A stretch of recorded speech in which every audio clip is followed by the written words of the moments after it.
Hi, welcome back guys. This is your friend, Lettuce Head Fanfics. Back with amazing fanfiction. This is the series of What If Deku Became Angelic Warrior. Please give this video a like and subscribe to the channel if you want more videos like this. Now let's get into the fanfic. Izuku let out a low, pain-filled groan as he wearily blinked his green eyes, his hand reaching out to clutch his aching head. Granted, there wasn't a single area on the middle schooler's body that wasn't in abject pain. His limbs felt as though millions of hot needles were being simultaneously stabbed into them. Izuku's breathing was also ragged with his chest heaving, only adding to the pressure he felt there. However, none of that compared to the pulsating agony that spread through his head like an unseen virus. Perhaps jumping off of that building headfirst wasn't the smartest idea. Maybe this was part of his eternal torment for being so weak-willed. Though unbearable to say the least, Izuku could not find it in his heart to complain about such a fate.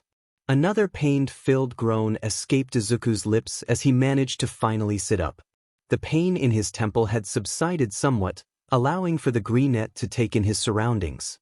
He was in a forest of some kind, but none that he had ever seen before. The trees were luminescent with a light blue glow surrounding them.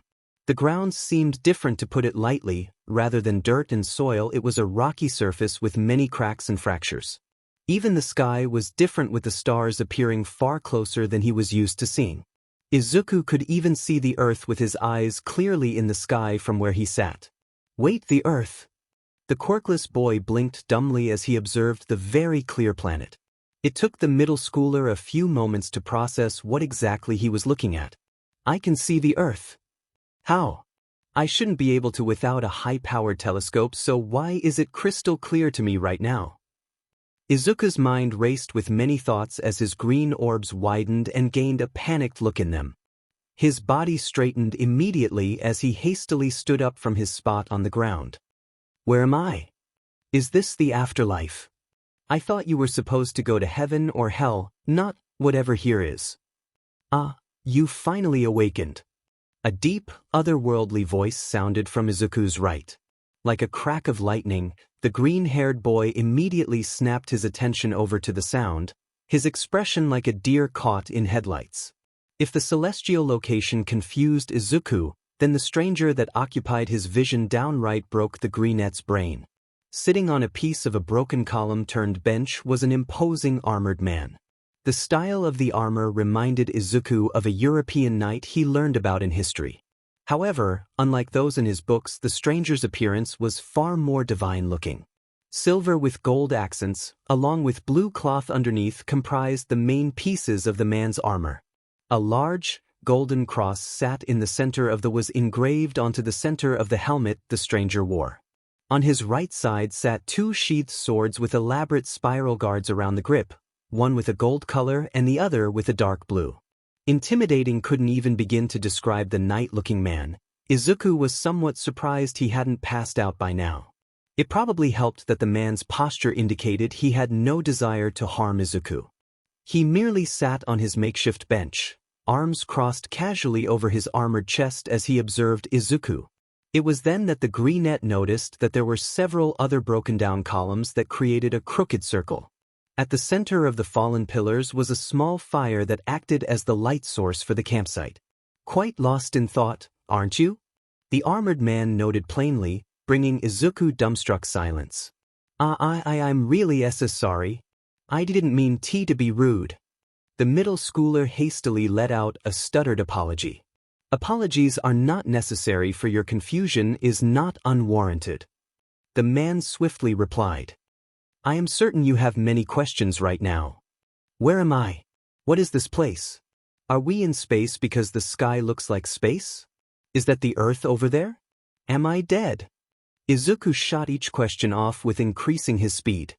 His lungs caught up almost immediately as he stopped to take in a long, deep breath. You know, it is customary to introduce oneself before asking questions. The barest hint of amusement could be detected within the stranger's voice. Oh, sorry, got a little carried away. The greenette blushed heavily. He took a moment to compose himself before giving a stuttered introduction. Hello sir, and my name is Midoriya Izuku. A pleasure, Izuku Midoriya, I am Gabriel. The man, Gabriel, greeted with a polite nod. Please have a seat, there is much to discuss. An armored hand gestured towards the many broken columns strewn about. With a nod of his own, Izuku made his way to the pillar that sat opposite Gabriel's own bench. Now sitting, slightly hunched as he was accustomed to, across from the armored man, Izuku could feel his usual wave of anxiety beginning to settle in. He already made a terrible first impression with his bombardment of questions. The last thing Izuku wanted to do was annoy the only one who could answer the many questions he had. Naturally, this led to the quirkless middle schooler to stare at his shoes as though they were the most interesting thing in the world. You may calm your mind, Izuku. I am here to answer your questions, not pass judgment. Gabriel said plainly, seeing through Izuku's mannerisms with ease. Right, is so sorry. Izuku quickly apologized, returning his gaze back to the intimidating helmet. Gabriel let out a low hum in response. Mr. Gabriel, what exactly is this place? The hesitant question escaped Izuku's lips, his green eyes scanning the surroundings with intrigue. A simple question, yet it has many answers. Gabriel began with a serious tone. This place was once a temple, a haven for those seeking refuge and enlightenment. If you are referring to the area itself, it is a place long since forgotten. The armored man gave a wave to the broken pillars and glowing forest. Yet, if you inquire about this satellite as a whole, we are currently on the moon. And is that really? Izuku trailed off, looking up into the sky towards the planet off in the distance. That is indeed Earth, or what is left of it, that is. Gabriel cryptically responded, his voice carrying a solemn tinge. What do you mean by that? The greenette asked anxiously, his heart beating quickly in his chest. Had something happened while he was unconscious? How long was he exactly out for to begin with? Was his mom okay? A story for another time. The armor wearer dismissed. Swiftly. And do not fret, it is not your Earth. My Earth? Izuku repeated with a confused expression. Another explanation best saved for a different time. Gabriel responded with another dismissive wave. Okay. Izuku blinked. The many thoughts that raced through his brain all screamed for him to ponder as to what Gabriel was talking about. However, the 14-year-old was able to quell those thoughts for a later time. I know you already answered this, but who are you? And how exactly are we breathing on the moon right now? We are divine, Izuku. Our kind do not require the necessities like that of mortals. Gabriel explained as though it was the most obvious answer. Wait, what do you mean by our kind, and that we're divine? Izuku followed up his previous questions. The armored man's answer only served to increase his confusion rather than alleviate it. Have you not noticed? Perhaps the change in scenery has dulled your senses more than I anticipated. Gabriel hummed with a note of surprise. You back, Izuku, look at it. With one last confused glance, the quirkless teen did as instructed, turning his head to glance behind himself. In that very moment, Izuku's breath caught in his throat as he noticed the very obvious blue wings that came from his upper back. That wasn't nearly as bizarre as the fact that the wings themselves were made out of some kind of light, not feather like Izuku would assume. The 14-year-old also managed to get a glimpse of a spiky halo that hung above his head. From what Izuku could see, it appeared to be made out of the same blue light material as his wings. I have wings? But I don't even feel any weight from them. Being the analytical teen he was, Izuku's mind began to race with many questions regarding his new appendages. They look real, but I can't tell what they're made out of. It's almost like they're made of light. Would they even work? Izuku gave a slight flex in his back, his green eyes lighting up when the wings stretched as well. Incredible, so they really do work. I wonder if they're tangible. If not, then things like wind speed wouldn't be a factor during flight, if I can even fly with them, that is. Not too sure on that just yet. Quite magnificent, aren't they? Gabriel rhetorically asked with a small chuckle. Just one of the many gifts bestowed upon us from the Father's light. They're amazing, Izuku muttered in complete awe.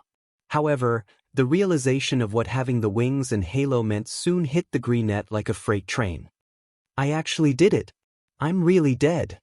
Izuku mumbled with a newfound somber aura. Not dead, chosen. Gabriel clarified with a firm tone.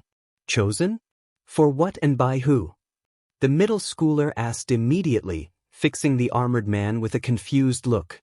You have been chosen by the Father himself, Izuku. His light flows through you as it does me and many others like us. In a bright flash, Gabriel's own, much larger, blue wings emerged from his back. You are divine now, an angel of God. The armored wearer said before his wings disappeared in another flash of light. Izuku stuttered, completely taken aback by the serious tone Gabriel used. An angel, him? The statement in any other scenario would be seen as a cruel and unfunny joke, probably told to Izuku by his classmates. Every single fiber of his being told him that he could never amount to such importance.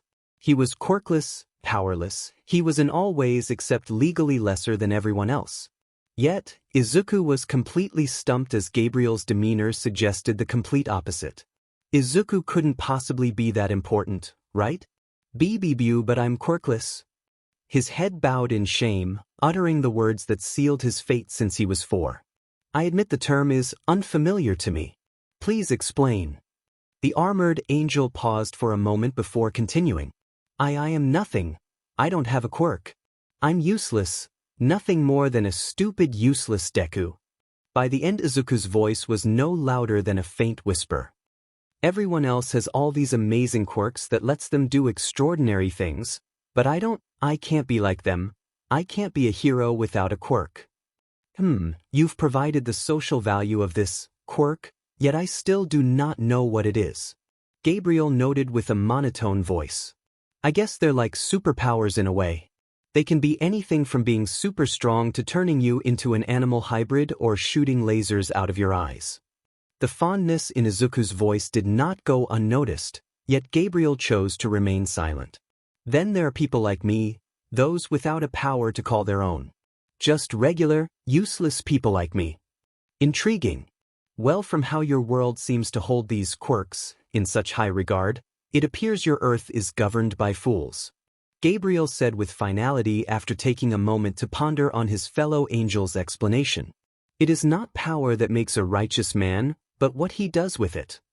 But what about people like me, those who don't even have power to begin with? Izuku muttered quietly, a defeated look in his eyes. How are we supposed to become heroes if we don't have anything special about us? The Father's Son was but a simple carpenter before his crucifixion. His crime? Merely spreading the word of God. The angel rebutted sternly. Those that are seen as powerless are often the ones who perform the most heroic acts.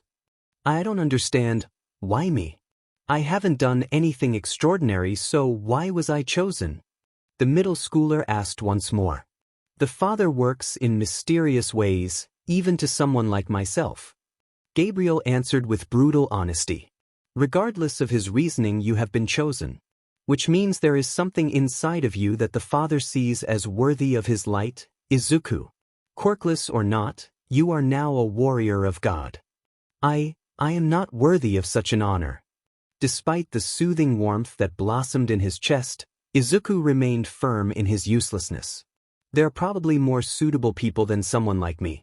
I don't deserve. Enough. Gabriel cut the greenette's tirade off with a decisive, steel tone.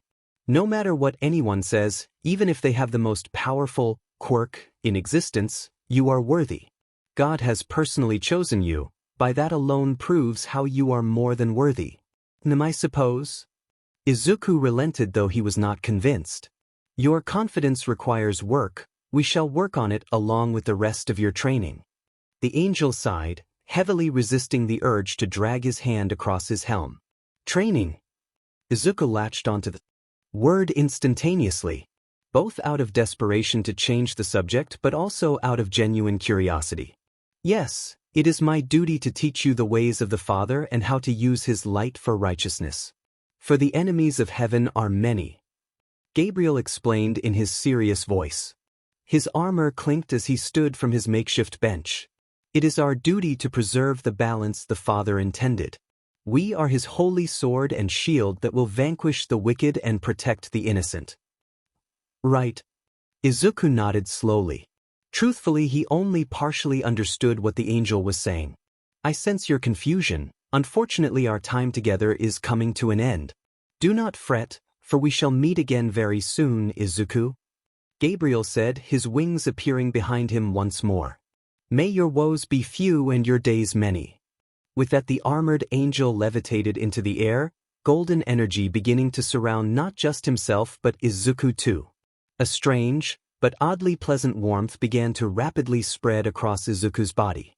As the feeling intensified, his vision became narrower as if he was slowly closing his eyes.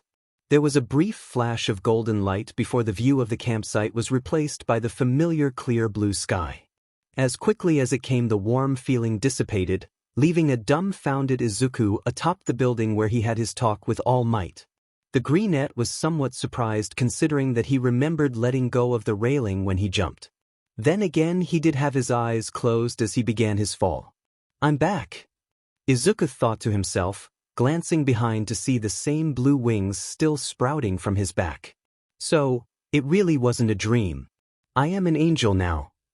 Reciting such information almost made Izuku burst out in laughter at the sheer absurdity of the statement. However, his intrigue for the ethereal wings and halo quelled any negative thoughts he may have had at the moment.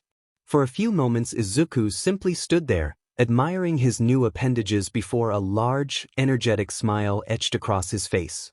Maybe I can finally become a hero now. He could feel the droplets of relieved tears beginning to roll down his face. I can be a hero. I can be a hero too. Izuku let out a boisterous laugh, his wings stretched high as he stared up into the sky. Thank you. The middle schooler let out a soft whisper before going over to the railing once more. A newfound liveliness burned within Izuku like an inextinguishable fire as he observed the sight of the city before him.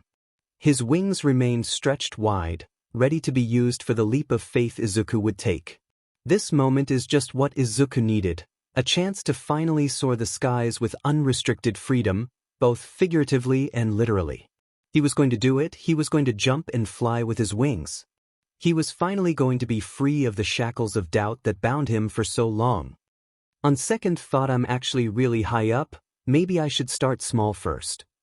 Izuku let out a nervous chuckle as he took in just how high he really was. Stairs it is. Outside of Midoriya residence. Sundown.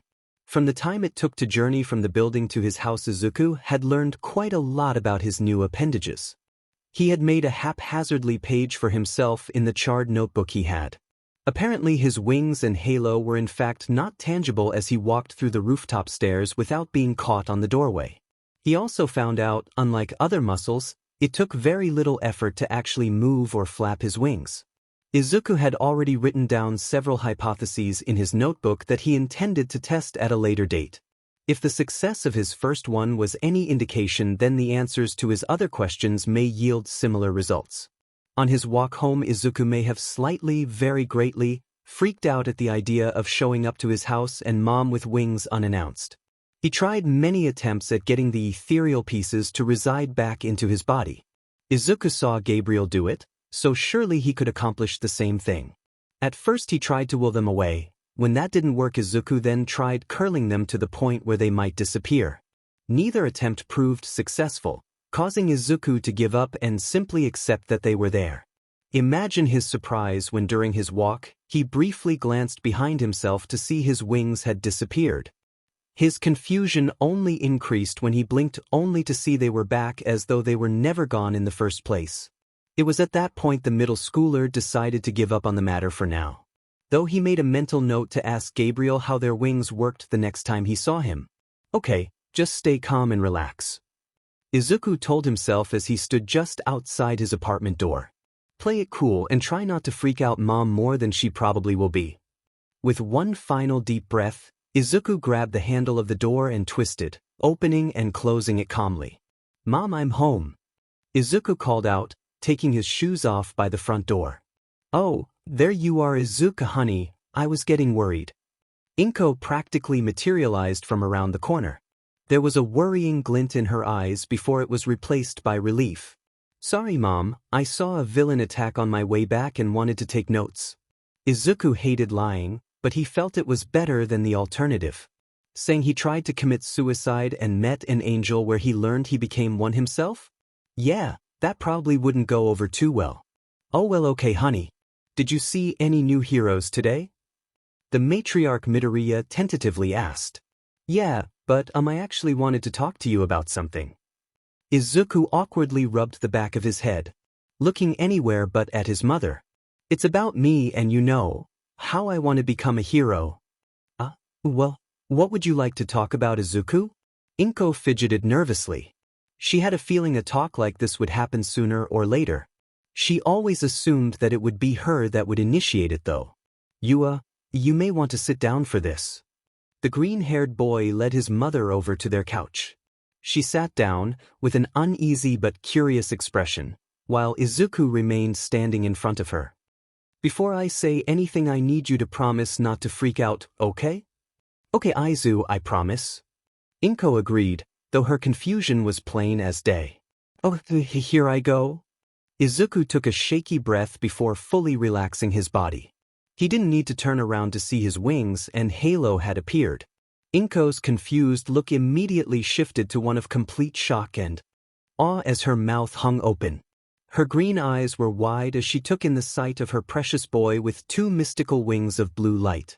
Her baby boy, her Izuku, had never looked more angelic. It quite literally brought Inko to tears. Izuku! Inko gasped, the flood of tears ready to burst a moment's notice. Yeah, I have a quirk. Her son gave a shaky smile. Pretty neat, huh? You have a quirk. My Izuku has a quirk. My son has a quirk. And just like that the dam burst, allowing the stream of tears to flow down the green-haired woman's chubby cheeks. The reaction was to be expected, though that didn't stop Izuku from almost crying himself. He managed to hold it in, barely. Instead, he grabbed the box of tissues that sat on the coffee table and politely offered it to his weeping mother. She took the box with a small thanks, using many tissues to dab at her damp face.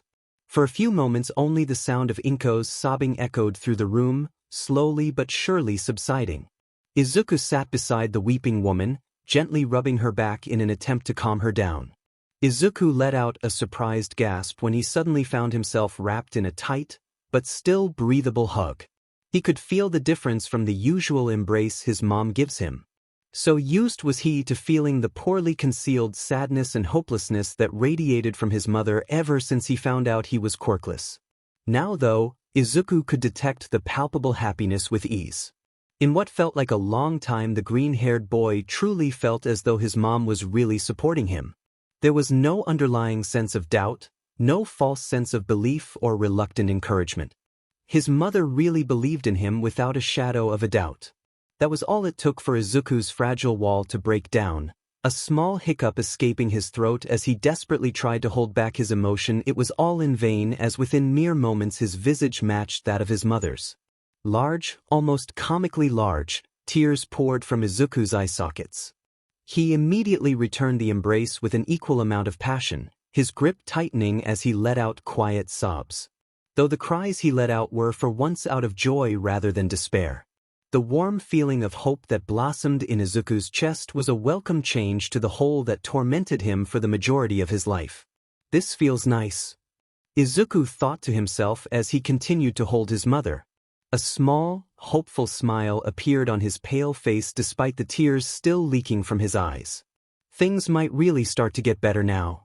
Heaven, the council auditorium.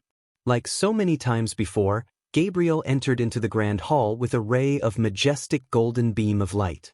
He appeared in the center of the auditorium, immediately getting on one knee and bowing his head with respect to the council. The stands that surrounded him were filled with 17 councilmen of heaven. Their saintly blue and gold robes and hoods contrasted with the sleek shine of Gabriel's divine armor. The difference between them and Gabriel could not be more apparent than that of heaven and hell itself. Gabriel was a warrior of the Father, smiting enemies in his name. The angels that surrounded him were no more than scholars who have not witnessed even a drop of bloodshed. You may rise, Archangel Gabriel. The lead councilman spoke with booming authority. Council. With permission given, Gabriel rose to his feet, standing tall as he dressed the other angels in the room. I have made contact with the anomaly discovered on the Earth's moon. Your report then, Archangel? The leader commanded bluntly. Upon my arrival to the ruined temple, I was not faced with a demonic nor a machine entity, but a boy. Gabriel explained briskly, not one for the grandeur of storytelling. Boy as in human? Another member interrupted. Yes, a human boy. However, Gabriel attempted to continue before the many voices of the councilman intruded. The archangel resisted a sigh. He should have seen this coming in hindsight. That is absurd. Humanity is dead. We do not know for certain. The machines still linger in the overworld. Survivors may still be present. Or they could be concocting a plan to invade the layers. Regardless, why is a child on the moon rather than on Earth? How would the boy even survive to begin with? Perhaps it is a machine in disguise. Preposterous, the machines are not that advanced. So humanity thought as well, and look where they are now. Enough. The room became quiet once more as the lead angel's authoritative order reverberated throughout the room. Continue with your report, Archangel. Yes, Councilman. Gabriel nodded with a short bow, out of both respect and thanks. I had an intuition that the boy was not as human as he appeared to be. I performed an examination of his life energy and soul, finding it to be not of this reality. A dimensional traveler? We have not encountered one for a few generations now. The leader noted with intrigue in his voice. Indeed, I was taken aback by this new knowledge as well, leading me to further my examination. Gabriel paused briefly, mentally preparing himself for the storm that was about to be unleashed. After completing my inspection, I found the Father's light within him. As expected, the room almost instantly exploded into a chaotic jumble of noise. Impossible! A human with the Father's light? Not just a human, but a traveler of dimensions too? This is inconceivable. Perhaps your judgment is incorrect, Gabriel. Fool, he would not state it if not for its truthfulness. A human chosen by the Father? Maybe it is an energy similar to that of the Father's light. Heresy, the Father's light is absolute. Nothing can replicate its power. Then how is it a boy has it? An explanation exists, we merely just have to find it. Silence. The auditorium shook ever so slightly from the thunderous boom that was the lead councilman. As quickly as the uproar began, it dissipated, leaving an uncomfortable silence to fall over the great hall. Gabriel remained silent until the gazes of the council were turned back towards him, yearning for their answers. Are you certain the Father's light flows through the boy? The leader questioned inquisitively. Yes, I performed multiple scans to find even the barest evidence against it. There was nothing, the light was present within him. Gabriel answered robotically. So the Holy Father has picked another champion. A contemplative hum escaped through the angel's mouth as he pondered. On the information. It has been a very long time since this has occurred. But the Father has only chosen mortals from this realm in the past. A member suddenly spoke up. His benevolence is not constrained to this plane of existence alone. It is not outlandish to believe that the boy was chosen despite him being of a different realm. The head councilman rebuked before turning his attention to the armored warrior. Your theory, Archangel. My thoughts exactly, councilman. Gabriel agreed with his superior with a nod. The light is just as powerful as mine and yours. God must have chosen the boy to yield his power. Have you any theory as to why, Gabriel? Another angel suddenly put forth. Unfortunately, I do not. You know as well as I do that the Father works in mysterious ways. The reason shall come, sooner or later. Gabriel answered honestly. The explanation appeared to satiate the more skeptical part of the council. Tell us, what do you make of the boy? There was a chorus of agreement to the question. His eyes, they were full of sadness and despair. His voice low and SBMSV, and his gaze almost never met mine. He has clearly been beaten down throughout his life. His confidence and belief in himself is almost non-existent. Gabriel began his rundown of Izuku's character. He told me himself that he was unworthy of the Father's light. Such characteristics are tragic, but unbecoming of an angel of God.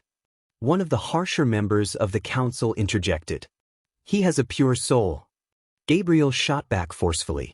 The comment slightly angered the archangel for a reason he could not discern. Regardless of his shortcomings, I could see the goodness buried beneath a lifetime of pain and torment. His intent to help others despite his thorny past is truly the mark of an angel.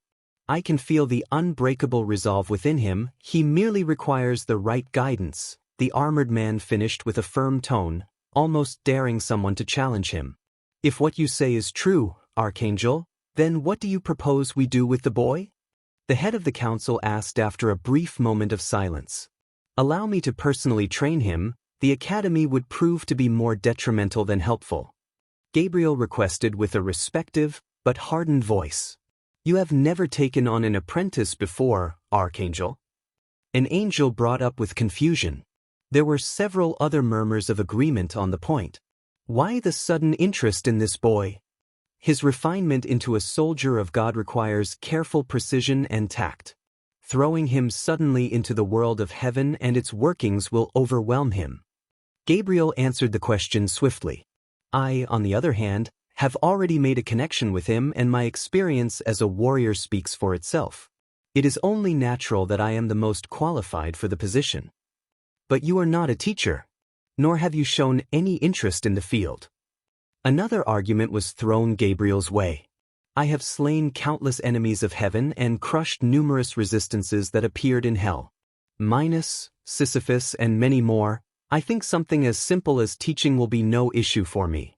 The armored angel kept his tone respectfully, but even he could not stop the pride from infecting his words. Very well, I bring forth a vote. All in favor of Archangel Gabriel to take on the boy as his apprentice say aye. The auditorium was filled with the sound of many angels expressing their agreement. The majority answer aye. Gabriel, your request has been accepted. You are to train the boy and turn him into a respectable warrior of God. Your business here is concluded. Leave, Archangel. Council. Gabriel gave one last nod to the other angels before disappearing with a beam of golden light. Now outside of the auditorium, the armored warrior remained motionless as he pondered what his next action would be. A part of him wanted to return to the overworld or one of hell's layers to slay more demons and machines.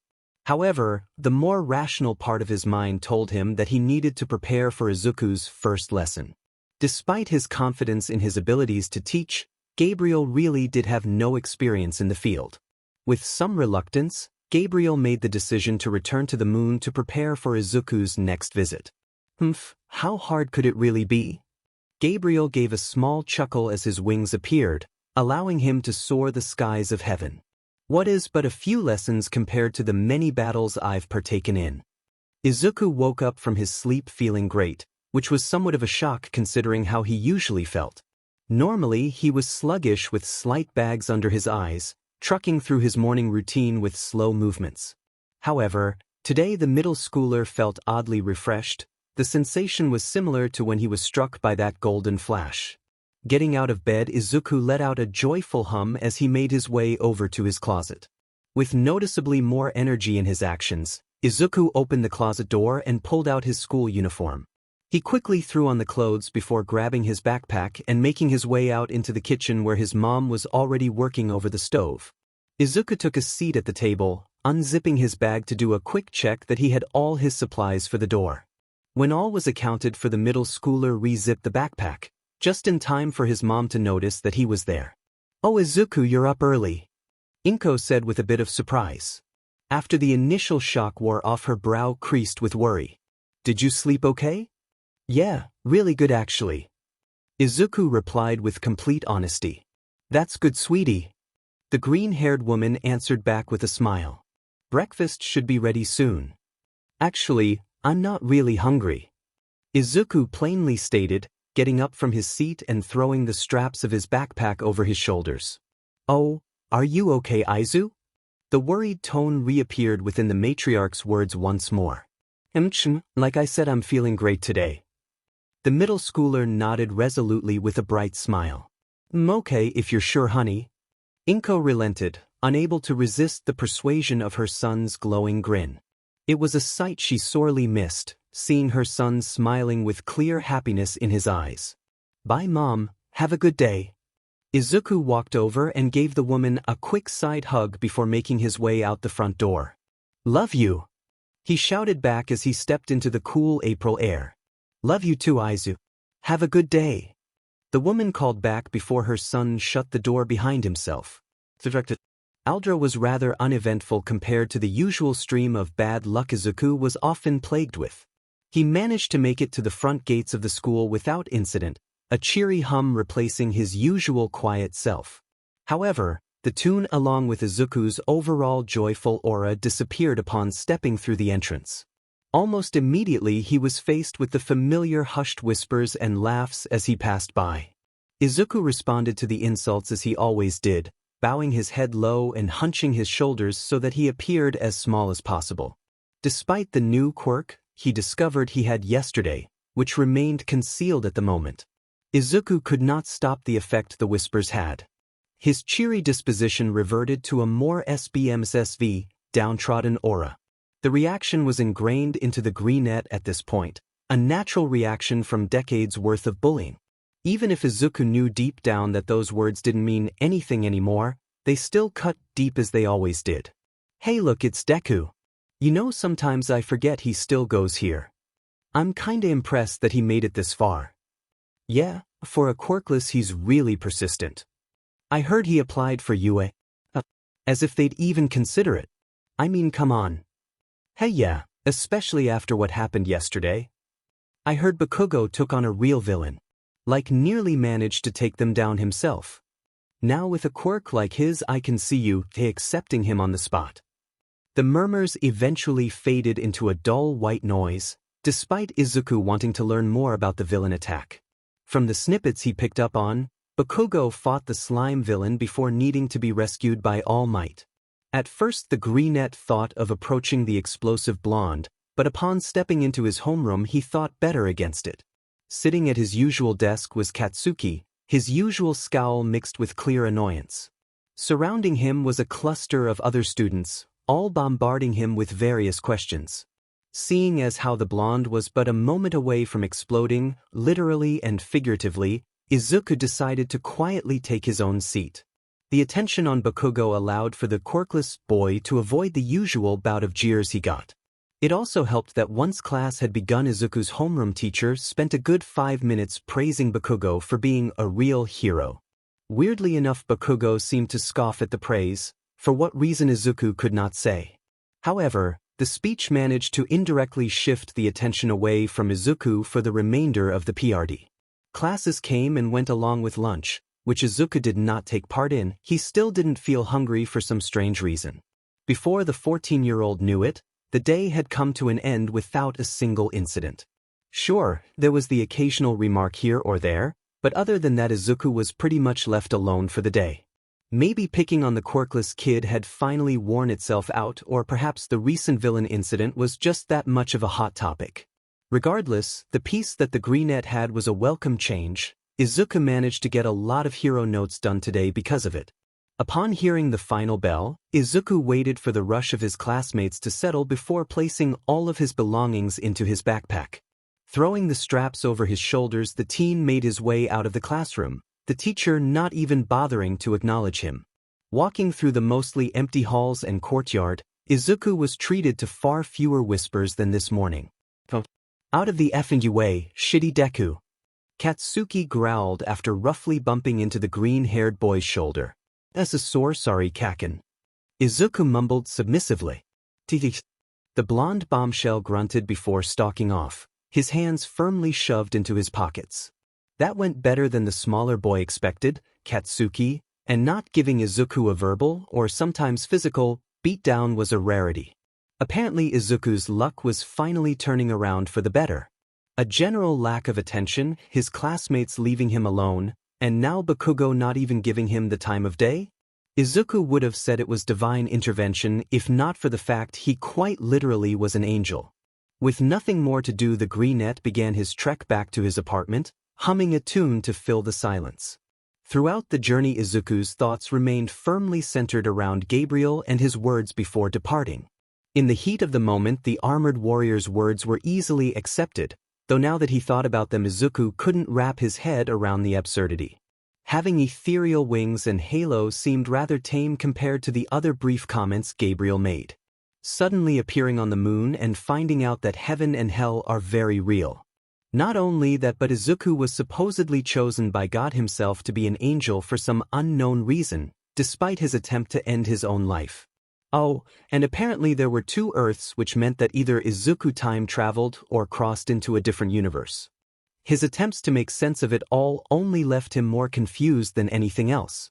Izuku felt as though he was going in circles, with more questions popping up with each potential answer. I hope Gabriel doesn't mind all the questions I have for him. Izuku massaged his temple as he attempted to calm his raging mind. Wait, how am I supposed to see him again? Now that Izuku was on the subject of yesterday's events, he recalled Gabriel saying how they will meet again very soon. In his stupefied state, the teen essentially just nodded and accepted the words without so much as a second thought. He also might have gotten a lot bit sidetracked with his new wings. However, now with a new day, Izuku could not help but wonder just how he would see Gabriel again. The middle schooler figured it would have to do with the golden energy and warm feeling that he felt yesterday. I wonder what that was. Maybe it was some kind of teleportation. The greenette thought, his analysis side peeking through. I wonder what's the functionality of it. Can all angels do it? What are the activations required? Does it have any limitations regarding distance? Izuku mentally took notes, silently reminding himself to ask Gabriel about it. It managed to transport me from the moon back to the Earth. Maybe. Before Izuku could think about it further, he was suddenly afflicted with the familiar warm sensation that he experienced yesterday. Taking a step back in surprise, the middle schooler's wings sprung out from the abrupt feeling. Glancing down at himself, Izuku managed to catch a brief glimpse of the same golden aura that surrounded Gabriel. The quick look was all the greenette got before his vision blurred into a thin line. And just like that, Midoriya Izuku disappeared from the world once more without so much as a trace. Earth's moon, ruined temple. With a beam of golden majestic light, Izuku reappeared once more next to the dilapidated temple. Blinking with sheer confusion, the green-haired teen quickly glanced around his surroundings, finding himself in the middle of the campsite. Green orbs eventually landed onto the unforgettable, shining armor of Gabriel, who remained seated on a broken column. The angel lifted his head, as though he knew Izuku would arrive at that very moment. Good, you're here, we shall get started immediately, Gabriel said matter-of-factly. The armored man stood from his seated position. Awa, Izuku blinked dumbly, still processing the sudden shift in scenery. Your training, we begin today. The angel answered despite not even getting a question from the smaller boy. Attaching both of his swords to his right hip, Gabriel began walking toward the ruined temple, giving a gesture for Izuku to follow. Come, ask your questions as we walk. All right. Izuku stuttered before stumbling over to walk beside the much larger angel. Mr. Gabriel, how exactly did I get here? I was just walking home, then I just ended up here. I apologize for the suddenness. Until you learn how to warp yourself, I must do it for you, Gabriel explained briefly as the two continued their walk. Passing into the temple, the two angels made their way down a very spacious hallway. We shall develop a time frame, so you will expect it from now on. Warp. The middle schooler repeated the word with a confused voice. One of the many abilities we possess as angels. Do not worry, I shall teach you how to utilize these powers, Gabriel stated clearly. The angel bent down to pick up and move a large chunk of marble column that stood in their path. With clear ease, he placed the debris off the side. Whoa! Izuku stared in awe at the sheer strength displayed by his fellow angel. He took a glance at his hands, wondering if he could achieve the same level of brawn. Do not be so surprised, by tomorrow I'll be having you do the same. The archangel chuckled lightly from Izuku's wide-eyed stare. Isn't that a bit much? I mean, I just found out I was an angel yesterday. The nervousness of the greenette was palpable in his words. You doubt your abilities? We shall rectify that now. Gabriel plainly noted his helmet hiding his frown. Stepping to the side, the angel motioned toward a smaller chunk of debris. Go and remove it from our path. The angel ordered, crossing his arms and waiting expectantly. With an anxious gulp, Izuku hesitantly made his way over to the pile of rubble, his palms sweating profusely. An unsure glance was sent back toward the elder angel, seeking some kind of sign on what to do. A firm, confident nod was sent his way, signaling for the teen to follow Gabriel's instructions. Swallowing thickly, Izuku bent down, hooking his hands underneath the column. Izuku expected to be met with the heavy resistance that would be expected from a column of such a size. He expected to fail considerably, struggling vainly in an attempt to get even the most minuscule of movement. What Izuku did not expect was to, with a bit of effort, lift the piece of debris into the air. The absolute gobsmacked expression the teen wore would have made anyone from how comical he looked. If his jaw could extend further, it probably would have hit the floor with a loud thud. That is if his eyes didn't bulge out their sockets before then with how wide they were at the moment. Now, place it to the side. Gabriel reminded Izuku with a parental tone. The armored angel may have had an amused smile as he observed his apprentice's expression, but he would never admit it. All right. The greenette stuttered, snapping out of his stupor. With carefulness as though he was handling porcelain, Izuku gently placed the debris against the wall of the hallway. It kind of feels like I'm lifting cardboard. Izuku noted in amazement, not expecting it to be that easy. That should be more than enough evidence to prove your strength. The archangel said plainly, continuing to walk down the corridor. Yeah, it's amazing. Izuku agreed, a large smile blossoming across his freckled face. What else can I do? The question was asked with obvious excitement despite an attempt to conceal it. You will learn as we progress through your training regimen. Gabriel answered with a casual wave of his hand. The two traveled in silence down the hallway for a brief moment before eventually coming to a low archway. Following Gabriel through the opening, Izuku was immediately met with the sight of a large room. Several rows of decrepit pews lined both sides of the room, leading to an equally ancient-looking altar. Broken stained glass showed fractured images of what the palace used to be. A sanctuary that has long since been abandoned by both the congregation and those that they prayed to. Izuku may not have been very religious, but even he could feel the lingering sanctity that once blessed this temple. The feeling reminded him of the sensation of warping, except the warmness was absent. The greenette was reminded of embers of a dying fire from how the lingering warmth seemed to flicker. Walking further through the nave, Izuku took in the details of the room with rapt attention. Gabriel for his part appeared far less interested in the scenery, walking towards the altar in a straight line. What is this place? Izuku asked quietly, continuing to look around the room in awe. It was once a safe haven for those seeking refuge or guidance. Gabriel answered solemnly, fondly tracing the wood of a bench. What happened to it? The middle schooler hesitantly inquired after hearing the tone of his fellow angel. Machines. The word was said with unfiltered loathing. They will stop at nothing to get their precious fuel, even if it means traveling here to hunt down the rest of humanity. Rest of humanity? Izuku repeated, his youthful features becoming tinged with anxiousness. Humanity is dead, wiped out by the machines. Gabriel bluntly revealed, ignoring the shocked gasp that Izuku let out. Sid Izuku, today's lesson will be that of history. Wordlessly, the 14-year-old took a seat in the front pew while Gabriel took a seat on the steps of the altar. The humanity of this world is not so different from your own in some ways. There are simply some people who cannot resist their sinful ways. War, greed, and hatred are unfortunate side effects that came with the Father's gift of free will. Their progress was exponential, creating a technological age unlike anything else. Gabriel began sounding much older than Izuku had heard from him.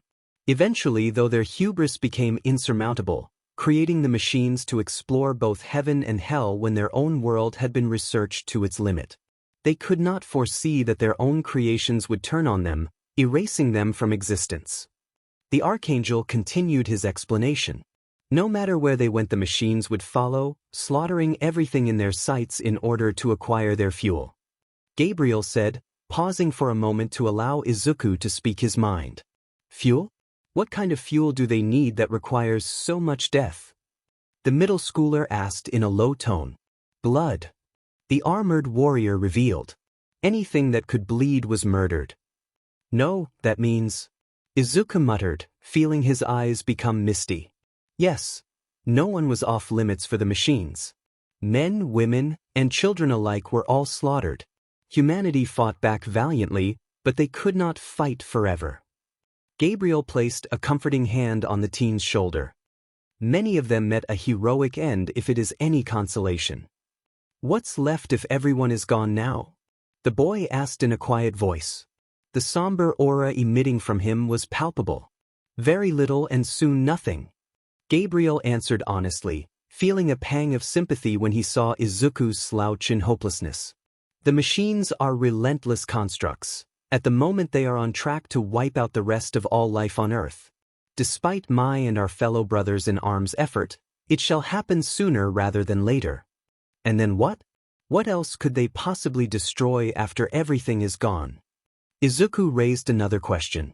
While not confirmed, we fear that they might find a way into the layers of heaven and hell. The Archangel said with a sigh, now taking a seat beside his pupil. They couldn't do that, right? Izuku's voice was shaky as he looked at his fellow angel. Humanity underestimated the machines, we will not.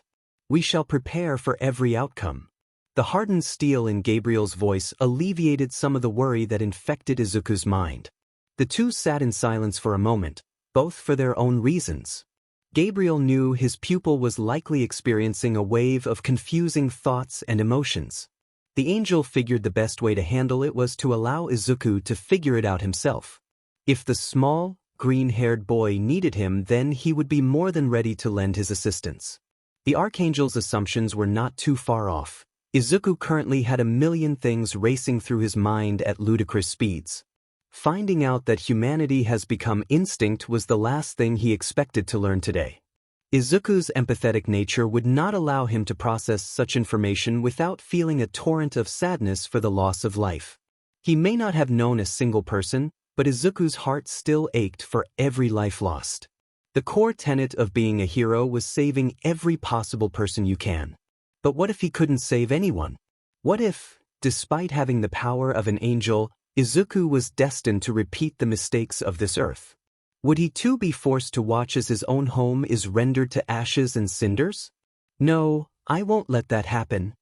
Izuku clenched the fabric of pants tightly, a sudden fire igniting in his eyes. I'll protect everyone, just like a real hero should. I'll make sure of it. Though no words were spoken, Gabriel could practically feel the indomitable resolve radiating off Izuku in waves. The Archangel couldn't help but let out a prideful smirk behind his exotic helmet. He knew he made the right choice in taking up the middle schooler as his pupil, but it felt really good to have his decision validated. This kid, I tell him humanity is gone, and yet the fire in his eyes only seemed to grow stronger. Gabriel mentally chuckled. I wonder what else you have hiding under all that self-doubt, Izuku. Mr. Gabriel, I have a question. The greenette suddenly spoke up. Speak your mind, Izuku. Gabriel replied straightforwardly. Yesterday you said this earth is not my own. What did you mean by that? Izuku asked, remembering the angel's words from yesterday. That you worry that your earth might be linked to this one. The angel gave a contemplative hum before continuing. Do not fret, for the two are exclusive from one another. The fate of this earth does not dictate yours. Yeah, okay. That's good. The teen visibly sagged with relief from the answer. Alright, I guess that means time travel is off the table. So, I guess this is a different dimension. You are taking this information far better than I expected. Gabriel admitted. Yeah, honestly I'm kinda just going along with it because I know if I don't I'll freak out like I normally do. Izuku chuckled while giving the armored man a shaky grin. And trust me, you don't want to see that at all. Indeed. Gabriel agreed, his armor clinking as he stood up from the bench. Now then, I believe it is time to discuss your training regimen. Alright, I'm ready. Izuku nodded while giving his new mentor his full attention. Expect to be brought here around the same time as today from now on. You'll also be brought here every day unless I've told you otherwise. The angel explained with a strictness like that of a drill sergeant. Every day, won't I need some days to rest so I don't overstrain myself? The regiment laid out before him made the teen feel a bit intimidated if he was being honest. However, despite his apprehension, Izuku remained committed to learning under Gabriel. For mortals, yes, but we do not function in the same capacity. Our visage might be similar, however angelic physiology differs greatly from that of humans. Gabriel's answer was quick and informative. Have you not noticed the changes to yourself? Now that Izuku remembered he hasn't eaten so much as a crumb today and yet he still doesn't feel the least bit hungry.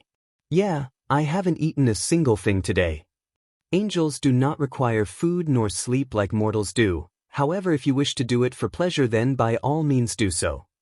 The armored angel nodded as he continued his explanation.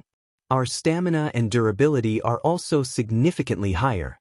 Believe it or not, but you're getting less time than what is required of normal trainees. I'm scared to ask what could be worse than an all-week training course. The middle schooler nervously chuckled. 7 days with each one consisting of 12 hours of physical training, 8 hours of academics, and 4 of leisure time. The older angel offhandedly revealed. Why? Yeah, I think I'll stick with your plan. Izuku's sweat dropped, feeling extremely grateful that he doesn't have to go through that. Make no mistake, I will be pushing you to your absolute limit to make up for the lack of time we have together. Gabriel firmly told the greenette. I will not be going easy on you. Alright. Izuku stuttered before giving a resolute nod. He had a feeling Gabriel would say something like that. Excellent, now that we have that out of the way, follow. Gabriel motioned, walking towards the entrance that they had come in from. I need an understanding of where you stand physically. You shall perform a few tests so I can best judge your capabilities. Test 1. Agility. So, you just want me to jump? Izuku said, confused as he stared at his mentor. The two had their way back outside the temple where Gabriel had Izuku stand next to the most structurally stable wall he could find. In simple terms, yes, but the goal is to reach up there. Gabriel pointed toward the edge of the roof with an armored finger. The distance was roughly 60 feet high from where he had positioned Izuku. Alright, here goes. Taking a deep breath to steady himself, the teen bent his legs as he stared up at his objective with a calculated gaze. His calves tensed as he focused all of his energy into his legs. When Izuku felt he was ready, he jumped. The ground beneath him cracked under the immense pressure generated by Izuku's leap. After picking up the column, the greenette figured he would go a lot higher than expected. Though apparently it wasn't enough to reach the roof as Izuku was only about half of the way up. 2 sizable craters formed in the moon rock as the green-haired boy plummeted back down to the ground. Feeling like he could do better, Izuku repeated the jump once more, putting a bit more power into his legs this time. He managed to make 3/4 of the way before falling back to the ground once more. A few more tries were attempted, but he could never quite break the 3/4 mark. Alright, that is enough. Gabriel commanded with a firm tone. I have acquired what I needed, we move on now. This one is fairly simple. You will run toward the outskirts of the forest, then back here. Gabriel explained with crossed arms. Both angels stood at the entrance to the temple, Gabriel leaning against a pillar while Izuku finished up his stretches. How will I know where to go if I get lost? Izuku asked, loosening up the last of his muscles. Do not get lost. Gabriel answered simply. Right. The greenette's sweat dropped, not expecting such a blunt answer. Good, glad you understand. Now begin. Caught off guard by the suddenness, Izuku stumbled a few steps as he clumsily began running toward the luminescent forest. After regaining his balance, Izuku broke into a steady run, feeling the rush of adrenaline coursing through his veins. With superhuman speed and reflexes, Izuku weaved through the glowing flora with ease. The green-haired teen almost wished he was back on Earth so he could feel the wind flowing through his hair. If anyone else were to be watching, they'd see a blue and green blur rushing through the forest at breakneck speeds. In less than a minute he found himself at the edge of the forest, stopping briefly to stare at the horizon. The vast, open landscape of the moon was breathtaking to say the least. If not for the time sensitivity of his test, Izuku might have spent a bit more time admiring the view. However, the greenette managed to tear his gaze away, turning around and speeding back into the forest. It may have been skewed in his eyes, but Izuku could swear he was traversing through the woods faster than before. In no time at all he could see the pile of columns and the dilapidated temple growing ever closer. Skidding his red shoes against the ground, Izuku came to a stop before Gabriel with a trail of dust in his wake. 1 minute and 23 seconds, impressive Izuku. Gabriel praised with a nod of his armored head. The average is around 2 minutes. Do you run professionally? The angel asked curiously. Not really, Izuku paused, remembering all the times he's had to run away from his many bullies. Just had a lot of practice is all. The middle schooler shuffled nervously on his feet, unable to make eye contact with his mentor. Yes of course. The archangel hummed thoughtfully, picking up the evasive aura almost immediately. Though he said nothing, Gabriel made a mental note to address the topic again at a later date. Regardless, well done, I am impressed by your display. Let us continue. Didn't you already show me that I can do this? Izuku grunted, lifting up a column that was a bit bigger than the one he moved earlier. Yes, but I need to see what exactly your limit is at the moment. Gabriel answered while observing the teen off to the side. Though you have the strength of an angel, your powers are still relatively new. Compared to someone like myself, you have barely scratched the surface of what divine beings such as ourselves are capable of. Then how do I get strong like you? You said our physiology is different from a regular person's, so I doubt the answer lies in a gym. The middle schooler gave a huff of exertion as he picked up another piece of debris. It was bigger than the last but still significantly smaller than the one Gabriel managed to move. Ah, an attentive student. If only I had you as a classmate back in the academy. Gabriel chuckled good-naturedly. But you are right, the process of increasing our strength is different from that of mortals. A combination of learning to harness the light within you and age are the main factors in determining an angel's power. You're saying as I get older I'll just naturally get stronger? Izuku asked before attempting to pick up another fallen column. He noticeably struggled to lift the piece of marble off the ground. Indeed, though that will not be an excuse to slack off on your training. The armored angel confirmed before continuing with a steely tone. Wouldn't dream of it, yeh. The greenette let out a loud grunt as he tried with all his might to lift up the next piece of debris. Though he managed to get it off the ground, he could not hold it for more than a few seconds before dropping it. I'm sorry, sir, I don't think I can do it. Apologies are unnecessary, I told you this test is to gauge your abilities. Gabriel reminded in a firm voice. The angel observed the size of the column, finding it to be a bit shorter than the one he moved. For a scrawny kid he isn't too bad. The angel thought, impressed by his student's display. Come, there is one more test before I send you home for the day. Test 4, flight.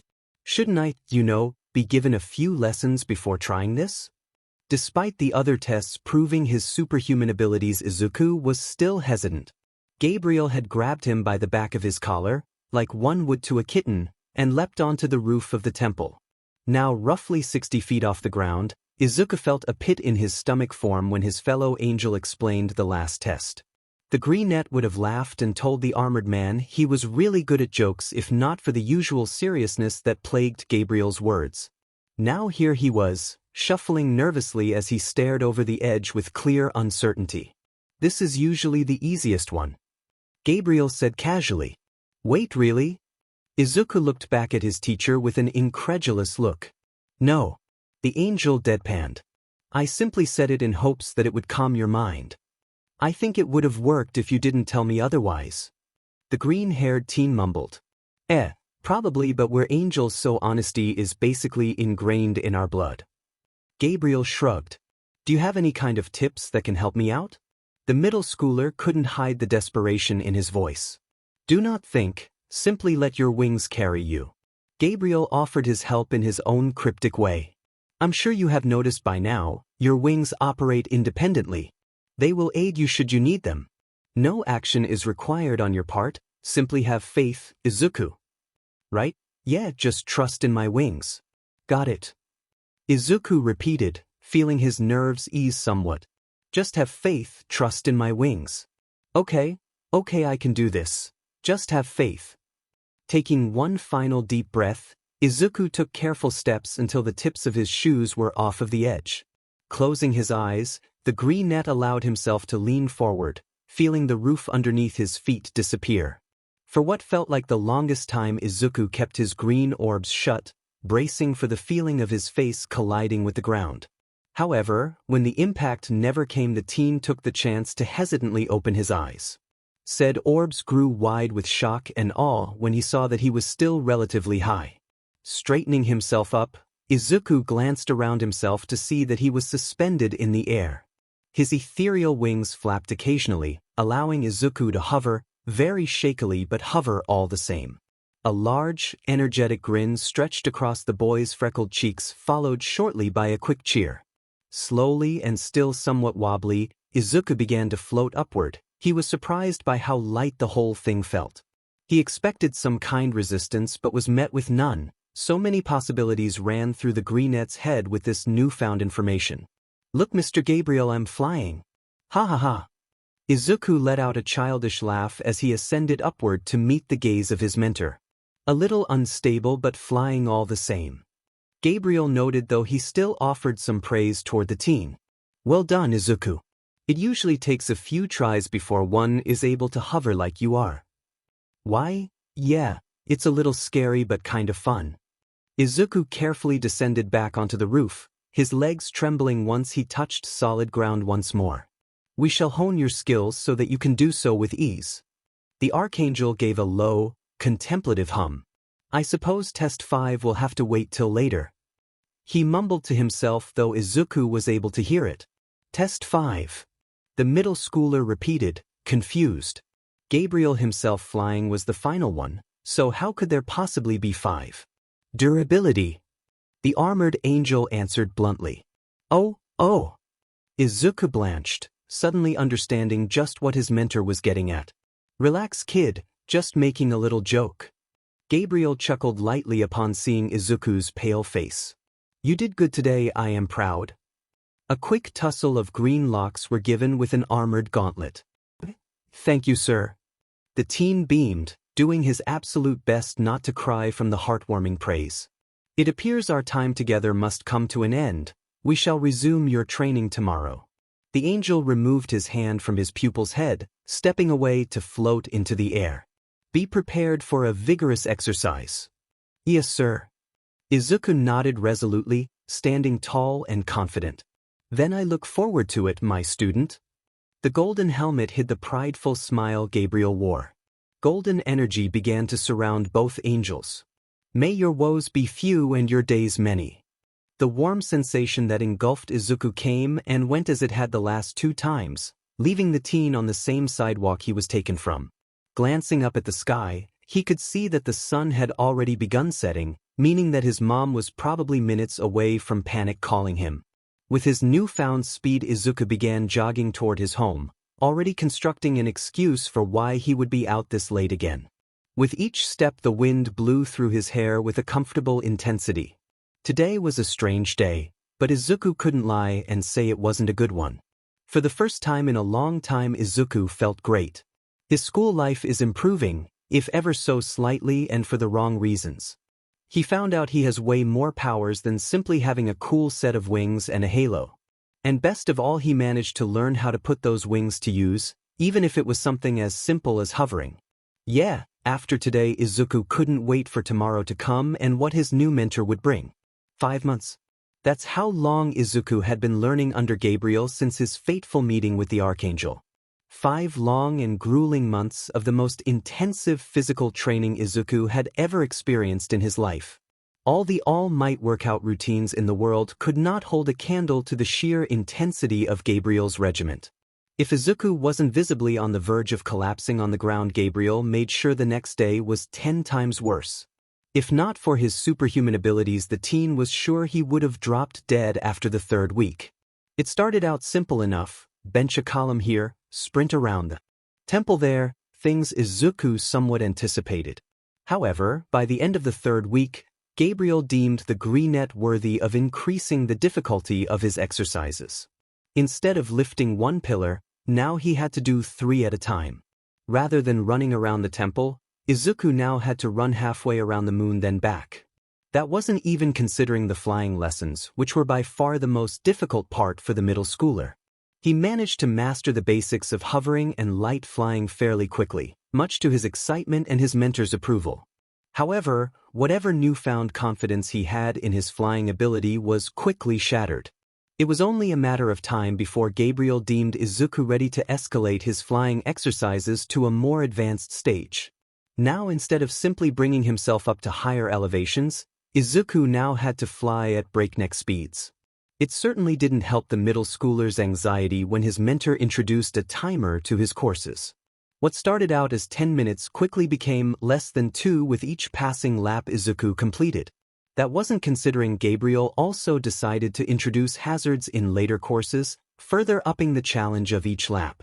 There were well over a dozen occasions where the new angel face planted into the ground or spiraled out of the air because he lost concentration.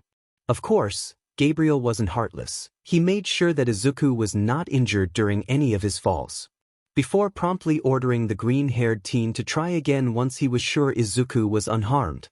Despite the mercilessness of Gabriel's training, Izuku had never once backed down or gave up, no matter how much his body protested otherwise. Through sheer will alone, the greenette pushed past the aching of his limbs and soreness of his muscles. Every time he fell, he picked himself back up and tried again, even harder than last time. Though Gabriel said nothing, he would not lie about the pride that would envelop his being whenever he saw the determined look in his student's eyes. The Archangel had also noticed the subtle shifts in Izuku's demeanor during the 5 months. The green-haired teen stood straight and tall rather than his usual slouched and SBMSSV posture. Gabriel could also see the fruits of his training in Izuku's physique. While not bulging with muscles, the beginning of his lean build defined the middle schooler's figure well enough.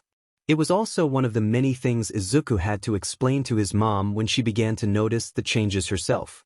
3 months ago, Izuku stepped through the front door with a tired sigh. Gabriel's lesson today had drained whatever energy school hadn't already taken. Taking off his shoes, Izuku couldn't wait to drop onto his soft mattress for the night, though he'd have to convince his mom why he was skipping out on dinner before he could. In an attempt to throw off her suspicion, Izuku had begun eating every time Inko offered. Of course, it did nothing for him, but it pleased his mom, and that was all Izuku really cared about. On several occasions he thought about revealing his new heritage. However, the greenette could not conjure a single scenario where that would end without Inko passing out. Though he did feel somewhat bad about feeding his mom half-truths, Izuku promised himself that one day he would reveal everything to her. I don't smell anything. I wonder if she's working late again.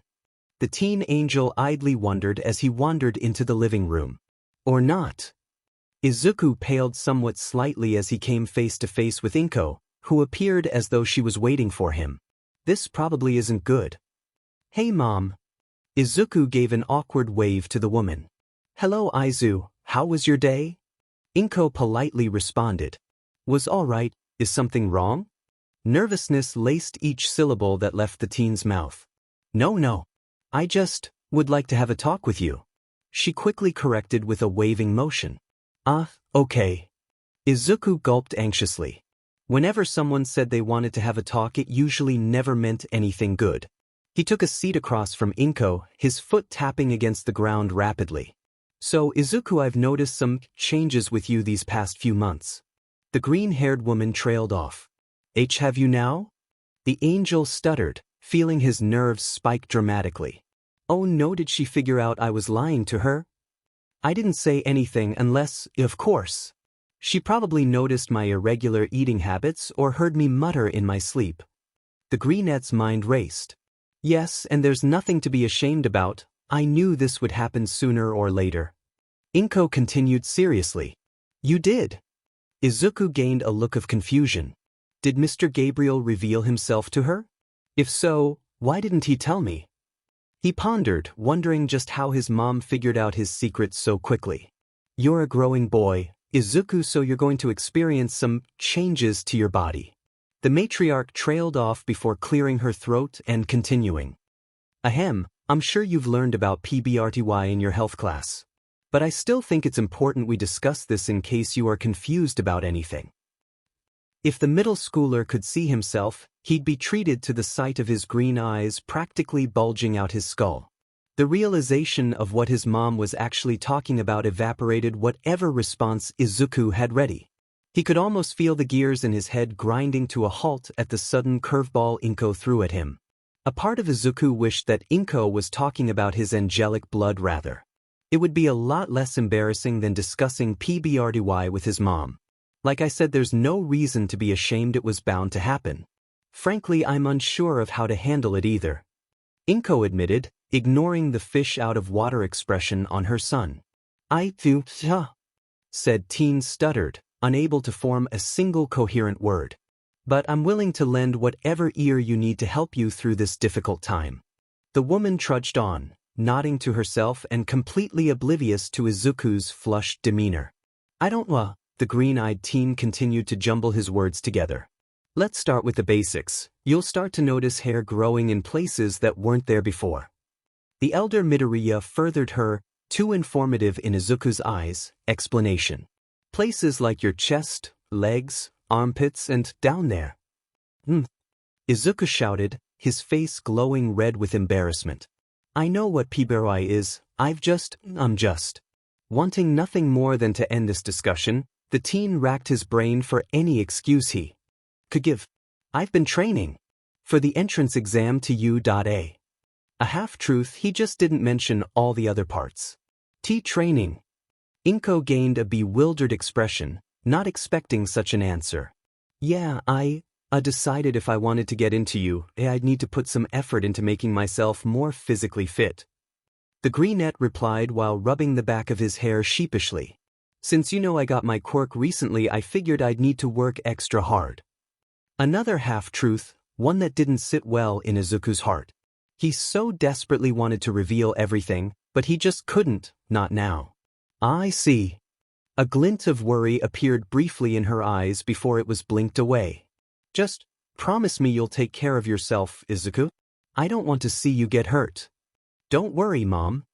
Izuku got up from his seat and made his way over to the woman, wrapping her in a firm embrace. I promise, I'll take care of myself and become a great hero. Like I always said I would. He shot her an encouraging smile as he pulled back. I know you will, sweetie.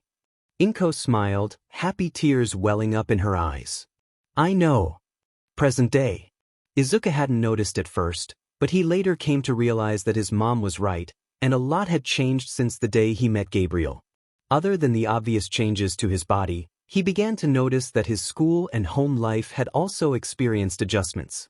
The almost dead silent nights that used to occupy the Midoriya residence were but a distant memory. No longer was there the awkward tension that seemed to strain every conversation mother and son had. It was a welcome change for both Izuku and Inko.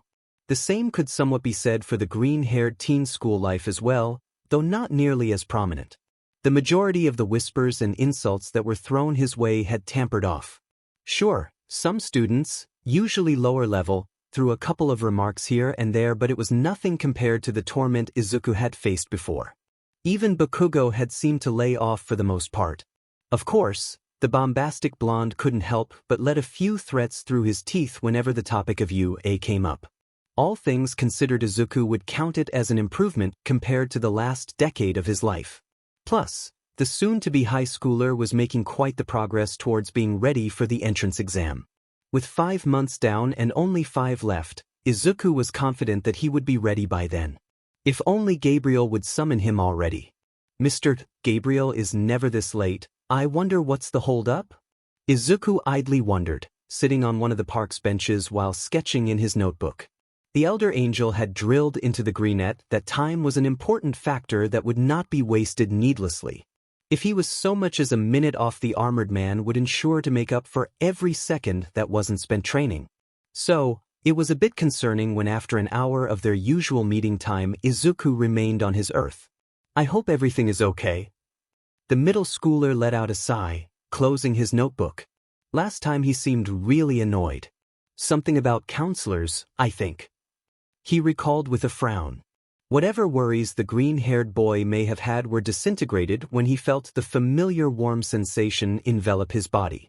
Like so many times before, in the blink of an eye and a golden flash, Izuku was gone from his world once more. However, glowing forest and ruined temple were not what greeted Izuku's green eyes. Instead, he was on some kind of platform, out seemingly in the middle of space. The only visible thing the greenette could make out were a large group of gray cubes that formed a huge square. That and some kind of retro arcade machine that Gabriel was currently fiddling with. Good, you're here, let us begin immediately. The metallic voice of Gabriel broke Izuku from his thoughts. The angel remained in front of the machinery, tapping the screen several times in rapid succession. What is this place? Izuku asked in amazement, walking toward his mentor. This is the next step in your training. The armored warrior turned to look at his pupil. Welcome to the cybergrind. Cybergrind. The teen tested the words on his tongue. A highly advanced simulation, repurposed for the use to train angels when they've reached higher classes in the academy. The archangel explained promptly to his student. It can also be used by other soldiers to sharpen their skills further without risking their life. So what is it exactly? And how does it work? Izuku stood beside Gabriel, staring at the terminal screen with interest. This terminal allows for a wide range of modes that can be used. I'll be using the horde function, where you will fight waves of enemies until you cannot continue. Gabriel explained, showing the function of the machine. He pressed a button before adjusting the slider that appeared on screen till it was about a quarter of the way. Lucky for you, the difficulty will remain at a lower level. For now. All right, seems simple enough. The younger angel nodded in understanding. Good, now make your way onto the grid. Gabriel turned back to the terminal while nodding towards the cluster of gray cubes. Yes, sir. Blue wings materialized as Izuku jumped from the platform, using the momentum to glide onto the grid with ease. So how is this going to work? Do I get to practice or warm up first? The teen shouted up at his mentor. No. The armored angel chuckled before bluntly answering.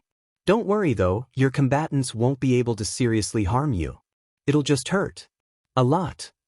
Why, yeah, okay. Izuku gulped, not at all liking the borderline evil laughter that left his mentor's mouth. Before he could voice any concerns, the ground beneath the teen began to shift, nearly causing him to lose his balance. Using his wings to steady himself, Izuku watched in complete awe as the gray cubes began to rapidly move. In a matter of seconds, the flat grid had been morphed into a rudimentary arena. There were several small towers lined along the edges with steep ramps and staircases making up most of the middle. Connecting the slopes together were low walls that were barely taller than Izuku himself. Standing in the center of the arena, Izuku heard several loud, laser-like noises around him. Quickly looking around, Green Eyes observed how several bright blue flashes appeared across the field. Izuku was able to identify 5 individual flashes, 3 closer to the center with the other 2 at the edge. The middle schooler quickly began to form a plan on how best to take down his opponents without getting overwhelmed. However, his thoughts came to a halt when the flashes disappeared, revealing the robotic creatures. The 3 closest to Izuku were humanoid in shape, with a long angular head that had 2 slits on both sides of its head. A long black cloak that was covered in bronze armor made its body, hazard stripes over its chest and arm pieces. 2 exhaust ports and a red fuel tank were connected to the machine's back. A long, thick cable connected the tank to a gun-shaped object that was held in its hands. Low, robotic breathing as though it was breathing through a gas mask could be heard coming from its head.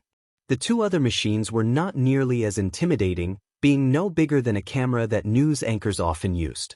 It was completely purple, save for the glowing pink eye and lines that could be seen over its body.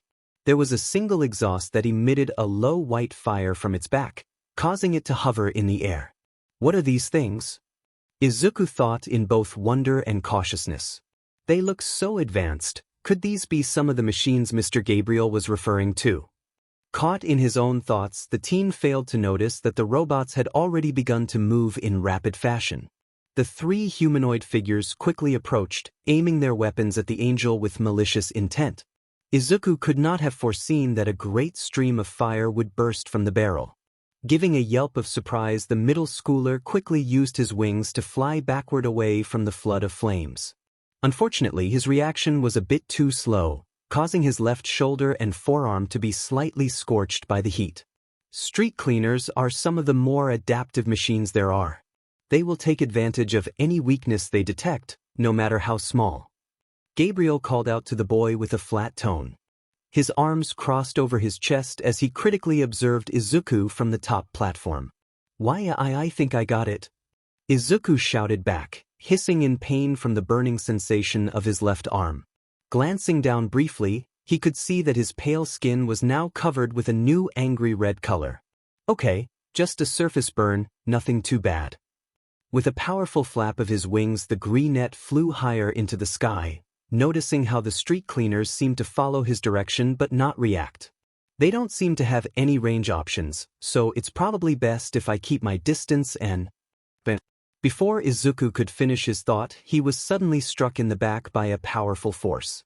Letting out a grunt of pain, the angel in training began to spiral in the air before slamming his back against one of the towers on the edge of the grid. A loud thumping sound was heard as Izuku slid down the structure onto the ground. A groan of pain escaped the middle schooler, blinking away the blurriness of his vision to see one of the purple machines looking at him with its pink eye. Green eyes widened when said optic began to fill with an orange energy. Using the ground as a backboard, Izuku quickly sprung from his down position. As he flew to the side, he could see 3 orange projectiles burst from the machine's eye. Drones are simple-minded in their programming but can be quick enough to dodge your attacks if not careful. The armored angel shouted down once more. "They're also highly explosive." "Explosive, huh?" The middle schooler mumbled, dodging another volley of projectiles. "If that's the case, and those ones use flamethrowers." A plan soon began to form within his mind, one that would ensure to capitalize on both machines' weaknesses. Nodding to himself, Izuku flew through the air with great speed, dodging the fire of the drones while also corralling the street cleaners. Using one of the towers as covered, Izuku waited until he could hear the sound of an approaching drone. With lightning-quick reflexes, the greenette flew over the structure, snatching the machine out of the air. Being far stronger than it, Izuku forced the machine to point its optic at its fellow companion. Unable to recognize the change of target, the drone shot its 3 orbs from its pink eye without any hesitation. By the time the second drone recognized the projectiles were rapidly approaching it, they had already struck the robot. 3 medium-sized holes suddenly appeared through its purple plating and pink optic. Before the machine could even process the damage, it had already begun to descend from the air. Landing on the ground, a small explosion, scattering metal and wires across the gray ground. With the only other ranged enemy taken out, Izuku swiftly jammed his hand into the front of the drone he was holding. Letting out a yell, the teen ripped out the machine's pink eye, crushing it in his hand with ease. Using his wings to propel himself higher, Izuku reared his hand back before throwing the robot with all his might at the street cleaners. Said machines had cluttered together underneath Izuku, waiting for the boy to eventually get within range of their flamethrowers. Unfortunately for them, the drone that Izuku threw crashed into the ground with its own explosion. The blast was enough to ignite the tanks on the back of the street cleaners, causing a chain reaction of combustion. "Well done, Izuku," Gabriel praised from the upper platform. "Despite encountering these machines for the first time, you adapted quickly identifying their shortcomings and using it to your advantage." "Thank you, sir." The younger angel panted, adrenaline beginning to wear off. "Allow me to offer you some advice before we continue," the archangel said, staring down at Izuku's form with indifference. "The machines are relentless, so you must be even more ruthless. Speed, aggression, and quick thinking will serve you well. If you find yourself on the defensive, then you are losing the battle." Gabriel offered plainly, his experience showing in his words alone. "Yes, sir. I'll do my best." Izuku resolutely promised, ignoring the stinging sensation of his left arm and back. Let us really begin then. Gabriel smiled pridefully behind his helmet. With each passing round, the satisfaction within the armored angel grew as he watched his student tear apart each machine. The greenette had really taken his mentor's words to heart, ending his opponents with swift, decisive action. Not only that, but Izuku managed to do it with such creativity that Gabriel was somewhat convinced his student didn't even need a weapon. Even when said teen was damaged, he continued to fight with unparalleled ferocity that one would not expect from him. The ever-changing environment, projectiles shot by machines, or even the robots themselves were all used effectively. Using a tower to propel himself faster to take out a drone in the air, having a street cleaner torch its own ally, or throwing a drone like a bowling ball to trip other machines were but a few examples. Even with the increasing number of enemies, Izuku never let up his offensive approach. Gabriel could see not a single move was wasted. Everything had a purpose to it. Whether it be setting up for a group annihilation or gaining more momentum to outpace the machines, Izuku made sure everything he did would be useful. Good, very good, Izuku. Gabriel praised, watching as his pupil smashed the last street cleaner. I believe it's almost time to call it here. Consider this last round your final test for the day. The Archangel moved toward the terminal, slightly adjusting the slider upward before activating the simulation once more. Izuku ascended into the air when he felt the ground beneath him begin to shift once more, his hands twitching as he prepared him to attack at a moment's notice. The cubes rapidly rearranged themselves, forming one of the more interesting arenas. While all the others were dynamic, this one was fairly plain.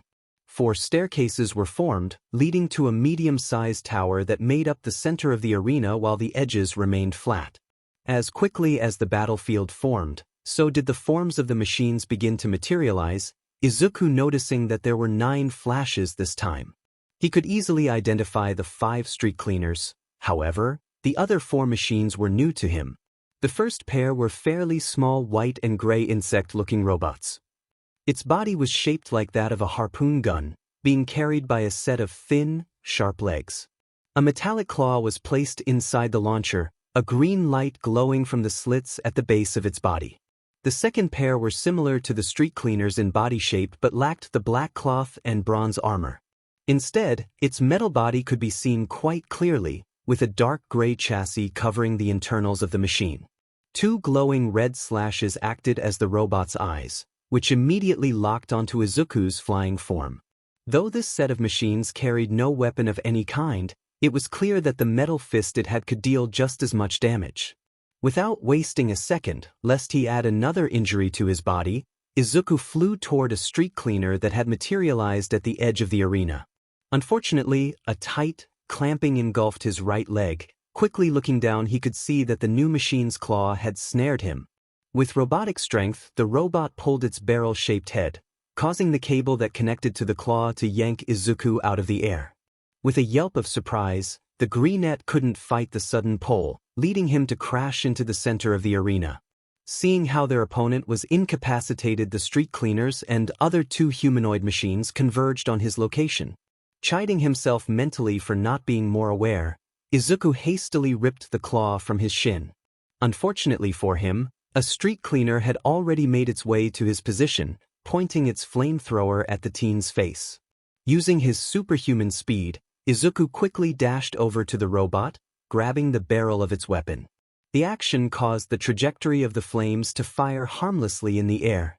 Applying his strength, the weapon was then ripped from the robot's hands before it was thrown off to the side. Not relenting his aggression, Izuku seized the machine by its neck, slamming it into the ground. Its angular head bent under the force, causing several sparks to fly. Out of the corner of his eye, the greenette could see a pair of street cleaners approaching from his left. Rag! With a mighty yell, Izuku lifted the body and threw it at the approaching machines. The first nimbly dodged to the side, avoiding the makeshift projectile. The other was not nearly as lucky. The sound of metal scraping against metal was heard as the 2 collided into a set of tangled limbs. Not caring for its comrade's plight, the first street cleaner continued to charge forward, shooting a jet of fire at Izuku. The green-haired teen was more than prepared this time, swiftly dashing to the side out of harm's reach. Once the flames had stopped flowing, Izuku burst forward in a great show of speed. A pale hand reached out and grabbed the head of the machine, crushing it into a crumbled pile of metal with ease. Before the body could even fall onto the floor, the rest of the street cleaners had surrounded Izuku, all ready to burn the angel to ash. Keeping a level head, Izuku waited until he could see the beginning of the flames coming from their barrels. Blue wings spread wide before flapping powerfully, sending the green-haired teen soaring into the air. Unable to adjust their aim, the 4 beams of fire were sent towards the motionless body of the destroyed street cleaner. Almost immediately the tank on its back ignited, creating a powerful explosion that wiped out the 4 machines. I hate those things, Izuku thought while briefly catching his breath. The sound instantly set Izuku on high alert, his angelic reflexes kicking into gear before he could even process what he was doing. His body twisted midair, dodging the claw that nearly brought him down to the ground once more. Seeing an opportunity present itself, Izuku grabbed the retracting cable. Using both hands, the middle schooler pulled with all his might, ripping the restraining machine from the ground. Hag! Izuku grunted, using the robot as a makeshift flail to bash the other insect-looking machine. The metal between the two smashed together, creating a loud banging sound that echoed across the arena. Not satisfied, Izuku brought his arms back before swinging the robot in an overhead arc onto the other machine. Now an indistinguishable pile of scrap, the angel let go of the cable. Before Izuku could so much as take a breath, he was suddenly struck with a heavy weight that seemed to attach itself to his back. Metallic arms wrapped around his throat and painfully gripped his green locks, putting him in an ironclad headlock. Naturally, Izuku's own arms shot out to pull at the robotic limbs that were currently trying to choke him out. "Let me go!" the middle schooler shouted. With a visceral yell, he ripped the arms from his neck before throwing his attacker over his shoulder. The machine crashed to the ground with a sharp crack, but otherwise looked no worse for wear. Seeing firsthand how powerful this one was, Izuku decided that keeping it off balance was the best form of attack. Descending feet first, he landed roughly on the machine's chassis, further embedding it into the ground.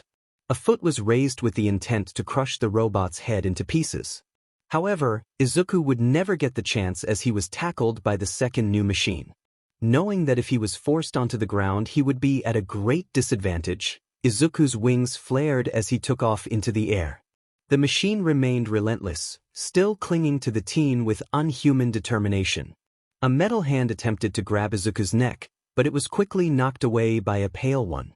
Izuku tried to counter with a grab of his own, but his wrist was caught by the machine. Man and metal engaged in a mid-air grappling battle, with the former spiraling constantly in an attempt to gain the upper hand. Eventually, the greenette was able to successfully seize the machine by its metallic throat after expertly twisting his body through the air. Its hands attempted to pry the digits off, but Izuku's grip remained ironclad. Digging his other hand into the chassis for leverage, Izuku began to pull. The sound of creaking metal was heard as the middle schooler yanked the machine's head clean from its body in one fluid motion.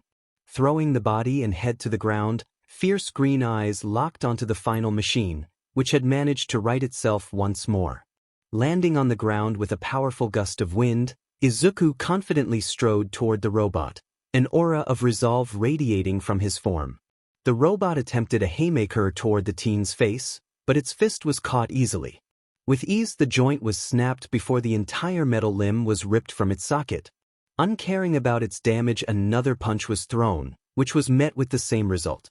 With no way to stop him, the angel shoved his hands into the machine's chest piece. Using the last of his strength and with a loud shout, Izuku ripped the robot clean in half. "Ah!" Izuku huffed, dropping to his knees as his adrenaline finally wore off for good. "Ah!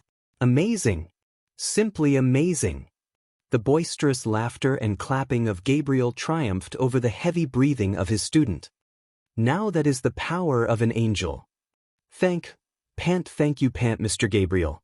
The younger angel acknowledged with a grateful, tired smile.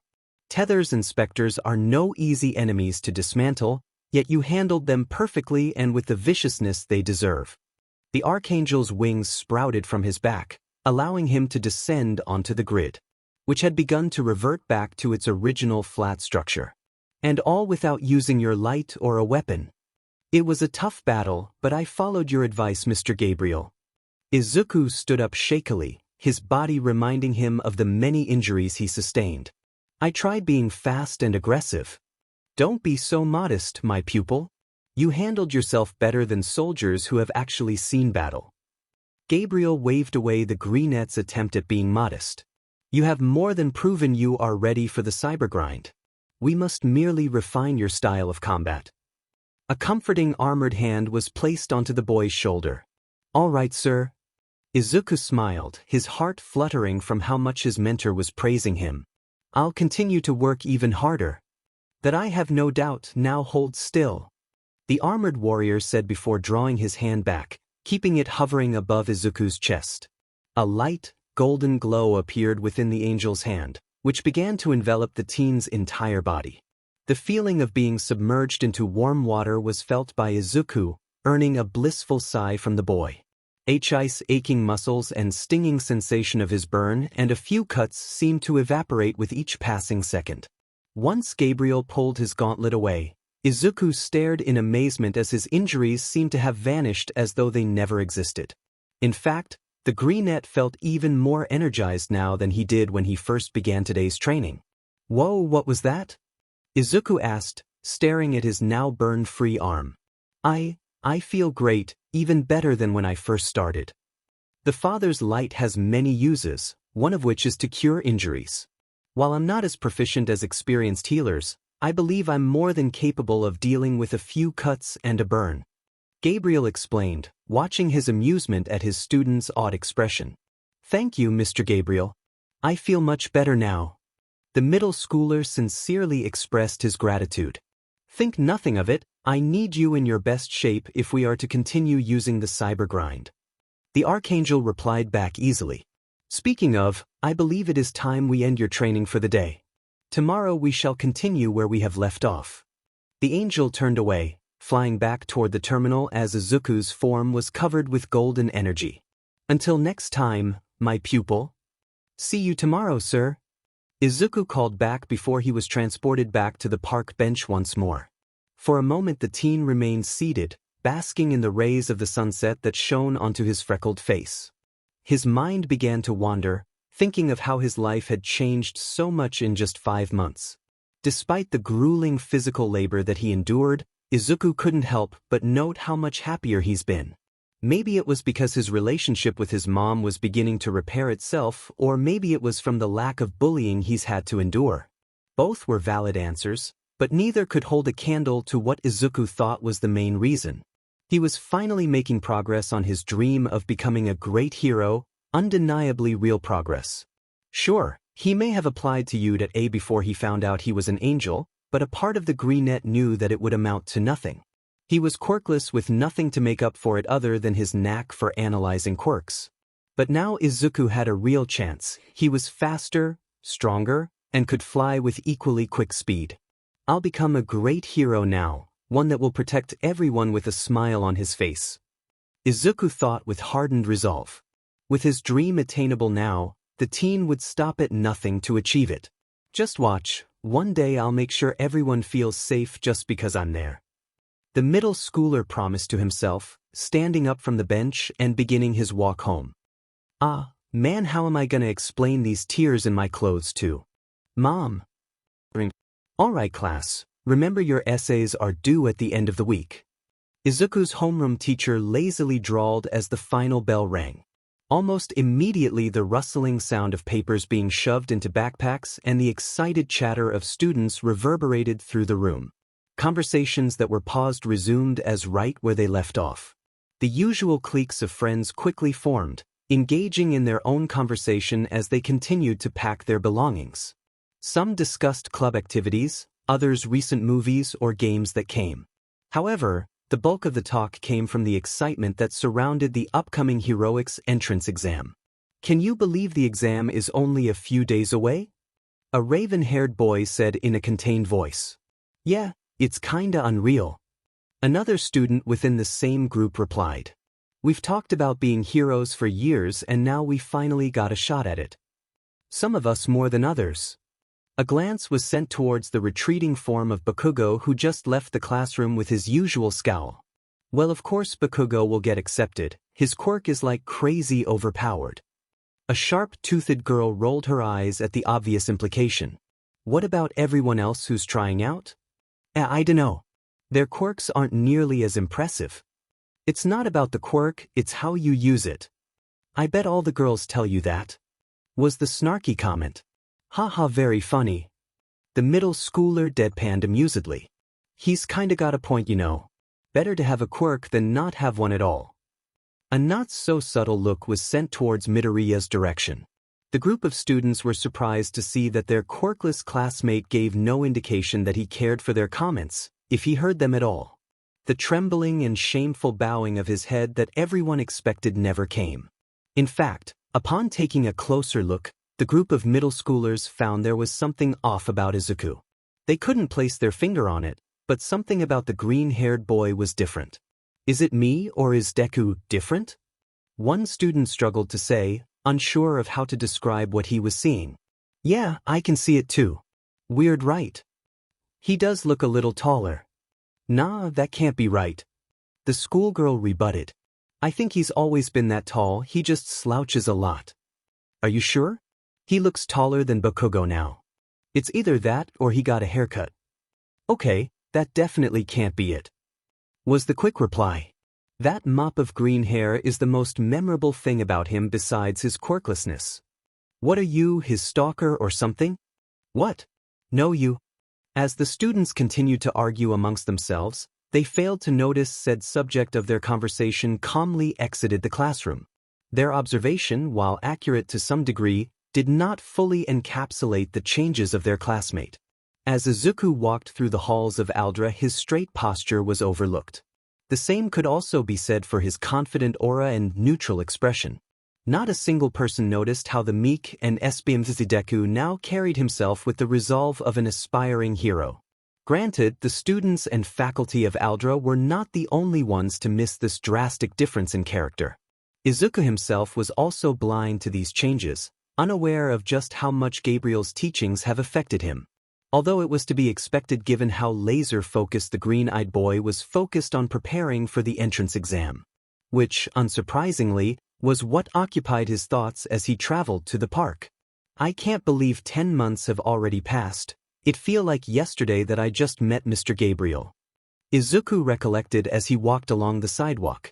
Izuku knew that time could pass by quickly when one was hyper-focused on what's in front of them, but he was still somewhat stunned by the change. The many hours spent training with his fellow angel that seemed to last for eternity in the moment now appeared minuscule in comparison. Even the schoolwork on top of his training didn't seem to overwhelm Izuku in any way. I wonder if I can get a day off for the entrance exam. The young angel mused to himself. Mr. Gabriel probably won't be too happy that something is cutting into our training time. Izuku could feel his lip curl upwards at the mere thought of his mentor going on another rant about the value of their time together. While Izuku hasn't been the one to start such lectures, there were things on Gabriel's side that did. More often than not it came back to a council that the Archangel worked under. The middle schooler tried asking Gabriel about the specifics of his frustrations, but his mentor merely brushed the topic to the side. Though Izuku's keen senses could sometimes pick up snippets of the other angels grumbling. Something about not wanting his student to deal with the bureaucratic balderdash that comes from the council. As the green-haired teen continued his silent walk, he was suddenly pulled from his thoughts from loud shouting. Glancing to his left, Izuku could see that a group of children, who looked to be in their first years in middle school, were crowded around something. Squinting his eyes, the teen could see that it was an object but rather another person. Dark gray, rubber-like material made up the downed kid's skin. Coupled with the pointed snout and fins on their arms, Izuku figured their quirk was aquatic-related. It also didn't take a genius to guess why said child was currently curled in on himself while the others circled around with mocking grins. Hey, look guys, the freak is crying. With a quirk like that, who wouldn't? Yeah, I doubt even his mother loves him. I overheard he wants to be a hero. With a quirk like that he'd be better off quirkless. Yeah, better useless than a monster. This wasn't the first instance of quirk bullying that Izuku had come across and undoubtedly wouldn't be the last. Yet, there was something within the group of preteens' words that sparked a fire within Izuku's green eyes. Those words, he could see how deeply they were cutting into the mutant quirk user. The hollow, almost dead look in their eyes was something the angel could spot from a mile away. Before he could even think, Izuku's body started to move on its own, striding towards the group of children with a clear purpose. I won't let someone else make the same mistake I almost did. The greenette thought to himself as he approached the scene. Hey, what do you think you're doing? Izuku called out with a frown on his. Almost instantly the group of bullies stiffened, snapping toward Izuku so quickly he was surprised they didn't get whiplash. The teen held his stern gaze, picking up on the nonverbal cues of the middle schoolers. They didn't seem to recognize Izuku based on their deer-in-the-headlights look on their faces. The greenette fully intended to use this to his advantage. With the image of Deku absent, he could make a real impression. Nothing. Just hanging with our friend. One stuttered out the excuse pathetically. Yeah, we're just joking around. Yeah, it's all jokes, isn't it? Another agreed hastily before sending a pointed look toward their victim, almost daring them to speak up unless they wished to receive far worse than jeers. I'm not blind nor deaf, I clearly saw what you were doing to them. Izuku bluntly shut down their weak attempts. I have half a mind to drag each and every one of you by your ear to your parents so that they can punish you for this. The green-eyed glare sent towards the younger students made them flinch. However, because I'm in a hurry, I'll let you all off with a warning this time. Go home and don't pick on him ever again. Yeah, we'll never pick on him again. Aha, we learned our lesson. For a moment Izuku considered their half-hearted apologies acceptable. However, for the briefest instant he was reminded of those very same words. Except they were being said by the quirkless boy's tormentors rather than the ones that stood before him. How many times have such words been uttered, only for them to be forgotten the very next day? With a hardened look, the greenette knew what he needed to do. Do not mistake my kindness for weakness. If I ever see any of you bullying anyone again, you won't be getting off so lightly again. The angel's voice was like that of steel as he spoke sternly. He knew that the second they could, these kids would do it again. Best to make sure they really understand that their actions were wrong. If a hero were here right now, they'd be beyond disappointed in you all. Picking on someone because of their quirk, what a villainous thing to do. Like that, Izuku could see his words had really struck the group of preteens close to home. They gained remorseful expressions, eyes filled with mourning regret. Their postures matched their expressions, becoming dejected as they sluggishly walked away. Truth be told, the angel did not expect his words to have that much of an effect. Maybe he was so used to his attempts at intervening failing that seeing something actually was that surprising. Hey, are you okay? When the bullies had disappeared from view, Izuku crouched down to the mutant student. I'm fine. The child sniffed loudly, wiping his eyes hastily with the back of his sleeve. Forgive me, I know we just met, but you look anything but fine. Izuku could easily see through the thin facade. It's nothing, test. He took a shuddering breath before continuing in a low whisper. Maybe they're right. Maybe I can't be a hero who would want a monster to save them. I understand it may feel that way. Trust me, I've been in your situation before. The greenette began in a soft, sympathetic tone. But even if the people around try to put you down and tell you can't do it, you have to push forward and keep trying. Because there are people out there who would love to see you as a pro hero. I guess. The preteen replied back, clearly unconvinced. If you don't mind me asking, what's your quirk? Izuku suddenly asked. It's called Shark. I have the same features like that of a great white. He replied, giving the older boy a confused look. How does that make a difference? Well, if you have the same features as a shark, then I bet you're great at swimming and can probably breathe underwater, right? When he received a nod, the middle schooler continued. Well, water-based heroes are hard to come by, especially those with as much flexibility as yours. Izuku gave the mutant quirk user a grin. I bet with your quirk you could save countless lives with just those two things alone. Imagine what else you could do with something like your sense of smell. Yeah, I guess I could. The dullness within the boy's eyes faded, replaced by a growing brightness. I bet once you become a pro hero you'll be as cool as Selkie or even Gang Orca. Izuku pushed further. Oh my god, you know Gang Orca too. He's my favorite. A beaming smile was sent towards the greenette at the mention of the pro hero. Yeah, I do, he's one of my favorite mutant heroes. The angel nodded with a smile. It always makes me annoyed whenever he's described as looking villainous. I know, right? It's so unfair, he can't control how his quirk affects his appearance. The other boy nodded in agreement. Besides, he looks so cool. Kinda like you, right? Izuku added with a soft voice. It's not fair that you get called a monster just because of your quirk. A small grin was given as he continued. Plus, I think your quirk makes you look cool. Thanks. No one's ever said that to me before. Was the almost inaudible reply. I'm sure Gang Orca would agree if he were here now. Izuku stood up and held out his hand for the boy to take. Let's become pro heroes so we can ask him together. For a moment the boy remained frozen on the ground, staring up at Izuku with wide, unblinking eyes. After a few moments a large, sharp-toothed smile etched itself across the quirk user's face. Eagerly a gray hand reached and grabbed Izuku's pale one, allowing the owner of the former to be pulled up from the ground. Yeah. Just you wait, I'll become a great pro hero just like Gang Orca. The boy promised with a bright grin. I'll be there cheering you on the entire way. The greenette grinned back, letting go of the preteen's hand. I hope we meet again. Izuku trailed off, realizing he never got the boy's name. Satoru Umi. Satoru answered the unspoken question. Midoriya Izuku, I hope I'll see you sooner rather than later, Umi-san.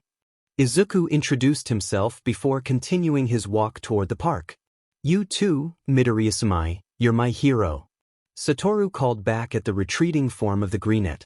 While Izuku did not respond verbally, he could feel his lips curl upward and a comfortable warmth fill his chest. If he were to be as technical as possible, the angel could see how his actions may come off heroic. Yet, in Izuku's mind he merely saw his intervention as a necessity more so than anything else. Still, he couldn't deny that it felt nice to be given such thanks. Even if it was for something as simple as scolding a group of bullies. The interaction left Izuku in a positive mood, the smile on his face never fading from his lips. On top of that, the angel could practically feel his spirits soar to new heights. Never before had he felt so motivated in his life. Izuku always looked forward to his training with Gabriel, but right now the Archangel couldn't summon him sooner. Every minute that ticked back felt like time was stretching on but making no real progress for the young angel. Thankfully, his prayers were answered after what felt like eternity, which happened to be only 5 minutes, as the expected golden glow surrounded his form. Now standing on the control deck of the cybergrind, Izuku immediately tossed his backpack to the side. If he had any less control of himself, he might have immediately jumped into the arena without a second thought. However, his desire to greet and speak with his master overridden his urge to jump directly into today's training. Hello, Mr. Gabriel. Izuku greeted as he made his way over to his fellow angel. Izuku. The armored warrior nodded back before turning his attention back to the control panel. Are you prepared for today's lesson? Yes, sir. The greenette responded back enthusiastically. Excellent. Your style of combat has improved significantly over these past few months. Gabriel noted while fiddling with the sliders on the screen in front of him. Today I want you to work on your management of the battlefield. More often than not the machines will have every area covered. What do you mean, sir? Izuku asked. You've taken note of the strengths and weaknesses of the machines, yes? When the green-haired teen nodded, the Archangel continued. I've taken the liberty of having most of your battles having at least one area left open for you to exploit. Like street cleaners and specters are often together? Izuku inquired, beginning to understand what his mentor was referring to. Precisely, my pupil. Both are extraordinarily lethal in close to medium range but lack anything for long-range combat. Gabriel praised with an approving nod. So today I'll have to deal with close, medium, and long-range machines all at once? The smaller angel concluded. Indeed, today we'll test everything I have taught you about fighting. The archangel confirmed plainly. Remember, if you find yourself on the defensive. Gabriel trailed off, looking at his student expectantly. Then I'm already losing the battle. I remember, sir, speed, aggression, and quick thinking. Izuku finished clearly. Then shall we begin? Gabriel rhetorically asked, grinning proudly behind his helmet. With a swift bow of his head, Izuku's wings burst from his back, allowing him to float down onto the gray platform below. Instantly the ground began to shift, blocks shifting to form the walls, stairways, and towards that the greenette had grown accustomed to. Soon after, the familiar several beams of blue light scattered across the arena appeared. The expected ensemble of machines materialized, a healthy mix between street cleaners, drones, specters, and tethers. However, standing on top of the several towers that were acted was a machine that Izuku was unfamiliar with. It was green and gray in color with pink lights and a similarly colored single eye. Its body was similar to that of Spectre's, albeit slightly skinnier. The legs of the robot reminded Izuku of a dinosaur, with 3 front sharp claws and 1 on the back of its foot. The machine's head was also irregular, taking on the appearance of a sniper rifle. A large gray magazine could be seen sticking out from the top of its barrel-shaped head. Knowing better than to dwell on his confusion at the new adversary, Izuku sprang into action. Using his wings to propel himself forward towards a lone street cleaner, the teen nimbly dodged the jet of flames that were sent his way. Twisting midair, he shoulder bashed the robot in its metallic chest, sending it crashing into a wall with a loud thud. Raising his fist to crush its head, Izuku was about to deliver the final blow before being forced to a set of orange projectiles. The 3 drones had occupied the air evenly while still maintaining sight with the young angel. Izuku made an attempt to snatch one out of the sky but was unfortunately forced to evade 2 thick cables shot out by the tethers. The evasion didn't stop there, as the new machine had dug his claws into the ground and crouched down, aiming its barrel at the greenette. A pink laser followed the angel with inhuman accuracy. Then, like lightning, a large caliber bullet shot out towards its airborne target. So, it's like a sniper. Izuku noted as he allowed himself to fall onto the ground with a grunt, dodging the projectile. Mr. Gabriel was right, they have every area covered. Dashing to the side to avoid the specter that attempted to tackle him, the angel burst into the air once more when he saw the approaching street cleaners. For some moments Izuku continued to dodge and weave, observing the patterns of his opponents with a critical eye. He noted that the sniper machine and the tethers required a recharge of sorts before they could fire again. I got it now. The teen thought confidently, ready to put his plan into motion. Flying high so he had the attention of the tethers and sniper, Izuku waited until one of the 3 made their move. The gunhead machine happened to be the first, directing another shot towards the floating boy. Swiftly moving to the side to avoid the bullet, wind blasted against Izuku's face as he sped over to the reloading robot, carefully dodging the projectiles from the drones and tethers as he did. With a great amount of force, the middle schooler grabbed the barrel with his hands, bending it with all his might. Like a twig, the metal snapped in 2, rendering the function of the machine useless. Flipping over the edge of the tower, Izuku could feel the shots from the drones whiz past his body and hit their fellow comrade. Then, using the wall of the tower as a springboard, Izuku avoided the subsequent explosion that followed. However, the move also allowed for the boy to build up momentum. Now, with significantly more speed, Izuku became a green blur as he shot towards one of the 2 tethers. The machine didn't have the chance to even attempt to restrain Izuku before its head was punched off its body. With its target now in sight, the remaining tether shot out its claw towards the teen. Such action proved to work against it as Izuku easily caught the cable. Before hardly pulling the machine toward him. Yeah, I think it's big enough. The angel flew forward, meeting the fast-approaching machine halfway and seizing it from the air. Holding the metal body in front of him, Izuku flew towards the group of drones, using the tether bodies as a makeshift shield. Projectile after projectile was fired, but none ever came close to striking Izuku. Each orange orb chipped away at the metallic body of the helpless tether before its green light faded. Nice try. The angel taunted, tossing the body of the inactive tether once he was close enough to the drones. Predictably, the small purple machines easily dodged the makeshift missile. However, Izuku was more than counting on this. Calculating where the closest would move to the middle schooler reared his arm back. When said drone moved to the location, it had no time to register the closeness of its enemy before a pale fist tore through its pink eye. With the drone still in his hand, Izuku threw its body towards the next machine, repeating the process that he used to dismantle the first. Once he snatched the last drone out of the sky, the greenette looked down, seeing the street cleaners had gathered underneath him. "Take this!" Izuku shouted, launching the purple body towards the group. Of the 5 that had made up the cluster of machines, only one had the wherewithal to dash backwards. The other 4, however, remained stubbornly rooted to the ground, even as the body of the drone shot towards them. Upon clashing with the gray floor, a large explosion sent an array of metal, springs, and wires through the air. Now to finish this. The teen thought with a look of pure resolution. Using his angelic speed, Izuku zipped towards the last street cleaner, grabbing its metal head and slamming it on its back.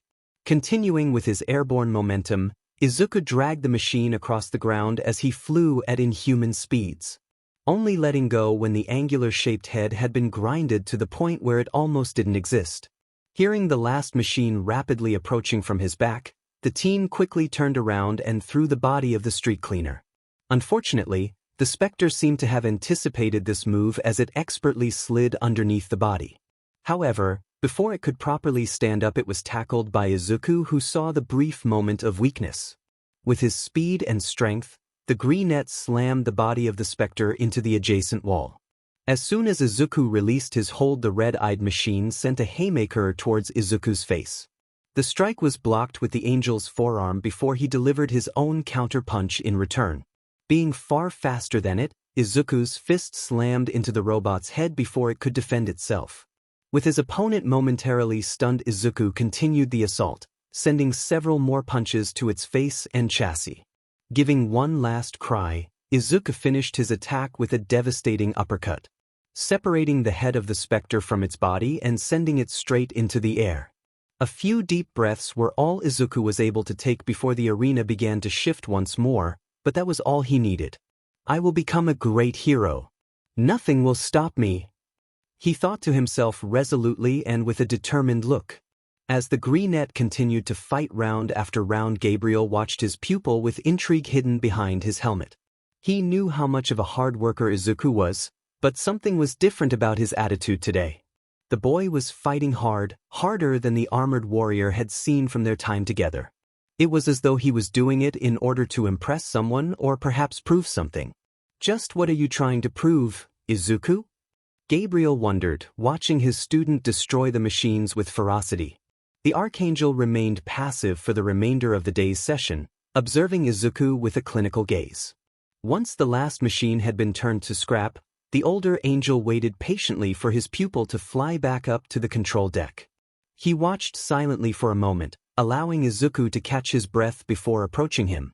"Well done, my student. Your performance today exceeded my expectations," Gabriel praised with his metallic voice.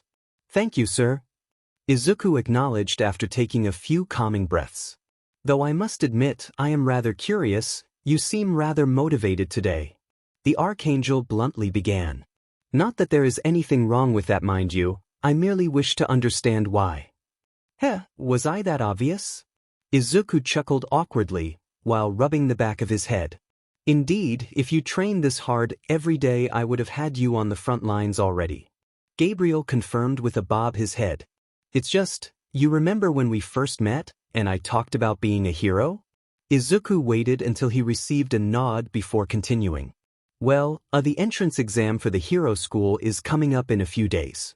And I just really want to make sure I'm ready for it." Putting aside the clear fact that you are ready, you insist on pursuing this hero path of yours?" Gabriel hummed thoughtfully as he proposed his question. "Is being the warrior of God not enough for you?" the older angel playfully asked. No.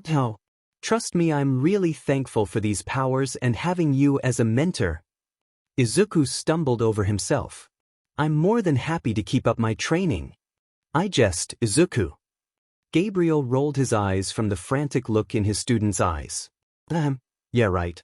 It's just I've dreamt of being a hero since I was 4.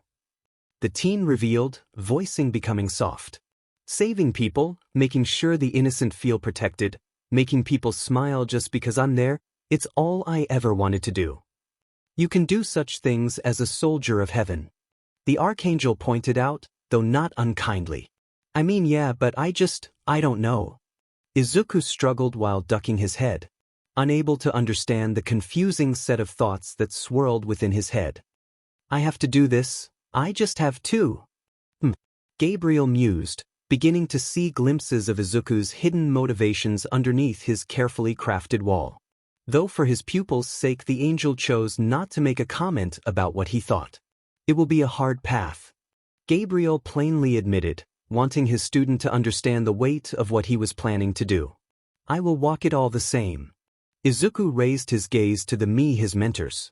You might not get to experience the luxuries of youth. If it means I'll get stronger, then it will be a worthy sacrifice. Your social life will likely become non-existent.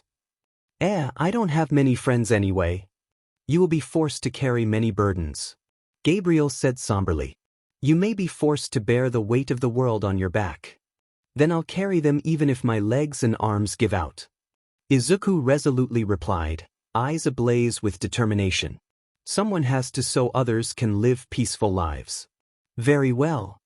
Gabriel responded in an indescribable tone. As your mentor, you have my full support to pursue your dream of becoming a hero. Don't think for a second that means I'll take it easy on you when you get accepted. I would be worried if you didn't, sir. The younger angel beamed, his heart racing with excitement. But how are you so sure I'll pass the exam? You're my student, of course you'll succeed. Gabriel pridefully scoffed at the mere suggestion otherwise. But if you think you're not, I shall remedy that. I really don't like the sound of that. Izuku's sweat dropped, envisioning the evil smile on his mentor's face. Consider it a final test before your exam. The Archangel cryptically explained, the golden aura surrounding Izuku before he could question further. Be prepared, Izuku, for tomorrow shall test you greatly. As quick as snapping one's fingers, Izuku disappeared from the monochrome palette of the cybergrind. Now back in the park, Izuku gave a brief stretch, feeling the effects of the day's battles finally catching up to him. With his joints now loosened, the teen picked up his bag and began his trek home. His mind ran wild with thoughts of just what exactly Gabriel had in store for him tomorrow. Today had already pushed Izuku to his limit, so there was no possible way that the next day could possibly be worse. Right? Day before the entrance exam. Izuku was nervous, more so than usual as he packed his things and made his way out of his homeroom. The greenette was eternally thankful that he didn't require sleep, or else last night would have been a tough one. For the entire night, Izuku laid motionless in his bed, staring up at his ceiling with a blank expression. His hand ran through the many potential scenarios that Gabriel could use to test him. Everything from fighting 100 machines to battling his master himself were considered. Nothing was off the table in Izuku's mind.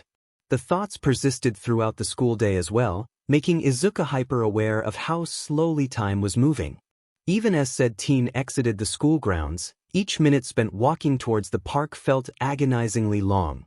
Perhaps it was his nerves, but Izuku desperately sought to take Gabriel's test already. Each passing second that Izuku wasn't in the arena of the cybergrind made him all the more worried. What if he failed? Would Gabriel retract his blessings? Would he stop mentoring Izuku completely? Worst of all, if he failed, would that mean he wasn't ready for the entrance exam? Calm down, you're overthinking again. Izuku scolded himself. Mr. Gabriel's test will be hard but fair. I just need to go beyond plus ultra if I want to succeed. Taking a deep breath to calm himself, the butterflies in the middle schooler's stomach lessened somewhat. Pulling notebook from his bag, Izuku began doodling hero costume ideas that he had for himself. The distraction seemed to have worked as the teen found himself engrossed in his task that his nerves all but disappeared. He was only broken from his concentration when his body filled with the comforting warmth. In the blink of an eye, Izuku vanished from his world once more. Appearing in the cybergrind, Izuku could see Gabriel standing at the edge of the platform, arms crossed as he stared down at the arena. Usually, the man was hunched over the machine adjusting the settings of the cybergrind. Seeing him standing expectantly likely meant that everything was already set up for the greenette. "Are you prepared for your test, Izuku?" Gabriel asked without turning to address his fellow angel. "As ready as I'll ever be, sir," Izuku honestly answered, dropping his bag and moving to stand next to his mentor. "Then go forth and claim victory." Gabriel nodded towards the arena. "Show me how far you have come, my pupil."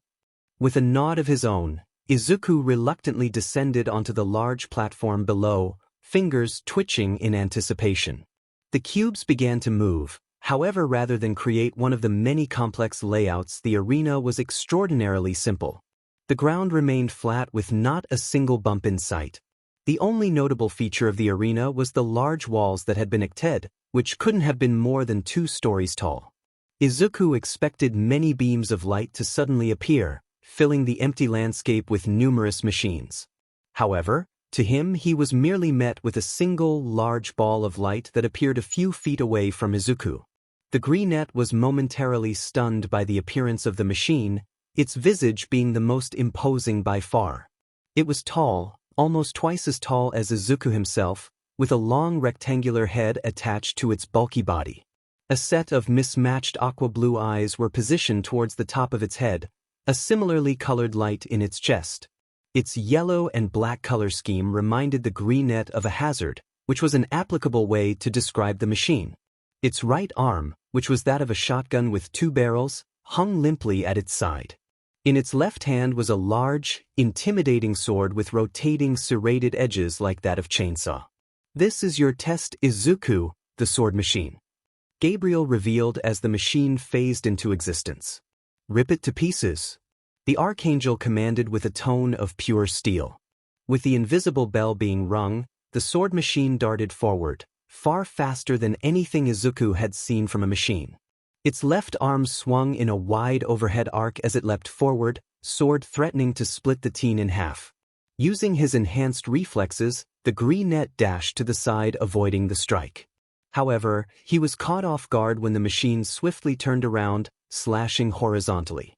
"Gah!" Izuku screamed in pain as the blade cut across his chest.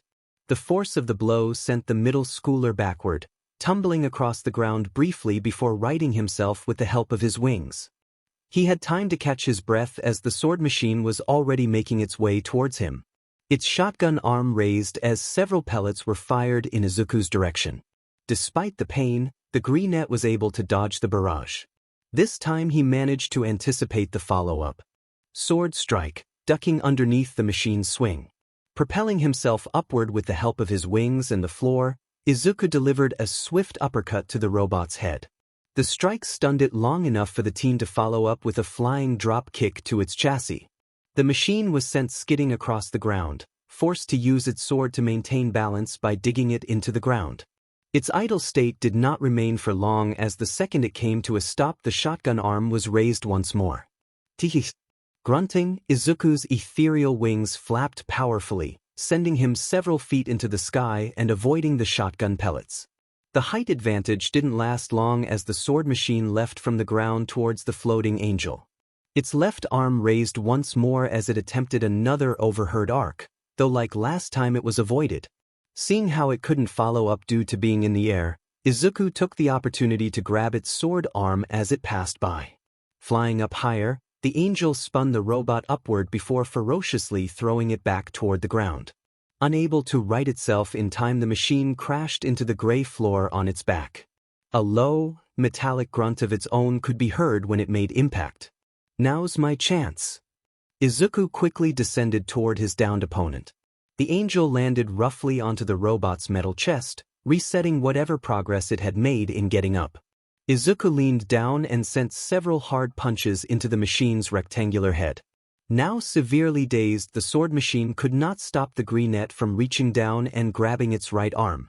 Gripping with every ounce of strength he had, Izuku pulled the limb, hearing the creaking of metal as he did so. The process was slow and likely painful for the machine, but after a few moments Izuku managed to tear the projectile-firing limb from its own. Unfortunately for the green-haired boy, he received a harsh kick to his already searing chest for his efforts. The blow sent the teen stumbling back, dropping the arm in favor of clutching his bleeding chest. Using its sword to help right itself, the sword machine returned to being back on its feet. With inhuman disregard for its loss of limb, the robot charged forward, swinging its blade in combination of wide overhead arcs and swift horizontal strikes. Izuku managed to dodge the first few, but the relenting attack proved to be too much for the green-eyed teen. Several shallow cuts appeared across his body, mostly on his arms and abdomen. Enraged by both the pain he was feeling and the relentlessness of his attacker, Izuku began to deliver his own blows in retaliation. For every slash made against him, Izuku made sure to return the same sentiment right back at the sword machine twice-fold. The effects of which were obvious from how damaged its head and body began to look. Seeing how its opponent was far faster than it, the sword machine reared its remaining arm back before throwing its sword.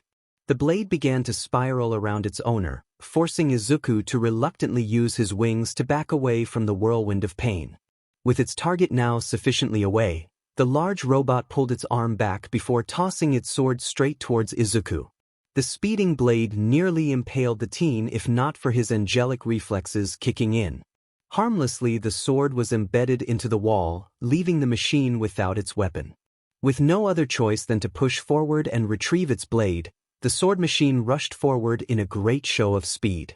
Yet, Izuku was far faster, reaching the sword and pulling it out of the wall with a grunt. Lacking the human desire for self-preservation, the sword machine continued its charge.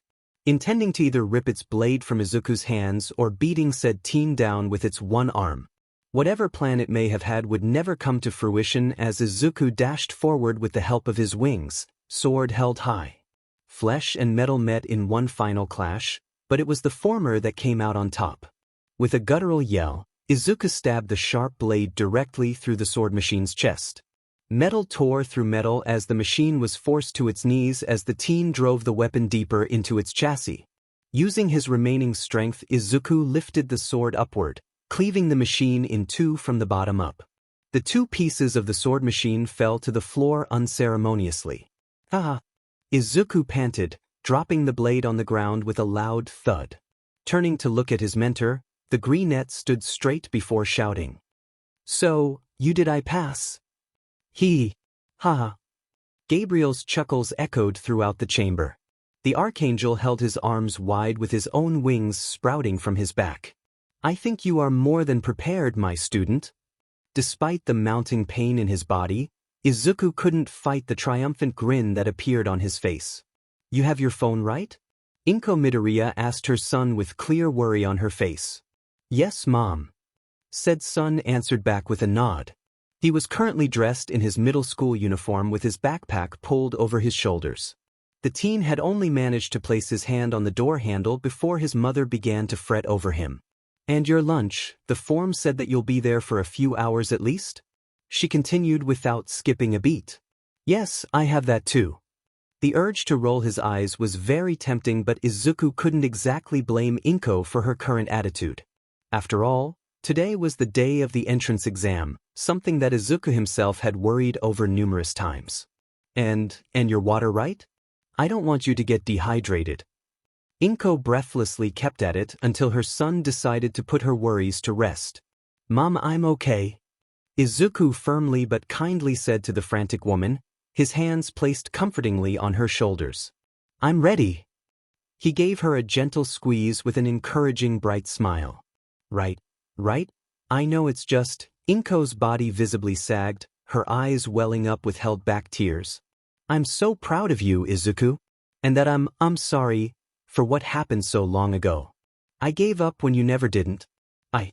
Mom." The green-haired teen interjected, staring at the woman with soft eyes. "You don't need to apologize for that, I understand. You were just trying to look out for me, I cannot fault you for that. But I still should have believed in you, believed in your dream. The matriarch desperately tried to counter, almost as though she was looking for some justification for her son to be upset with her. And you do now, that is more than enough for me. Izuku gave a reassuring smile before letting go and opening the door. I'll be back soon. Izuku. Inko called out just as the teen stepped foot into the outside world. Stopping, he turned back to look back at his mother in curiosity. I love you, I know you'll do great out there. She gave a watery smile and a shaky thumbs up.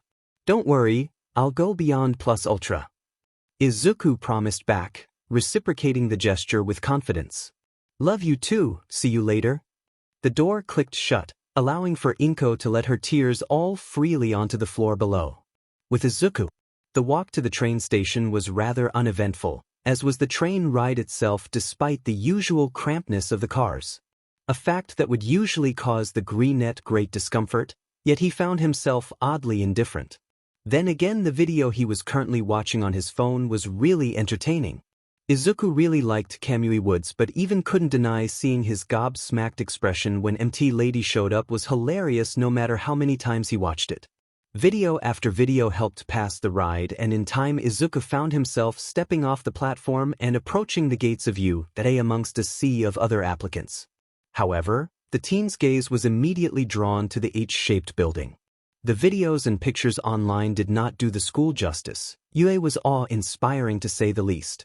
It was easily the largest and most impressive school Izuku had ever laid eyes on. I can see why UA is the #1 heroic school. The greenette thought to himself, feeling a little intimidated by the sheer size and scale. Stepping through the gate, the building only seemed to grow in size, like standing at the bottom of a mountain. Other applicants and students with a variety of quirks continued down the stone walkway, some chatting excitedly about the upcoming exam. Yet for a moment the angel simply stood in the middle of the path leading towards the front doors to the school. A whirlwind of thoughts passing through his mind as fully registered where he was. I can't believe it, I'm actually here. It feels so surreal. Izuku couldn't describe the strange feeling that blossomed in his chest. After all these years. Are you unwell? A stoic voice from behind Izuku snapped him out of his thoughts. Glancing to his side, he could see another applicant, though much shorter than himself, standing with an indifferent expression. The teen wore a uniform similar to Izuku's, though the colors were completely different, along with a red choker around his neck. His head was like that of a bird with dark black feathers, at least Izuku assumed they were feathers, and a sharp hooked yellow beak. The angel couldn't quite place it, but something was off about the other boy's vibe. The piercing red eyes staring back into his green ones certainly didn't help. If you are, perhaps it would be better for you to leave. The examinee continued before Izuku could respond. There is no shame in admitting one's shortcomings. He bluntly but not unkindly added. Sorry. I was caught up in my mind for a moment there, Izuku answered with a sheepish smile. I appreciate your concern, but I'm more than ready to face the exam. Forgive me my interruption then. I understand that conversing with the mind is a necessity. The bird-headed boy bowed apologetically. Yeah. The greenette blinked, unsure of what to make of the other applicant's words. I'm Midoriya, by the way, Midoriya Izuku. He reached his pale hand out. Tokoyami Fumikage at your service. The teen accepted the gesture with a firm shake, and this is my quirk, Dark Shadow. From his back, a shadowy figure that looked similar to Tokoyami, only with sharp yellow eyes, emerged. Too bright, too bright. As quickly as the figure came, it disappeared with a pained cry. He doesn't like the light. Tokoyami said plainly. You don't say. Izuku's sweat dropped, not expecting such a dramatic reaction. Anyway, it's nice to meet you both. You're here for the entrance exam too. It was a dumb question, but the teen wanted to be polite regardless. Indeed, we have traveled from Hamamatsu in order to partake in this test. The quirk user revealed with a nod. Cool. I'm from the middle of Mizudafu, so I bet your train ride here was a lot longer than mine. Izuku replied back while the two resumed their walk toward the auditorium. Time that was spent well enough since I was out of the sun for the majority of it. Tokoyami said with a hum. I'm guessing your quirk is based off shadows or something like that? The angel asked curiously. Correct, dark shadow is most powerful the more light is absent. Tokoyami confirmed. Though he does become harder to control the more darkness that surrounds us. That's a pretty powerful quirk, even with its limitations. Izuku couldn't help but praise. All you have to do is stick to the shadows and I'm sure you'll breeze through the practical portion. Of that I am also certain, yet the same cannot be said for the written exam. The shadow user let out a dramatic sigh. I admit, academics are not my strongest compared to my other peers. I'm sure you'll do great. The teen gave an encouraging smile. We may have just met, but I can tell you have a good head on your shoulders. Your kindness warms my blackened heart if only slightly. Tokoyami replied with a notable upward curve of his beak. Before Izuku could so much as utter a word, his shoulder was suddenly roughly bumped by a passing Bakugo. Out of the FNG way, nerd. The explosive blonde seethed with anger. I don't offend you, get why you're here, useless F-. Was the only comment before he stormed off into the building, hands shoved deep within his pockets. You know him? Tokoyami asked after witnessing the interaction. He's was a friend. Izuku corrected himself quickly, now wearing a neutral expression. Perhaps it is for the best if we make our way to the testing hall now. The other examinee suggested. Though Tokoyami wanted to say more, he remained silent for the time being. Together the two teens followed the signs leading them to a large auditorium that had hundreds of seats that were nearly all filled. Following the information given to them on their temporary IDs, Izuku and Tokoyami went their separate ways. The former ended up almost in the middle while the latter was stationed somewhere to the far right. Plopping down into his seat, a small sigh of relief escaped Izuku's mouth when he saw Bakugo was a few rows down from where he was. Greenette placed his bag on the ground, folding his arms across his chest as he waited.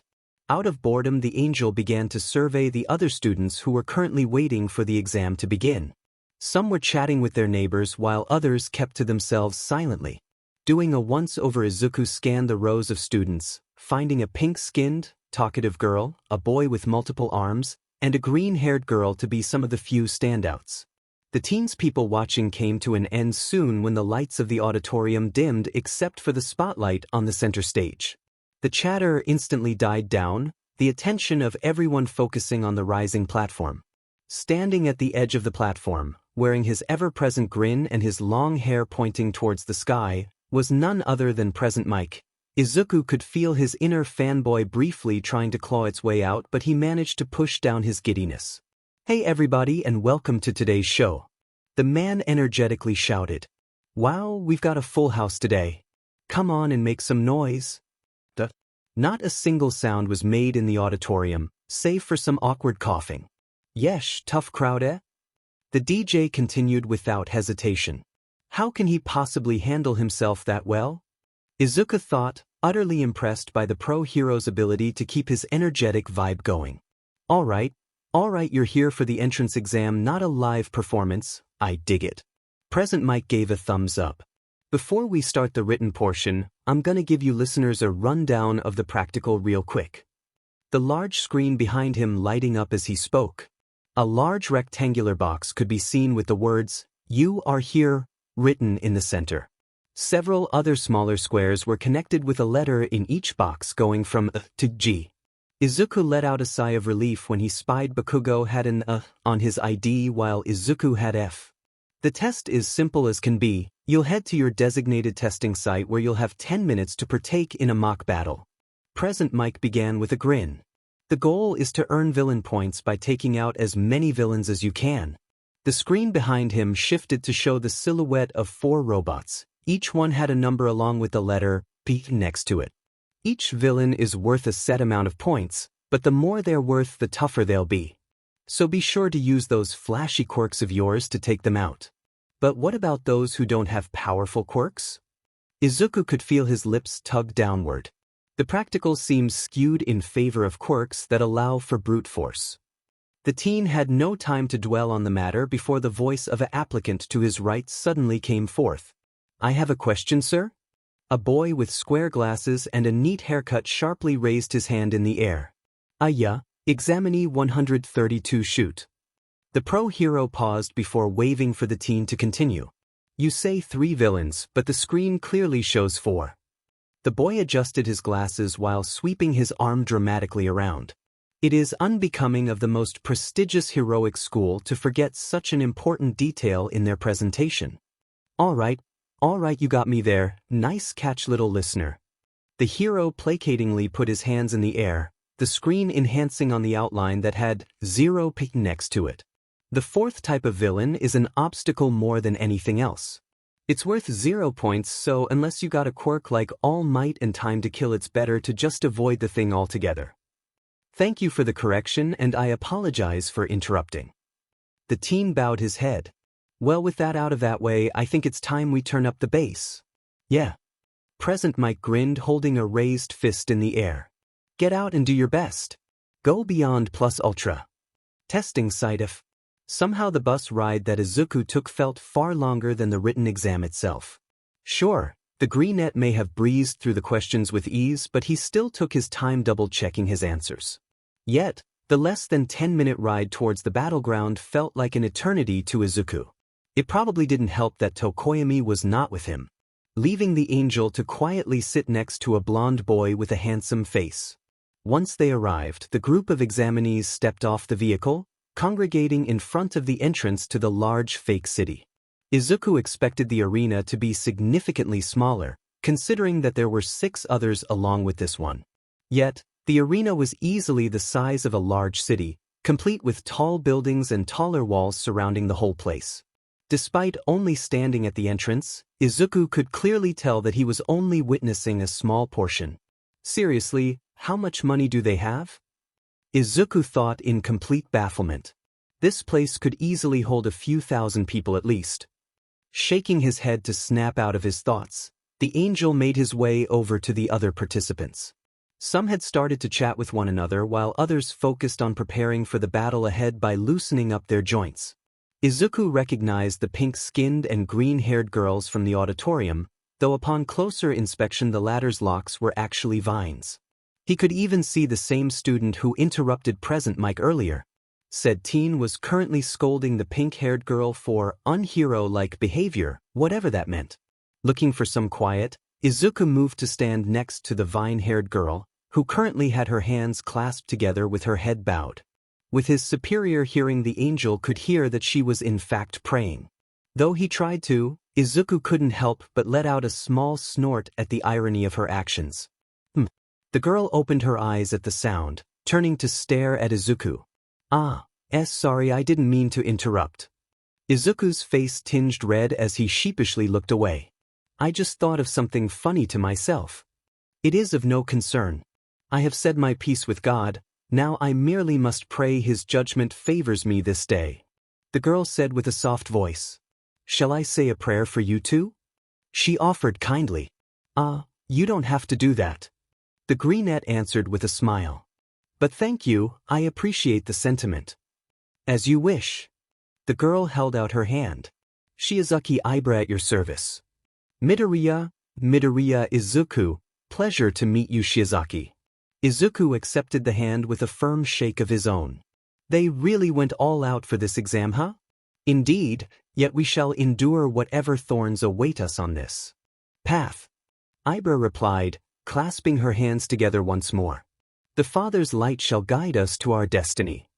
Hey listeners, are you ready? The voice of Present Mike coming from one of the large walls caught the attention of everyone present. Yeah, I can see that. Izuku's lips twitched slightly. Good luck out there. May the Father bless you, Midoriya. The vine-head girl nodded back. Yeah. All right, let's go. Whether it be Gabriel's training style or Izuku's own inability to control himself, the greenette could feel his ethereal wings and halo blossom from his back. Without even waiting to see if there was a countdown, he zoomed forward in a green blur. In a matter of seconds, Izuku was met with a one-pointer in his path, its red eyes gleaming menacingly. Yet, it could not stop the angel from twisting in the air and chopping its head clean off his body. Before the hunk of metal could even hit the pavement, the winged teen was gone, racing down the street in a great show of speed. The other examinees watched the scene in confusion, until Present Mike broke them from their stasis. What are you waiting for? He's got the right idea. There are no countdowns in real life, go go go. And like that the other teens surged forward into the city. U.A. observation deck. And that's the last of them. I think we're in for a very entertaining year. Present Mike boasted while stepping into the room. Speak for yourself, Hizashi, none of the brats are remotely appealing. The tired voice of Aizawa Shota replied back. The erasure hero curled up in his yellow sleeping bag while boredly looking at the large TV screen against the wall. I don't think I've ever seen anyone reach your absurd expectations, Shota. Pro Hero Midnight commented teasingly. Her legs crossed sensually as she looked up at the device with a quirked lip. I think we got quite a few beauties this year. The heroine liked her lips. Indeed, Ms. Kiyama, so many delightful and interesting quirks this year. Principal Bear Mouse thing, Nizu agreed with his usual weird smile. I'll say. Snipe muttered, watching a blonde examinee blow up several two-pointers. Come on, Aizawa, you're telling me not one listener has caught your eye. Hizashi plopped down onto the couch next to Midnight. None that I'm not expecting to be in my class already. The baggy-eyed man said flatly. I think they just may surprise you. Nizu countered lightly, excitedly tapping his paws onto his desk. What do you think, Yagi? The other pro-heroes in the room turned to stare at the skinny man who remained oddly quiet since the practical exam began. The number one hero looked startled as though he was caught dozing off in class. Letting out a grunt to clear his throat, All Might addressed the room with an awkward look. Sorry Nizu. I was lost in my thoughts, what did you say? The skinny man answered sheepishly. Thinking about your new protege, The creature ignored the man's question in favor of asking his own. Yes. Sorry, I'm still getting used to having Mirio as my successor. All Might admitted while rubbing the back of his head. Your mini-me can survive for a few hours without you. Aizawa drawled from his spot on the floor, earning a few snickers from the other heroes in the room. Focus on the brats on screen for now. I suppose you have a point, Aizawa. The hero choked on the air before swiftly composing himself. Anyone I should be paying close attention to? It's pretty obvious, honestly. Cementos answered with a shrug. Bakugo Katsuki and Endeavor's kid are easily gonna be the top two. Isn't that the same kid you saved from that slime villain almost a year back? Nemuri pointed out. He looks like a real hothead, those are almost the most fun to break. His temperament aside, the kid's got a powerful quirk. No denying it. The cowboy-themed hero reminded. While true, it is not the quirk that only makes a hero. Nizu countered with a light smile. Shall we see who else has the spirit of a hero? Testing Sidef. Izuku was stumped. Not because the villainous robots proved to be difficult, mind you, the trail of scrap left behind proved that much. No, Izuku was stumped because he didn't know what else to do with the remaining 7 minutes he had. The Greenette expected a challenge, one that would push him to his limit in order to acquire victory. He expected these machines to come at him with the intensity of the ones that he battled numerous times in the cybergrind. Yet, these robots, to put it bluntly, were nothing more than walking annoyances more than anything else. They lacked the drive that Izuku was used to seeing. Even the simple-minded drones proved to be more relentless. In a matter of seconds, the Angel could dismantle an entire group of the robots with minimal effort. A part of him even argued that he probably didn't even need his wings in order to take them down. His strength and speed alone easily tore apart their metal like it was wet paper. They didn't even have any tactics, simply charging forward with no thinking. Wow, I can't believe I'm saying this, but I really expected better. Without looking, Izuku ducked under a swipe made by a three-pointer. He swiftly countered with a back kick to its metal center, splitting the machine in two and sending the top half flying into the side of a building. And that's 45 points. Floating up high in the air, Izuku surveyed his surroundings, green eyes scanning for any more robots to destroy. To his surprise, he was greeted to the aftermath of his efforts, several streets lined with broken metal bodies. From his position in the sky, Izuku could see that at least a fourth of the city no longer had any more robots. Something that surprised the Greenette greatly since he felt as though he had just started. Okay, I guess I'll go look for more then. The teen blinked, unsure of what to make of the fact that he alone took out a quarter of the total robots. With a powerful flap of his wings, Izuku glided through the city at a steady but controllable pace. He could see the other applicants dealing with their own robots. Some easily dismantled their metallic opponents while others struggled to even so much as scratch the villains. Stopping himself so he could survey the chaos below, Izuku watched the other examinees with a calculating gaze. His green orbs narrowed when he saw the pink-skinned girl had managed to find herself cornered between a 2-pointer and a 3-pointer. Without a second thought, blue wings flapped powerfully, sending the Greenette flying towards the examinee with inhuman speed. Before either the robots or the girl could even register his existence, Izuku struck. Flying low, he braced himself using his shoulder as a makeshift battering ram to sweep the 2-pointer from under its feet. Keeping his momentum, the teen did a mid-air flip to grab the back of the 3-pointer. And with minimum effort, Izuku flipped the large hunk of metal on its back before shooting back into the sky. What the foo? The girl stared with wide, bewildered black eyes. What are you waiting for? They're down, take him out. Izuku called out from the air. Why you right? From her hands a stream of a thick liquid came forth, striking the downed robots and burning through the metallic chassis. Huh, an acid-based quirk. Very powerful. Izuku noted to himself, watching the liquid melt through the metal with ease. Thanks, dude. I owe you one. The girl thanked with a large smile and a thumbs up. Izuku returned the gesture before taking off into the sky once more with a loud boom. I think I found out what to do with my spare time. The teen muttered to himself while flying through the city, his gaze searching for anyone else who looked as though they were in trouble. U.A. observation deck. Hey guys, I think I found an interesting one. Present Mike said while grabbing the remote and flipping to the feed for testing Site F. Oh, Midoriya Izuku? Nizu inquired curiously, the amalgamation of animals pulling up the boy's file on the side of the screen. His quirk is called Angel, huh? Cementos muttered while reading the information on screen. Seems pretty generic to me. But not ineffective, look. Vlad King grunted, motioning towards the zooming camera showcasing the pile of metal bodies. Kid's got some moves.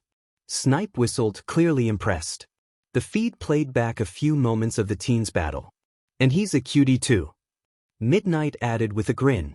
Look at him go, he's making them look like real bottoms.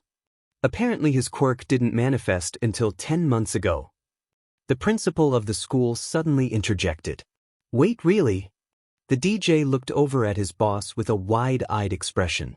The other heroes also wearing different levels of disbelief on their faces. That's what his records say. Nizu confirmed with an easygoing smile. Goddamn, talk about late bloomer. Snipe muttered to himself. Full of surprises already. At this point we might just have to accept him on principle. Midnight grinned, some of the other pros agreeing with her. Something wrong, All Might? Cementos asked, seeing the smaller man with a perplexed look on his skeletal face. It's nothing, it's just he seems familiar. Like I've met him before. The number one hero answered with a dismissive wave. You don't seem too shocked about the whole late quirk thing. The other hero said, considering the nature of mine, gaining a quirk as late as this is not too outlandish. All Might replied back with a hum. Both heroes' attention was pulled back to the screen by Present Mix's commentary. Ha, we've got a real mother hen here. The man laughed, seeing the Greenette save a pink-skinned girl. He leaned down to lightly jab Aizawa in the chest. Kinda takes after you, Shota. You sure the kid isn't yours? We don't even remotely look the same. Eraserhead rolled his dry eyes at the joke. Coulda fooled us. Midnight joined in, watching as Izuku helped a blonde boy laser through 3 1-pointers. He's actually going out of his way to help the other examinees without stealing their points. Vlad King pointed out after observing the teen assist another applicant. Very noble of him. Geez, kid breaks down the bots in no time then decides he wants to help others rather than secure more points. Present Mike chuckled with a shake of his head. That kid is way too nice. I think we may have a third contender for first place, Bakugo, Todoroki, and now Midoriya. Nizu said cheerily. He's racking up rescue points very quickly. Perhaps we should make this a bit more interesting. The principal pressed a button on his desk. 0-pointer released in Sector F. Let's see how Midoriya handles this. Testing Site F. Thank you for the assistance. The boy with glasses shouted while bowing sharply to Izuku. It was no problem really. I barely did anything. The greenette sheepishly smiled at the dramatic display. In Izuku's mind he truly believed he did not do nearly enough to receive such a dignified response. All he merely did was help redirect the other teen's momentum so that he wouldn't fall into the awaiting ambush of robots. With his fellow examinee out of harm's way and the robots revealing themselves, Izuku allowed the glasses wearer to dispatch the machines. The jet engines that were embedded in his legs caught the greenette's attention immediately. It got Izuku curious about which one of the two was the fastest. I disagree vehemently. If not for you, I would have fallen to that ambush. The blue-haired teen continued. I am in your debt. No, that's okay. Izuku waved his hands. No debts, no favors, I simply helped because it was the right thing to do. The teen explained with a bright smile. Truly the mark of a great hero in the making. The boy muttered. He looked at Izuku as though he were All Might himself. I must learn from your example and become better if I am to achieve the status of a hero. Yeah, whatever you say. Rumble. Like a crack of lighting, Izuku's head shot into the direction of the loud sound, his green eyes narrowing instantly. Truthfully, Izuku could feel something was off even before his ear even registered the noise. He could feel the ground beneath him had begun to shake, lightly at first, then becoming a deep shake. The ground moved with such intensity that the two teens nearly lost their balance. Spreading his wings, Izuku hovered in the air, staring down the street where the source of the vibrations came from. What was that? The blue-haired teen shouted in surprise. I don't know, but I think it's best if you get out of here. Izuku called back down. What about you? Was the panicked response. I'm going to make sure the others are safe too. The angel called back down before taking off in a show of speed that left the other boy speechless. Flying high into the air, Izuku could finally make out what was causing all the trembling. The 0-pointer in all its glory was currently trampling through the streets like a storm of destruction. Buildings collapsed under its mountainous size, sending rubble scattering across the arena with each inch it moved. Forward. The gigantic machine was heading towards his section of the city, though at a very slow pace. Not that its speed mattered, since its sheer size alone took up several city blocks easily. Quickly, Izuku began to race through the battlefield at breakneck speeds, his eyes working equally as fast in searching for any stragglers. From what Izuku could see, everyone was already in the process of getting as far away from the 0-pointer as possible. A look of relief washed over the teen's features as he saw everyone making their way to the other end of the city.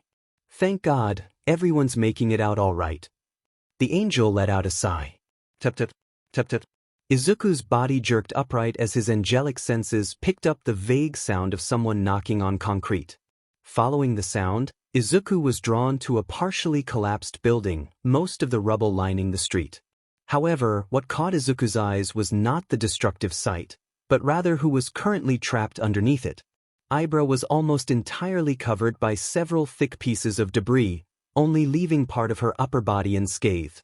The vine-haired girl was attempting to use her quirk in order to move the rubble from her body. Though the painful look on her face coupled with the lack of her freedom showcased how little progress she was making. The green-eyed teen immediately began to descend toward her, fully intending to help free her from her prison. However, he was halted in his tracks when a large, imposing shadow loomed over the street. Tremble, tremble. The 0-pointer was traveling straight toward the trapped girl with inhuman apathy. A look of pure horror appeared on Ibra's face, her struggling becoming far more frantic and panicked. Yet, despite her efforts, the rubble trapping her refused to budge, leaving her an easy target. A glint could be seen coming from her eyes as tears began to softly flow. For a brief instant Izuku remained motionless in the air, watching the struggling girl with indecisiveness. He clearly didn't have enough time to clear the debris covering her body before they were both trampled by the zero-pointer. But Izuku did not believe, even with his power, that he could take down the machine before it reached Ibra. What do I do? What do I do? The greenette frantically thought. Calm down. Focus. A voice that sounded eerily similar to Gabriel's sounded in Izuku's head. What?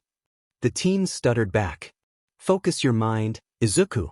You are an angel of God. Demonstrate your might. The voice continued unrelentingly. But I can't. I don't know if I'm strong enough. Izuku desperately shouted back at the voice in his head. You must be, if not for your sake then for hers. The voice bluntly stated before going silent. The angel considered the words with every ounce of mental strength he had. He knew that even with all the training, all that he had learned under Gabriel, he was still not confident in his abilities. A part of Izuku, a piece of him that manifested since his quirklessness diagnosis, told him that he couldn't be the hero he always dreamed to be. But another part, one that was growing in power, began to fill the greenette's mind, telling him he didn't need to be that hero that he wanted to be, he just needed to be Ibris. With a deep breath, Izuku began blocking out whatever thoughts tried to dissuade or persuade him.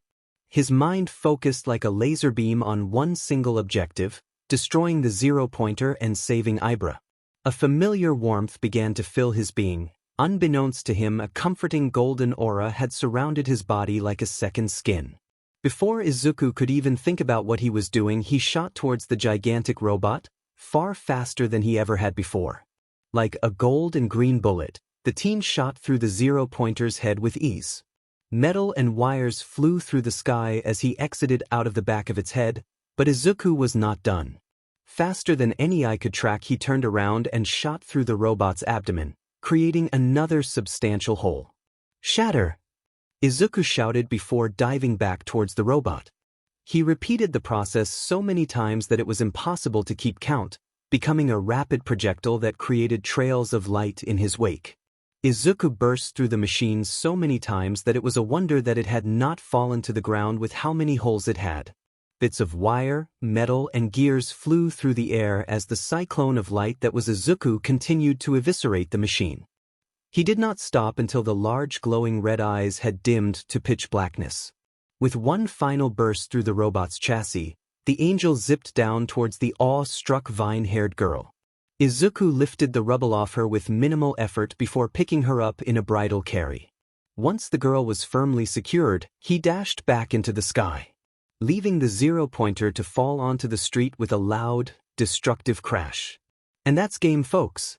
Thanks for participating. We hope to see you back soon. U.A observation deck. Holy F dash. Snipes sputtered from his seat, his eyes wide with disbelief. That was unexpected. Midnight found herself at a loss for words. I take back the generic comment from earlier. Cementos commented with a disbelieving shake of his head. That was insane. It was awesome. That's what it was. Present Mike cheered with a boisterous laugh. Impressive. All Might added with a semi-baffled expression. You know, if you don't want him eraser, I'll gladly take him into my class. Vlad King offered, looking impressed with the display. Nice try, kid is going into 1A without a doubt. Aizawa immediately denied. The man looked far more awake than ever since the exam started. What a wonderful display. Good thing too, because I tried shutting it off, but my button didn't work. Nizu clapped his paws together in delight. You're joking, that right, boss? The cowboy hero hesitantly asked. The principal merely smiled in response. Testing site if. With Ibra now out of harm's way, Izuku could feel the warm sensation dissipating from his body. He let out a deep breath, more so to calm his racing heart than out of fatigue. With his wings gently flapping, he began to slowly descend to the ground. Oblivious to the look of absolute reverence being given by the vine-haired quirk user. He's so majestic, Ibra thought, continuing to stare unashamedly. Ha! The girl snapped out of her thoughts, blinking dumbly as her dark green orbs met his bright green ones. I asked if you're hurt? Izuku repeated, still wearing a look of concern. I am well. Perhaps some light bruising, but nothing a little rest cannot heal. Ibra answered in a soft voice. All right, but I'm still going to take you to Recovery Girl so she can have a look at you.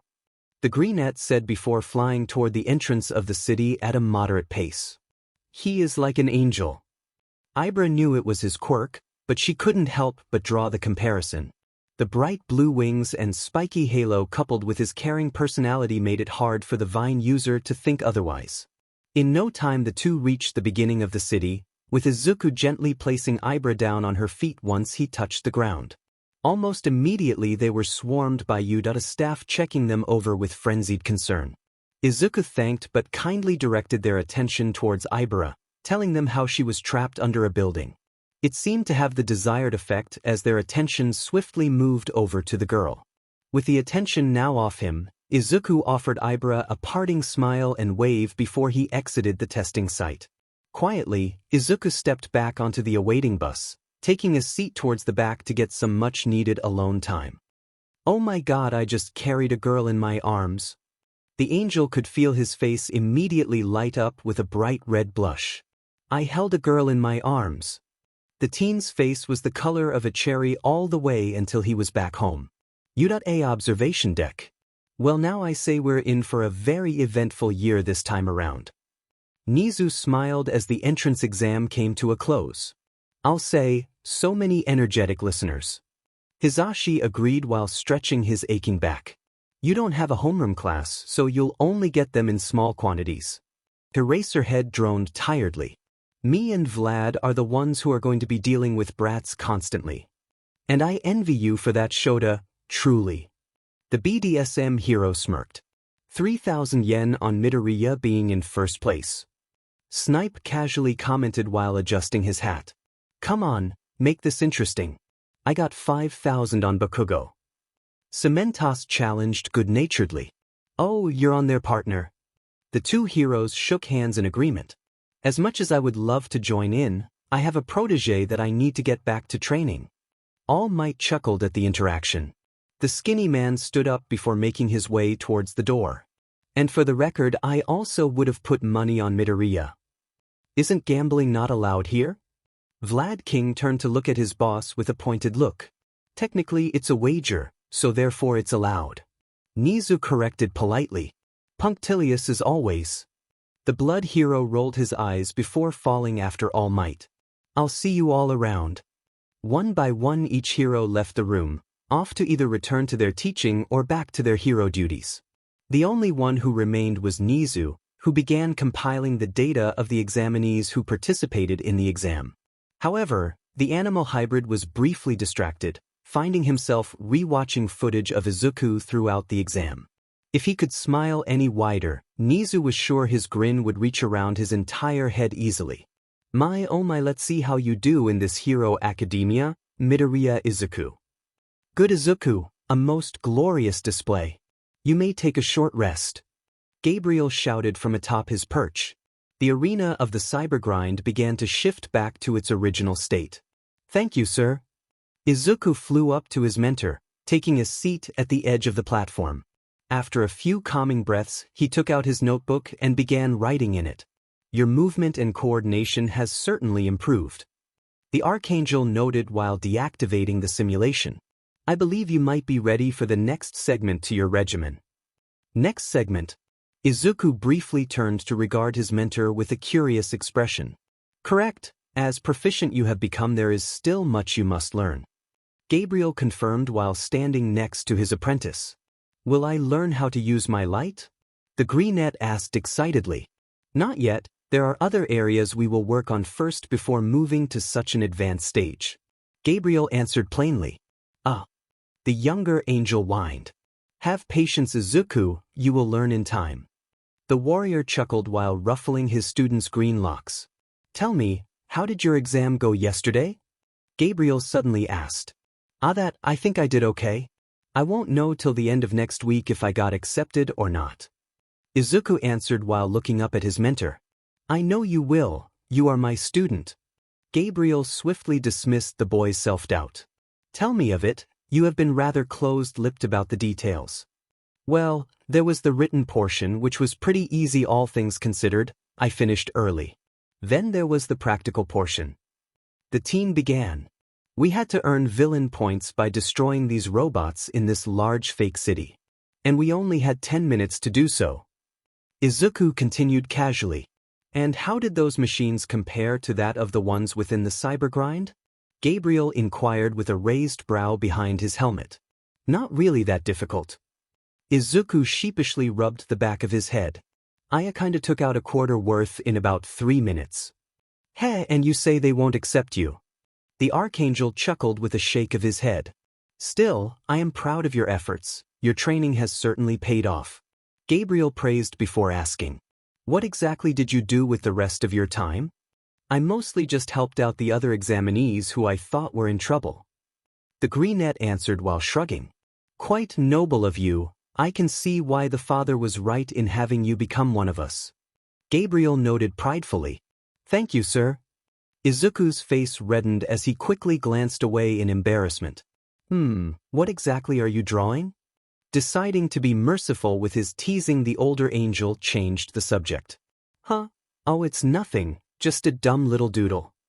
The teen shifted, allowing for his mentor to look over his shoulder. Our definitions of doodling are quite different if that is the case.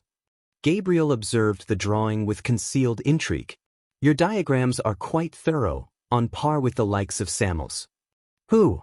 Izuku asked curiously. Heaven's resident forge master. He makes most of the armor and weapons for the soldiers of heaven. Gabriel explained while still scanning the page. I believe he would have quite the time working on something like this. I don't know about that. Izuku rubbed the back of his head. He glanced down at the page with a conflicted expression. It's just a stupid hero costume idea. I'm sure I can just get someone from the support course to make it. Absolutely not. The Archangel flatly denied. Why not? The smaller angel turned to look at his mentor with a confused expression. You are a soldier of heaven, Izuku.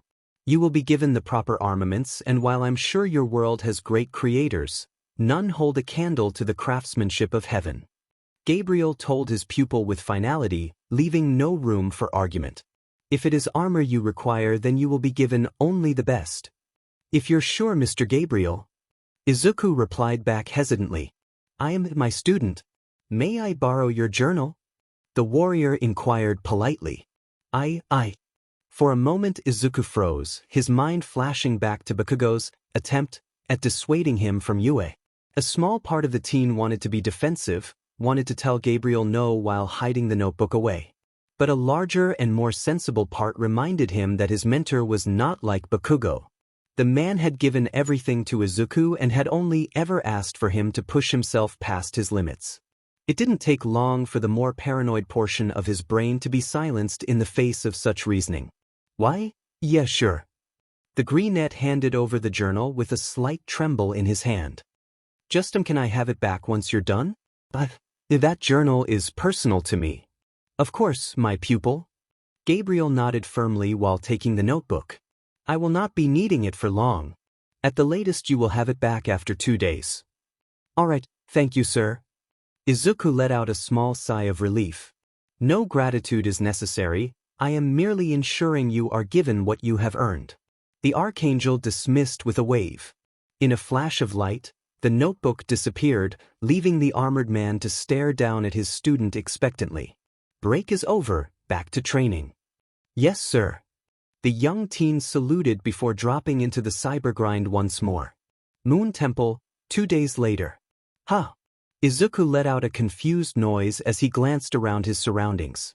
The teen expected to find himself within the dull void of the cybergrind, yet his surprise grew when he found himself standing on the moon's surface once more.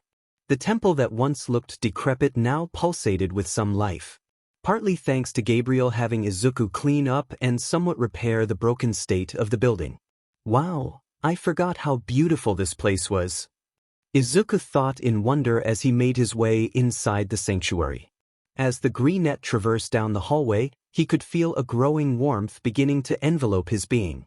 The lingering traces of divinity that Izuku once felt burned with a much greater intensity.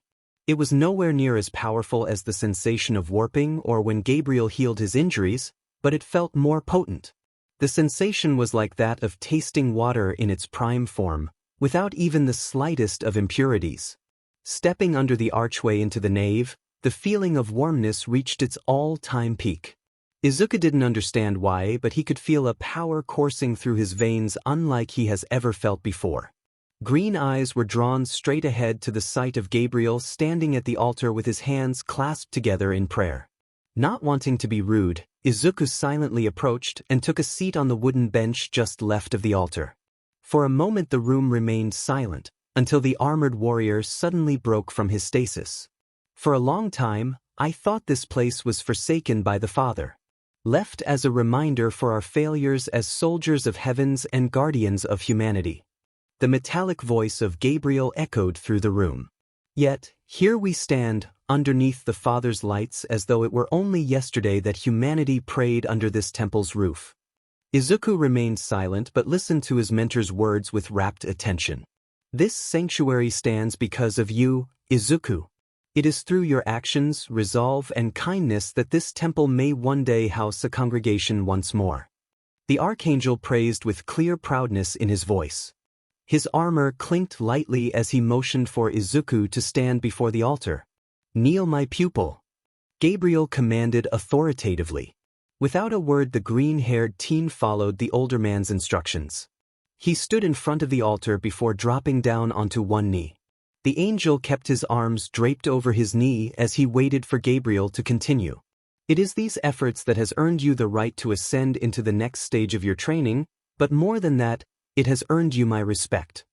Turning around, the archangel picked up a long rectangular object that was covered by a white and gold cloth. Stepping down so that he was standing in front of Izuku, Gabriel held out the object. Carefully, Izuku took the item from his mentor, a curious expression blooming across his freckled face. With a delicate touch, the green-eyed angel removed the cloth and placed it at his side, revealing a plain wooden box. Removing the top, the confusion on the teen's face was quickly replaced by one of surprise. Within the box were two katanas, the blades of each being sheathed in an ebony scabbard. The guard of each was made of an onyx-colored iron. The handle and cord wrap color scheme was a mix between black and gold, with the pommel being colored the latter of the two. Hesitantly, Izuku picked up one of the blades, partially unsheathing it to reveal the shining steel. Placing the sword back into its sheath, the greenette could see writing next to the hanging cord. Glancing over at the other sword, Izuku could see it also had an inscription. "Judgment without mercy. Mercy without judgment." These were the phrases written respectively on each scabbard in an almost glowing gold color. Ah, judgment and mercy, that they were the first weapons I carried into battle. I still remember the day when Samuel gave me them. Gabriel fondly stated while chuckling softly. "They have served me well, but I think they would be better in your hands." "Mr. Gabriel, I don't know what to say." Izuku placed the sword back into the box, looking up at his mentor with misty eyes. "Then do not say anything, my pupil. Simply accept my gift to you. I know you will use them for good." The archangel plainly replied back. I will, sir, thank you." The angel quickly rubbed his eyes to dispel any tears that threatened to fall. "Good, because your new regimen begins today," Gabriel said while motioning for Izuku to rise. "From this day forward, I will be teaching you the way of bladed combat." "All right, what's first then?" Izuku stood up, holding a katana in each hand. "Patience, my pupil, this ceremony is not done just yet." A flash of golden light appeared in Gabriel's hands before a familiar notebook was offered. "I believe this is yours." "Oh, thanks."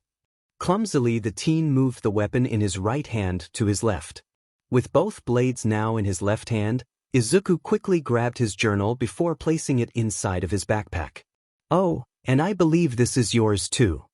Gabriel's voice caused Izuku to turn around. The katanas nearly fell out of his hand as he adopted a fish-out-of-water look. "Samuel sends his regards, by the way. He thoroughly enjoyed crafting it." Midoriya residence. Izuku. Izuku, it's here. The frantic voice of Inko traveled through the home as she barged into her son's room. The letter from U.A is here. The green-haired woman held up a sealed envelope. Oh yeah. Izuku lifted his head from his journal before answering. Truthfully, the greenette may have somewhat forgotten about the whole heroic school letter to begin with. Despite only starting his new regimen with Gabriel just a few days ago, Izuku already felt it was significantly harder than anything else he's faced so far.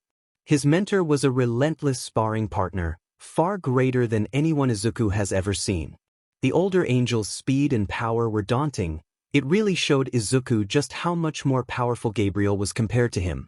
Apparently, the training was so intense that the teen forgot to be worried over whether he got accepted or not. Thanks, Mom. I'll let you know the results after I'm done reading it. The angel thanked the woman with a smile. He gingerly took the letter from her shaky, outstretched hand. Of course, sweetie, I'll be waiting in the living room. Quickly, Inko made her way out of the teen's room before shutting the door. Now by himself, Izuku decided not to waste any time and opened the seal to the envelope. He let out a small yelp of surprise when a bright light suddenly shot from the opening. The beam of colors swirled around before quickly forming the holographic image of All Might. The hero was dressed in a yellow suit and was wearing his trademark smile. I am here as a projection, the number one hero boisterously stated. But why is All Might giving the news? Is he going to be teaching at U.A? The green-haired teen thought. Izuku didn't really know how to feel about such an idea, considering the last time the two met. Those conflicting thoughts were quickly filled away. The teen was not ready to process that just yet. You put on quite the show at the entrance exam, young Midoriya. Cleaning up your handiwork sure took a lot of time on our part. The hologram shifted to show the piles of scrapped robots Izuku left behind. Not only were you extremely efficient in dismantling those villains, but you showed great leadership and teamwork. The scene shifted, showcasing the many instances of the teen assisting the other examinees in taking down the robots. The green-eyed teen instantly recognized the pink-skinned girl and glasses-wearing boy. A small, red blush overcame Izuku's cheeks as his heroic deeds were being praised by the hero. With 45 villains points, you would have comfortably earned your place in the heroics course. But you, young Midoriya, went above and beyond. You truly showed the markings of a real hero. All Might beamed while a secondary scoreboard appeared beside him. The label, Rescue Points, could be seen next to it. UA is a hero school first and foremost, so it would be shameful if we did not take such actions into account. The hologram zoomed in to show that Izuku scored 20 rescue points from his many interventions. Your villain score combined with your rescue score easily secured your place, young Midoriya. The number one hero held up his hands before continuing. But I am not done yet. These rescue points were only given based on these interventions. But what does that mean? Izuku curiously uttered, now watching the screen with rapt interest as to what All Might was referring to. Of course, those acts were heroic in nature, but what? Get to the point? I was doing that. An awkward cough escaped the hero's mouth at the interruption. Ahem, your actions to save the life of one Shiozaki Ibara did not go unnoticed by the faculty of UA. The screen shifted, replaying the angel's display of dismantling the zero-pointer with inhuman speed. Izuku's eyes widened, stunned by the sheer power he apparently displayed during the exam. That can't be me. Izuku thought in disbelief. He couldn't believe that he managed to destroy such a titan with such ferocity. His cheeks reddened significantly when the footage lingered on him bridle carrying Ibara through the sky. For such a courageous and selfless act, you would have earned quite a large sum of rescue points. But we are not done yet, young Midoriya. All Might beamed before he was replaced by footage of Ibara standing before Present Mike. Pardon me, is this the teacher's office? The vine-haired girl asked as she stepped into the room. What's Shiozaki doing there? Izuku muttered to himself. That it is, little listener, what ya need? The radio host gave a smile and a lazy wave.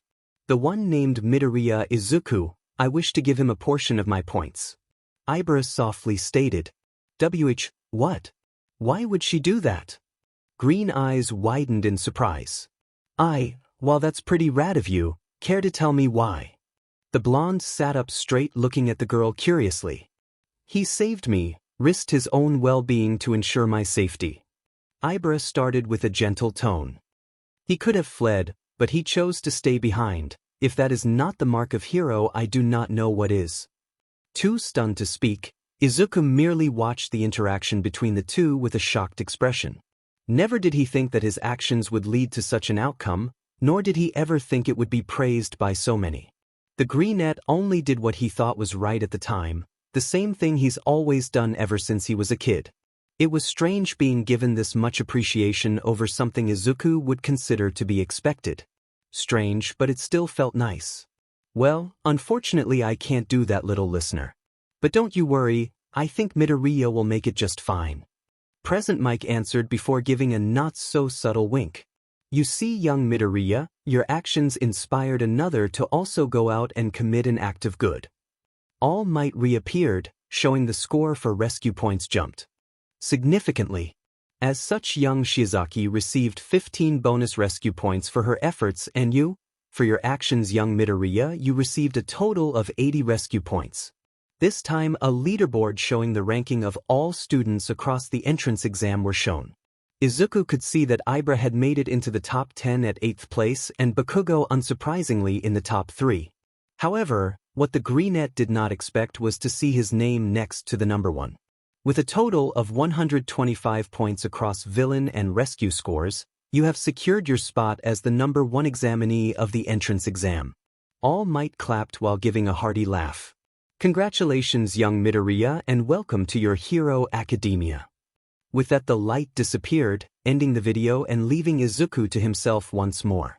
Said teen was still currently trying to process everything he just witnessed. He couldn't believe it. He, quirkless, useless Deku, was the number 1 applicant. He was the one who saved Ibra, the one who destroyed the zero-pointer. All of it was him and him alone. For a time, the angel simply sat there allowing the mess of thoughts to swirl in his head. After a few moments, a single thought broke through, taking over every crevice of Izuku's thoughts. I got in.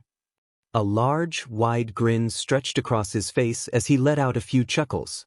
I got in, I got in, I got in. Excitedly, Izuku leapt from his chair and raced into the living room. Eep! Inko let out a yelp as her son suddenly lunged toward her, pulling her into a tight embrace. I got in. The teen shouted once more. Oh Izuku, I'm so proud of you. Inko returned the hug, happy tears threatening to spill from her large green eyes. That night the two Midoriyas celebrated, becoming closer than ever before. Next day, the news of his acceptance spurred Izuku's energetic attitude all throughout the day. Not a single thing was able to bring down the greenette's joyful mood. Not the taunts from his peers, the backhanded remarks from his teachers, or everyone fawning over Bakugo's acceptance. All of it was blissfully ignored in favor of the news of his acceptance. As he traveled to the park to be summoned once more, an ever-present grin remained on his face. Even though he knew that he was likely going to be put through the ringer today, Izuku couldn't help but keep smiling. The golden aura surrounded him before taking him from his world and into the cyber grind. Keeping his energetic grin, Izuku tossed his bag to the side before beginning to prepare for today's lesson. You are rather energetic today. A note of amusement could be detected as the angel spoke. Gabriel stood off to the side, watching his student don his own armor and weapons. Oh yeah, my letter came in today. I got accepted into the heroics course.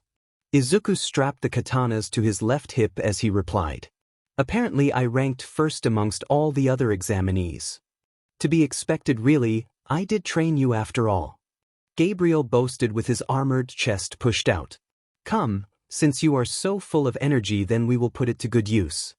The angel soldier waved for the teen to follow him. Together the two divine beings spread their wings and floated down onto the gray platform below. Though unlike other times the arena did not shift save for edges forming into long walls. Both angels landed on the ground with no more than a few feet between the two. Like predators studying their prey, mentor and student watched the movement of the other with silent calculation. Their helmets obscured whatever expression or facial features from view, leaving only body movement as the only form of nonverbal communication. Behind Izuku's helmet, his green eyes carefully regarded Gabriel's crossed-armed, almost relaxed pose. He's probably trying to bait me for an easy attack, Izuku concluded while keeping his gaze trained on his mentor. Quickly forming a plan, the greenette unsheathed Mercy, with his right hand, the blade gleaming threateningly. Without a word, Izuku dashed forward, his wings flapping behind him to increase his speed. Drawing his arm back, the teen made for an overhead arc once he was within range. Expectedly, the Archangel easily dodged to the side, his arms still crossed lazily. Got ya? Swiftly, the heaven-forged katana was spun into a reverse grip, with Izuku bringing his left hand onto the pommel. Forcefully, the young angel made for a stab aimed at Gabriel's chest. The strike would have hit, if not for Gabriel deflecting the blade with his armored gauntlet. Harmlessly, the attack was thrown to the side, but Izuku remained on balance. A good reaction, but you must be faster, the warrior commented casually. With ease, the man dodged the several more slashes attempting to maim him. You're telegraphing your strikes. Be quick and be decisive. Moving to the side to avoid another horizontal slash, Gabriel gave Izuku a quick jab to his abdomen. A low grunt of pain escaped the teen's throat as the force sent him back several feet. Gabriel was undoubtedly holding back, but that didn't mean the punch didn't take the breath out of Izuku's lungs. Shrugging off the pain, the greenette reached down with his left hand to pull Judgment from its scabbard in a reverse grip. Flourishing the swords so that they were held in a standard grip, Izuku surged forward once more. Blue wings flapped powerfully, sending their owner into the air and towards his opponent. Izuku began his assault with a double overhead arc, forcing Gabriel to retreat backwards slightly. However, Izuku continued with the momentum, springing off the floor into a diagonal slash with Mercy. When his mentor dodged that, the green-haired teen followed up with spinning slash in the same direction using his other blade. Good, keep up the pressure. Even the most powerful of defenses can be broken eventually, the Archangel reminded. His lazy posture was now gone as he expertly weaved through his students' strikes. Following his mentor's advice, Izuku continued his onslaught. Slashes, moves, and jabs were all mixed together in a seemingly never-ending combo. Yet, despite the middle schooler's efforts, the results clearly showed how inexperienced he was. The Archangel, more often than not, effortlessly avoided the blows. The only real accomplishment Izuku made was forcing the other armored man to use his gauntlets to block an incoming strike. Even then, the greenette could see Gabriel clearly could have dealt a counterattack of his own but chose not to. Your form is unfocused, allow me to show you how to properly break one's defenses. The older angel let out a mirthful chuckle. Gabriel's wings sprouted from his back, sending him back a few feet away from his student.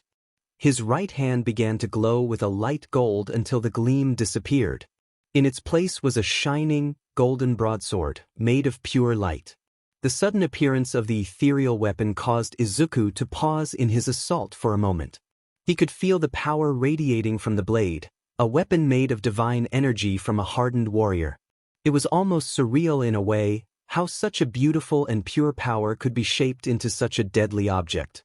However, Izuku did not remain transfixed for long as his mentor suddenly appeared before his eyes. The blade of light was swung in a horizontal arc, barely blocked in time with both Mercy and Judgment. Yet the obstruction did not matter as the force alone sent the teen skidding across the ground. Distracted, Gabriel said plainly, already closing the distance once more. Izuku barely had enough time to dodge the overhead slash aimed at him, though he was not fast enough to avoid the kick sent to his side. With a pained grunt, the young angel tried to retaliate with an upward strike of his own. However, Gabriel easily knocked the blade to the side with his own. The opening was seized immediately, with the Archangel grabbing Izuku's armored collar and throwing him to the ground. Off balance, the warrior bluntly commented. With an annoyed growl, the teen shot up from the floor, katanas reared back and ready to strike. The greenette resumed his previous onslaught, though this time with a new ferocity to it. His attacks were faster, far less telegraphed, and laser accurate. No movement was wasted, no action was second-guessed, Izuku was fully confident in his abilities. Gabriel silently noted the change, allowing himself to be put on the defensive in order to better understand his pupil's abilities. The Archangel was rather impressed with the unorthodox moves often incorporated into his student's style. The constant shifting of grip style would certainly trip up a lot of recruits back at the academy. If not for his many decades of experience, Gabriel might have actually been forced to try a little bit. Let's see if you're ready for this one, Izuku. Gabriel thought while shooting into the sky to avoid a twin diagonal slash. Parry! The Archangel shouted as he reared his arm back before throwing the ethereal broadsword with a substantial amount of force. A look of pure concentration was hidden by his helmet. The blade traveled toward Izuku, who held his katanas at the ready for when the projectile hit. Once the makeshift missile was no more than a few inches, the greenette swung, only to misjudge the distance and swing too early. Gah! The young angel let out a shout as the weapon of light struck his chest, the force of which caused him to drop his own weapons and be thrown back into a wall. Sliding down the wall, Izuku slumped over as a new pain overtook his chest. You didn't parry. Gabriel noted offhandedly, floating down to the ground. Yep, just a little bit off. Izuku groaned while rising to his feet despite his body's protest. Your timing was a marked improvement compared to previous attempts. Gabriel continued breezily. Yeah, I'll get it eventually. The greenette said, picking up his blades from the ground. Just need to work on my timing. Your optimistic attitude shall serve you well in that regard. Now, a bright flash of light and another sword appeared in Gabriel's hand. Again. Yurare, Class 1A. Aizawa Shota let out a small yawn as he continued to go over the files of his upcoming class. The man had done extensive research into each student, learning everything he could about them. School records, social media, anything that Aizawa could get his hands on legally, he did.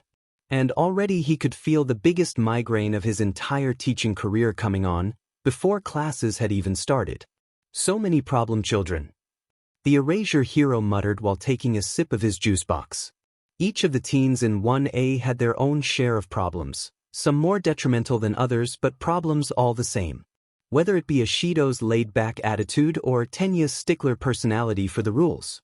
Everyone Aizawa has come across has some sort of factor holding them back from becoming a better hero. Well, all except for one. And one not-so-problem child. Dry eyes narrowed slightly as they came across one particular file. Truthfully, Aizawa was a bit skeptical when reading Midoriya's file. There was not a single blemish on the boy's record. Not even so much as a detention could be found, even with all the digging Eraserhead did. Naturally, the hero assumed that an expungement of some kind occurred. No one's record was that squeaky clean. Yet, the more Aizawa learned about Izuku, the more he began to realize maybe he was the exception. The dried-eyed man remembered how selflessly the green-haired teen acted during the practical exams. Ensuring the safety of others while not interfering with their own attempts was not something Aizawa saw often. Maybe from All Might or his newly appointed protege, but even then the number one hero has shown his cracks before. So, then the question is, what is holding you back, Midoriya? Aizawa hummed thoughtfully. The man had a lesson plan for everyone else that was soon to be in his class. Personal lessons that would hopefully change his students for the better so that they may reach their fullest potential. But how was he expected to do that with someone who had no obvious flaws? What could Aizawa possibly teach to someone who has already reached the best version of themselves? Midoriya was truly the mark of an ideal hero, courageous, kind, and willing to lay down his own life to save another. Ideal hero, huh? Yeah, I got it now. The Erasure hero jotted down some notes onto the file before tucking it away and moving on to the next student. Aizawa's file. Name, Midoriya Izuku. Age, 15. Height, 6 feet 2 inches. Weight, 185 pounds. Quirk, Angel. The user gains a pair of blue, transparent, wings and halo allowing for flight. The user's body apparently has been altered to withstand flying at high speeds with any signs of hindrance from wind or vertigo. The user's body also appears highly resistant. See entrance exam footage. Notes: Midoriya is a rare case of a caricature come to life. It is as if society's view of what makes a great hero was all smashed together into one person. He is kind, noble, and willing to lay down his life in order to save another. Midoriya's attitude and actions during the entrance exam paint a clear picture of the type of person he is. Or more specifically, who he is trying to be. The barrier that holds him back must be approached delicately and with tact. It will take time, but I believe I can turn him into the great hero he can be. See Nizu for more details. Class 1 Theta. This place is like a maze. Izuku lamented while throwing his hands up in frustration. The rest of the teen's middle school life came and went like a blur between now and when he got his acceptance letter. In truth, he couldn't even really remember the last few days within the confines of his now old school. Izuku sort of just tuned out everything and everyone around him at the time. His focus primarily fell onto Gabriel's new training regimen and his upcoming entrance into the heroics course. The former of two turned out to be far more intensive even by the Archangel's standards. The machines were one thing, testing Izuku's resources to their maximum with the barest margin for error. But Gabriel was on a completely different level, forcing the 15-year-old to use everything with no room for mistakes. And more often than not, Izuku would find himself flat on his back anyway. Though the toughness of his new training did not deter Izuku in the slightest. In fact, with each failure, he became more motivated to improve, ensuring that a mistake was never repeated twice. Except for parrying, Izuku was still working on that one. Couldn't they have given us a map or something? Izuku muttered underneath his breath as traversed the halls aimlessly. It might be a test of some sort. A familiar deep voice sounded behind the green-haired teen. If we cannot find our classroom, how can we hope to become heroes? Tokoyami, don't sneak up on me like that. The angel jumped slightly before turning to face the shadow user. Apologies, I didn't wish to interrupt you like the entrance exam. Tokoyami bowed his head apologetically. You're fine, just surprised me is all. Izuku chuckled bashfully. So, you got into, huh? That I did. I placed in the top 10, far better than what I expected. The broody teen confirmed with a proud nod. Oh yeah, I think I saw you got 10th place, congratulations. Izuku complimented kindly. It should be I who commends you, Midoriya. You far exceed everyone else by a large margin. Tokoyami dismissed the praise in favor of giving his own. It wasn't that much. The greenette blushed before quickly changing the subject. So, what class did you end up in? Class 1A. The other boy answered. Oh cool, so did I. Izuku beamed, feeling his mood dramatically improve at the news. You, wouldn't happen to know where our class is, would you? He chuckled bashfully while rubbing the back of his head. Indeed, I too have spent a good while searching. Thankfully, Dark Shadow was quickly able to point me in the right direction. Tokoyami replied. Together the two traveled down the hallway, passing a variety of classrooms along the way. Izuku could see that some of the rooms were already filled with students, idling mingling until the school day started. Eventually the pair came upon a room with a sign overhead that read, Class 1A. Well, things are off to a pretty good start. Izuku thought while pulling open the sliding door. I wonder who else is in here? Get your feet off the desk this instant.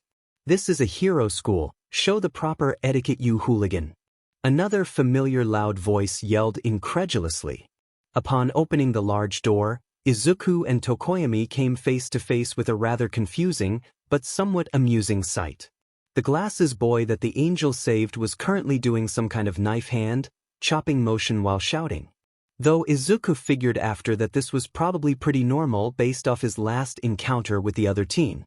However, what was most amusing was the actions of the glasses wearer were directed at none other than Bakugo himself.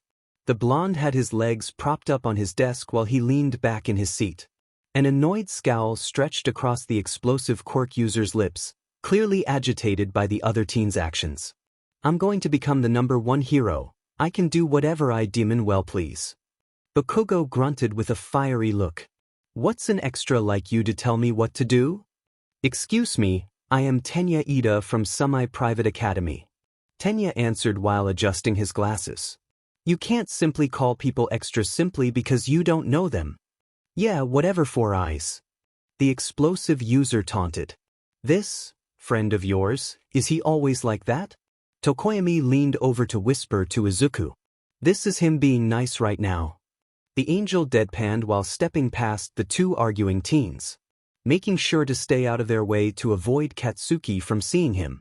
Tokoyami followed after the taller boy, casting an amused side glance at the argument.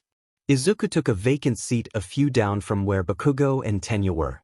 He was behind a brown-haired girl with very adorable-looking cheeks. Tokoyami decided to take his own place next to Izuku, which was coincidentally behind yet another familiar face.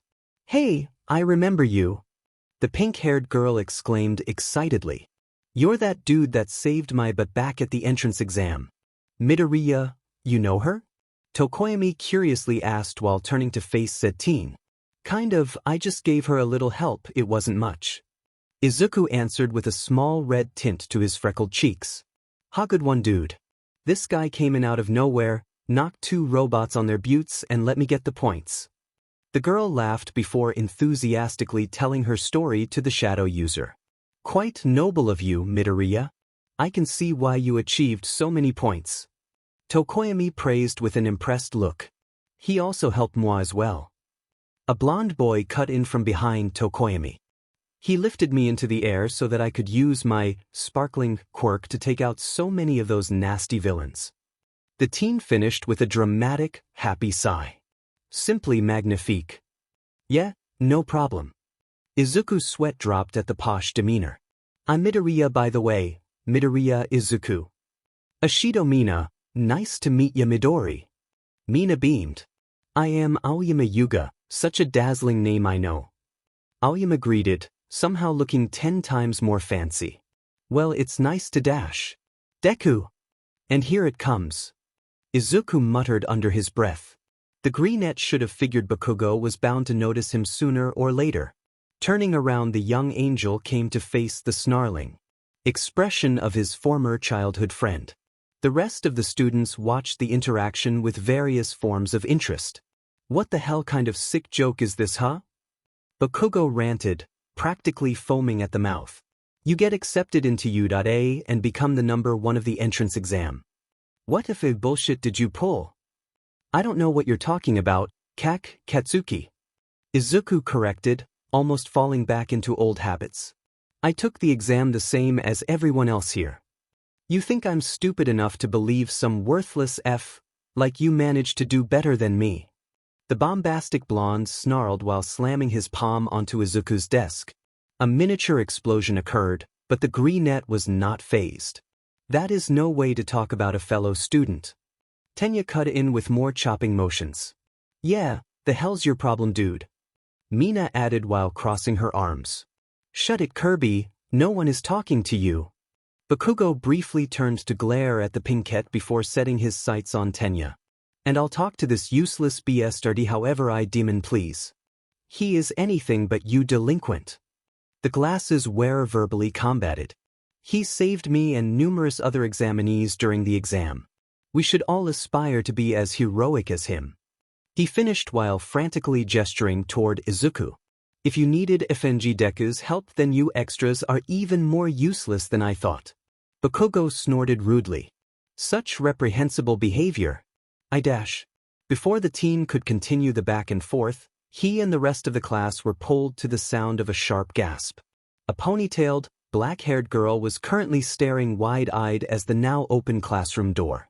However, what captivated everyone's attention was the tired face of a middle-aged man poking out of a yellow sleeping bag.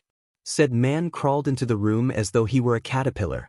It only took a few seconds for the room to become completely silent as all focus was now on the strange man at the front of the class. 8 seconds, that's how long it took for you to quiet down. The man drawled before producing a juice box. He took a long, loud sip before unzipping his sleeping bag and standing up. You problem children aren't very rational if you can't realize time is precious. While the rest of the class regarded the man with various expressions, Izuku had one of curiosity. He was certain that he had seen the man in front of him before, but the specifics were eluding the greenette at the moment. though what he could confirm was that the guy was definitely some kind of underground hero. The lack of a flashy costume, the brooding demeanor, all of it pointed towards a pro hero who didn't spend time in the spotlight. Which probably means he's going to be strict like Mr. Gabriel. Izuku concluded with a contemplative hum. The revelation not bothering him in the slightest, he sincerely doubted anyone could beat Gabriel's standards. "I'm your homeroom teacher Aizawa Shoda, nice to meet you." Aizawa deadpanned his greeting. "Now, go change into your PD uniforms and meet me out on the grounds, you have 10 minutes. The pro hero commanded before exiting the room without another word. Udata grounds. It took less than 5 minutes for the entirety of Class 1A to change and reconvene back onto the school's grounds. Some whispered to one another, wondering what exactly their depressing-looking teacher had in store for them. Others complained about being stuck in the sun on their first day. Izuku was just happy that he managed to avoid his confrontation with Katsuki, making sure to stand on the complete opposite side of the class in order to avoid the blonde bombshell. "Guess you kids have a sense of urgency after all," Aizawa noted, almost making it sound like a compliment. "All right, we're going to begin the quirk assessment test." There was a series of confused muttering that ran throughout the class. The only one to actually speak up was the brown-haired girl Izuku remembered. "Boo, but sir, what about the entrance ceremony? Aren't we missing important information?" She stuttered with a raised hand. "Such things are a waste of my and your time. If you want to become a hero, you'll need to focus on the important stuff." The teacher answered with a lazy wave. UA is known for being freestyle with its educational system. That extends to us teachers and what we deem necessary for our class to learn. Okay. The girl blushed before lowering her hand. "Now, I'm sure you brats remember doing physical fitness tests back in middle school, right?" The class gave various murmurs of agreement. This country is stupid by not allowing you to use your quirks but then also using those same results. It's irrational. Bakugo, how far could you throw a softball in middle school? The man asked the blonde in front of him. "Almost 70 meters. He answered with a raised brow. "Not bad, now do it with your quirk," Aizawa said while tossing a baseball at the teen. "Just don't leave the circle," the teacher added when the blonde stepped past him onto the mound. The quirk user reared his arm back, tiny sparks forming in his hand. With narrowed eyes and a snarl on his lips, Bakugo threw the ball with all his might. Powerful explosions emerged from his hand as the ball left his hand. "Die!" he shouted as the ball dispersed clouds and disappeared from view. It took a few moments before the object finally fell back down onto the earth, now sporting a few scorch marks as it rolled to a stop. "It's important that we know your limits," Aizawa said while pulling a smartphone from his pocket and showing the results. The numbers, 705.2 meters, could be seen in a clear bold, blue font. "Otherwise, we won't ever uncover what kind of heroes you can become." "Hell yeah! That was so manly!" A red-haired teen cheered. "Such improper behavior, you can't just yell die." Tenya scowled, which was easily ignored. "Aw man, this is going to be awesome. Using our quirks for everything, the hero course is going to be so much fun." Mina hooped with a large smile. While the rest of the class continued to talk excitedly amongst themselves, Izuku could feel a small frown tug at his lips. Like the entrance exam, the angel had some reservations about the upcoming tests. Those who didn't have a physical enhancing quirk were bound to not do nearly as well. It left a bad taste in Izuku's mouth, like some were being put at a disadvantage for simply not being born with the right quirk. He also wasn't fond of how most of the class seemed excited about their new freedom regarding quirk usage. Though a quick glance towards Aizawa showed that the older man certainly agreed with Izuku in that regard. "Fun, you say? You think becoming a hero is going to be fun?" The pro-hero muttered darkly. Immediately the class became silent, overtaken by a wave of worry. "If that's what you think, then how about this? The one with the lowest score across all tests will be expelled." He finished with a sadistic smile. "Welcome to U.A's heroics course." Izuku let out a low hum, somewhat expecting such an ultimatum from his new homeroom teacher. Though the young angel was far from worried, he was confident he could pass all the tests no problem. His worry came in the form of his fellow classmates, some who wore expressions of pure distress. A few others had more determined looks, which Izuku could respect. What? You can't do that. That's so unfair. A short purple-haired boy cried. Villains, natural disasters, human error. I'd say there's a lot that's unfair about this country. Aizawa shot back with a cold stare. It's the job of heroes to correct all that unfairness. If you think you'd get to spend your time here goofing off, think again. These next 3 years are going to be the toughest of your life. Yude is going to run you ragged. The pro-hero told the group of students with a firm voice. So go beyond plus ultra, give it everything you've got. The phrase seemed to have the desired effect as the anxious looks were replaced by ones of steel. Izuku could see pure determination within everyone's eyes, all ready to push their limits. Rolling his shoulders and cracking his neck, the teen also gained a fiery look in green orbs. Demonstration is over, time for the real deal. Line up, we'll start with the standing long jump. Aizawa drawled tiredly. Test 1, standing long jump. Izuku waited patiently as student after student completed the exercise with varying degrees of success. Some easily cleared the distance, going past the sandbox by a few meters at least. Others didn't make it nearly as far but still cleared a sizable amount of the sandbox with the help of their quirks. It appears to be my turn. The shadow user casually commented as he stood next to Izuku. Good luck, Tokoyami. I know you'll do great. The angel encouraged with a bright smile. Your belief inspires the darkness within me. Tokoyami thanked him in his unique way. The greenette softly chuckled, quickly getting used to the other teen's way of speaking. Green eyes watched intently as the bird-headed boy got into position. With the go-ahead, he took off in a running sprint, reaching the end of the runway in seconds. At the last moment, Tokoyami used Dark Shadow to propel himself into the air. The dark boy flew through the sky in a horizontal line of pure darkness. Good work, Midoriya, you're up. Aizawa praised as Tokoyami landed a couple meters past the end of the sandbox. Wordlessly, Izuku stepped onto the runway, waiting for the signal to start. With a nod from his teacher, the teen took a deep breath before sprinting forward. He became a green blur as he reached the end in no time. Without any hesitation, he leapt forward, his ethereal wings and halo sprouting from thin air. With a single, powerful flap of his wings, Izuku soared forward with great speed. With ease, the greenette landed well over 50 meters past the end of the sandbox. Of course, he could have easily flown farther, but he didn't want to waste his teacher's time. The point was made and Izuku was fine leaving it at that. With his wings still out, he floated back over to the rest of the class who wore awestruck expressions. What? He went so far? A spiky blonde said with a dropped jaw. Dude, those wings are manly as hell. The redhead commented with a toothy grin. With a quirk like that he could have kept going, why didn't he?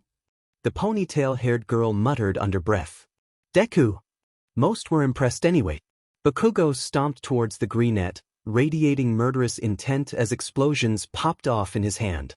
With how his teeth were gnashed, Izuku might have mistaken the blonde for some kind of wild animal. What the hell is going on, Deku? The explosive user shouted as he rapidly approached. You trying to F with me, huh? The angel narrowed his eyes, body tensing as he mentally prepared himself for a fight.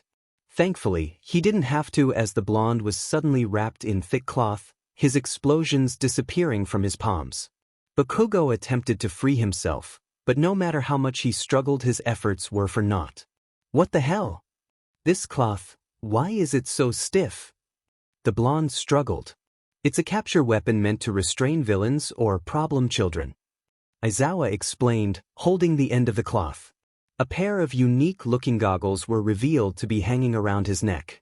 Ugh, I didn't want to use my quirk today, I already have dry eyes.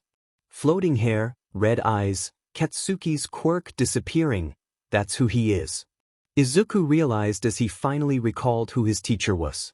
Your Eraserhead, the Erasure hero. The angel noted, somewhat ashamed it took him so long to remember. Perceptive one, aren't you? Aizawa raised an impressed eyebrow before sighing and releasing his capture weapon. We're wasting time, let's move along. Don't pull a stunt like that again. The pro hero shot a warning look at Bakugo. Titi, said Blonde grit his teeth as he gave one last glare before trudging back to the group of other students. Test 250-meter dash. Everyone was lined up along the track, doing various forms of stretching in preparation. The green net allowed his leg to fall back onto the ground as he finished his own stretches. All right, everyone ready? Aizawa said, waiting until everyone got into a ready position. Start. Immediately several students shot far past the rest of the class with a great show of speed. Bakugo used his explosions to propel himself forward, leaving others in his dust.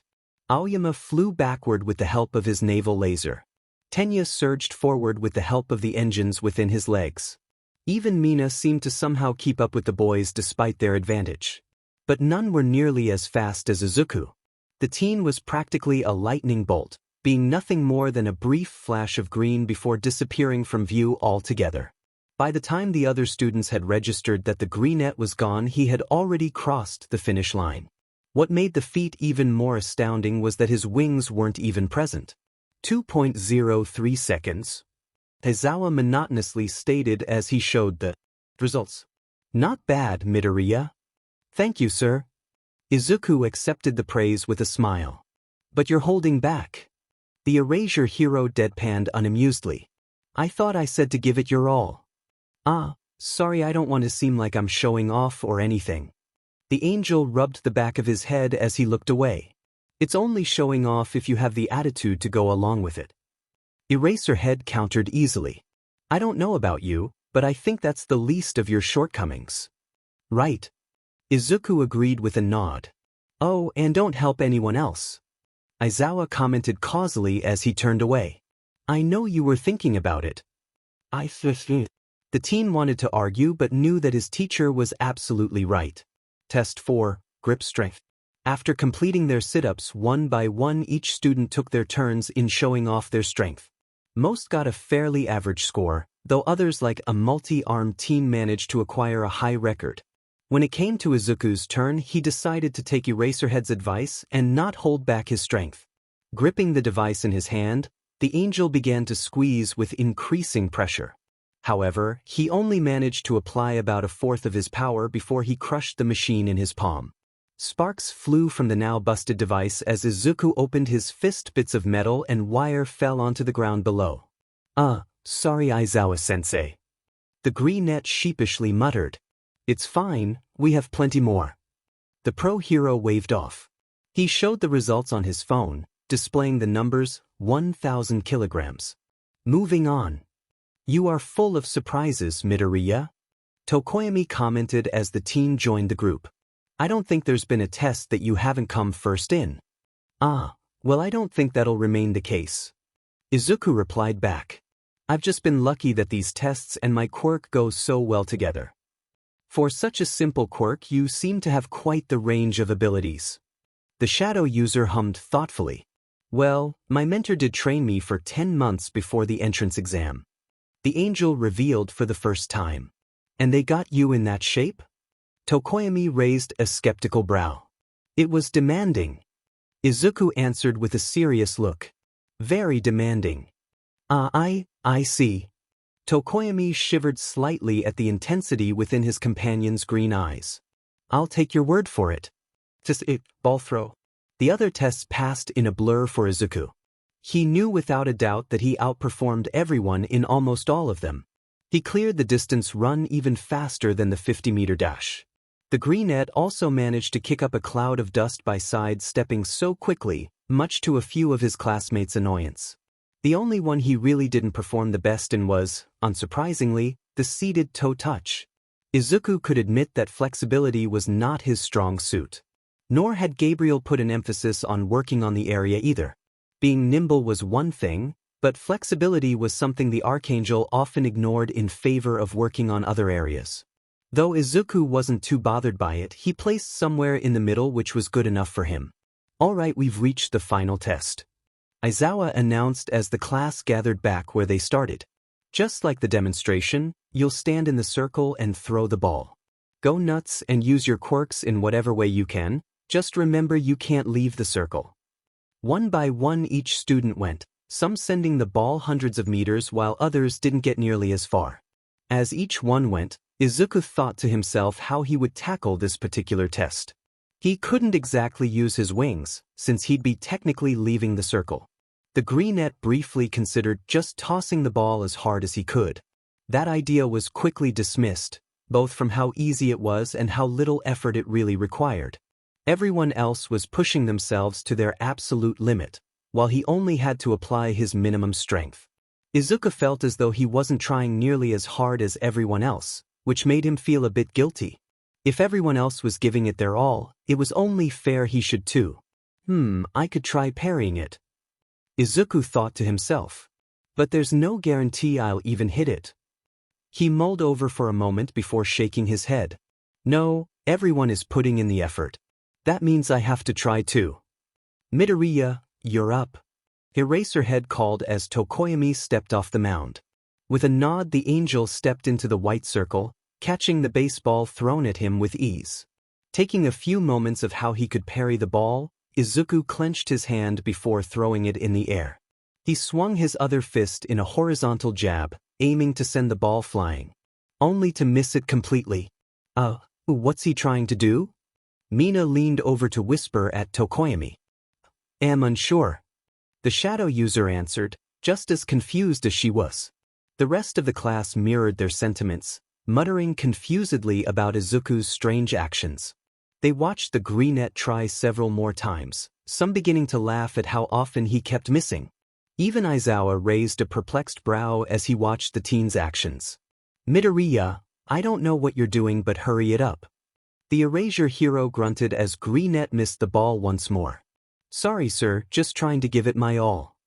Izuku answered back absent-mindedly.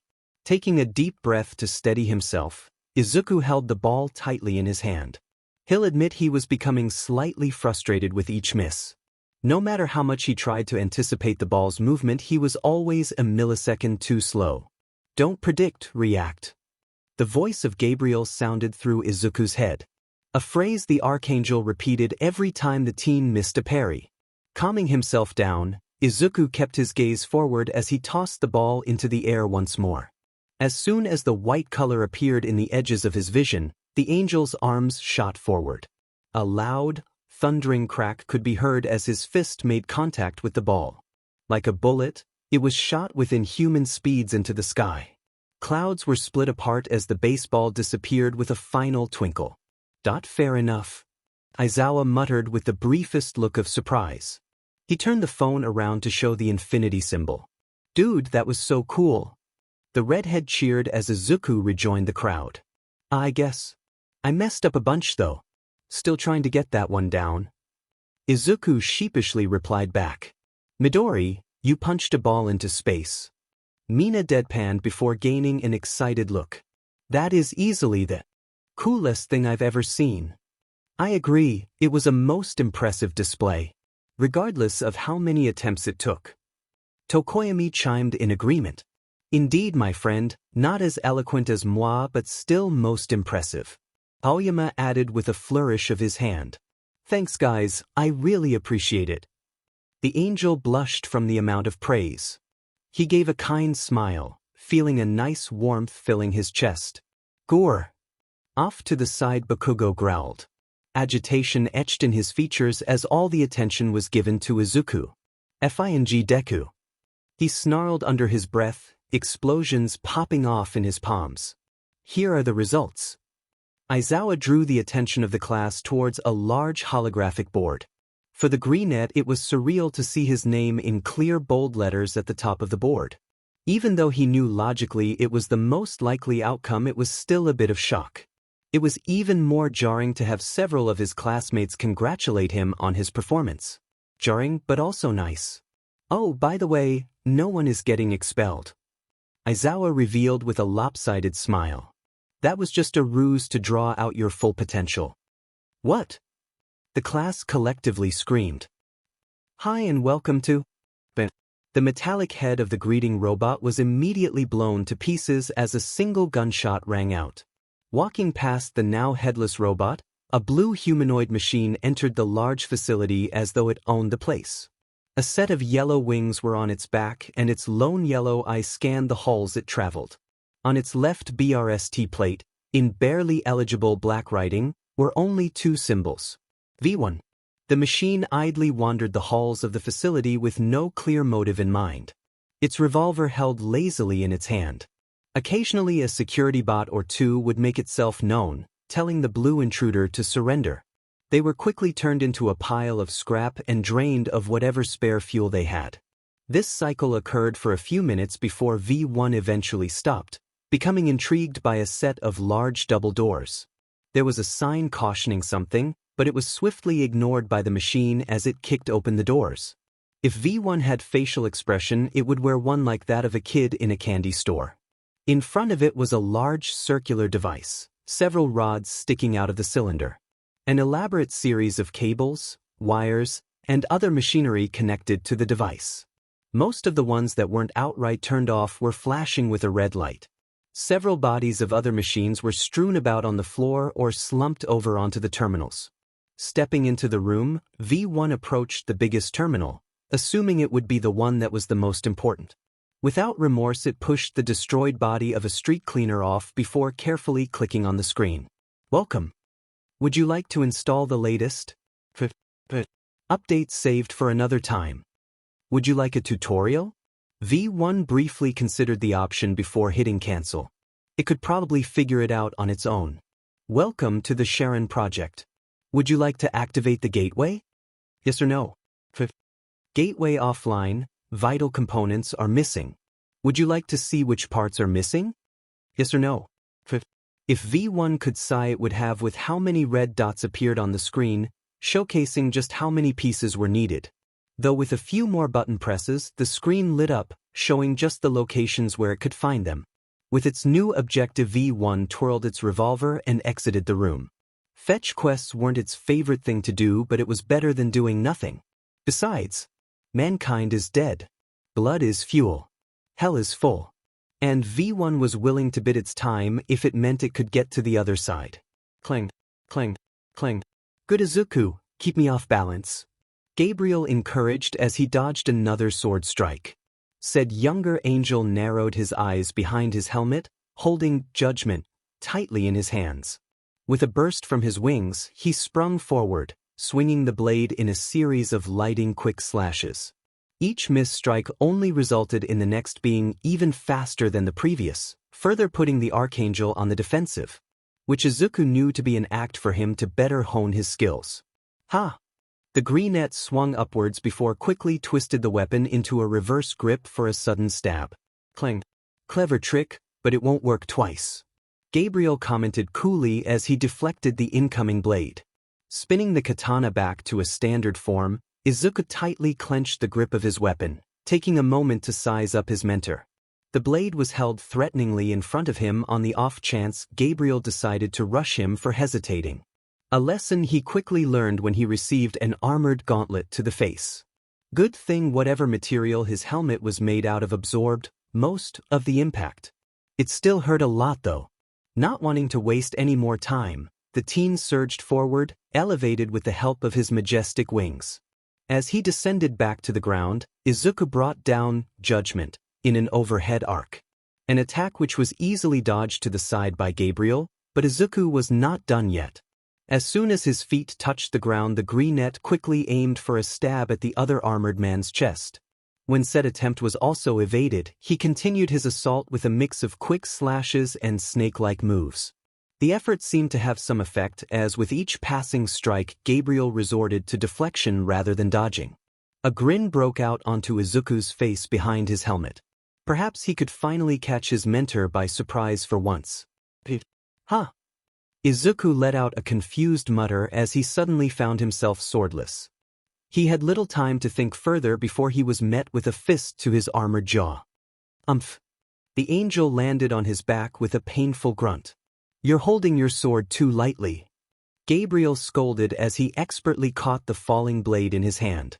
A firm grasp ensures your own blade won't be turned against you. Ugh, sorry Mr. Gabriel. Izuku apologized as he picked himself up from the ground. got a bit too excited for a second.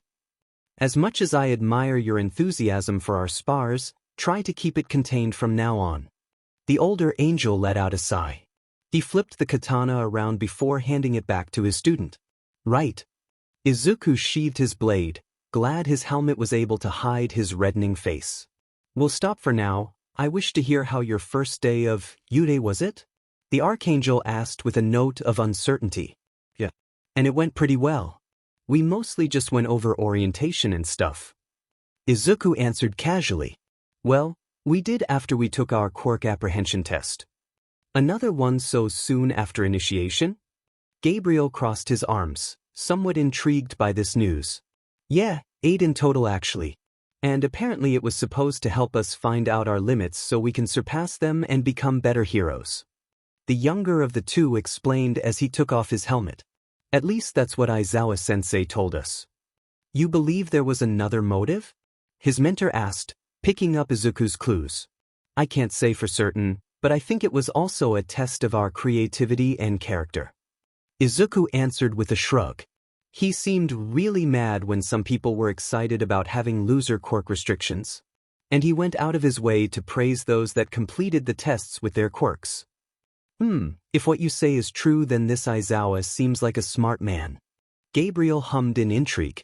Those with power should show restraint, and those with a creative mind are more deadly than those with raw strength.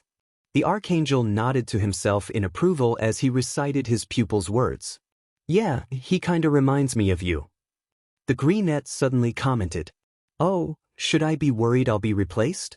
The angel chuckled at his joke. No, I just think you guys share some similarities is all. Izuku continued on. You're both strict but fair and will push people to pass their limits. Well, it is only right that... Hey, wait a minute.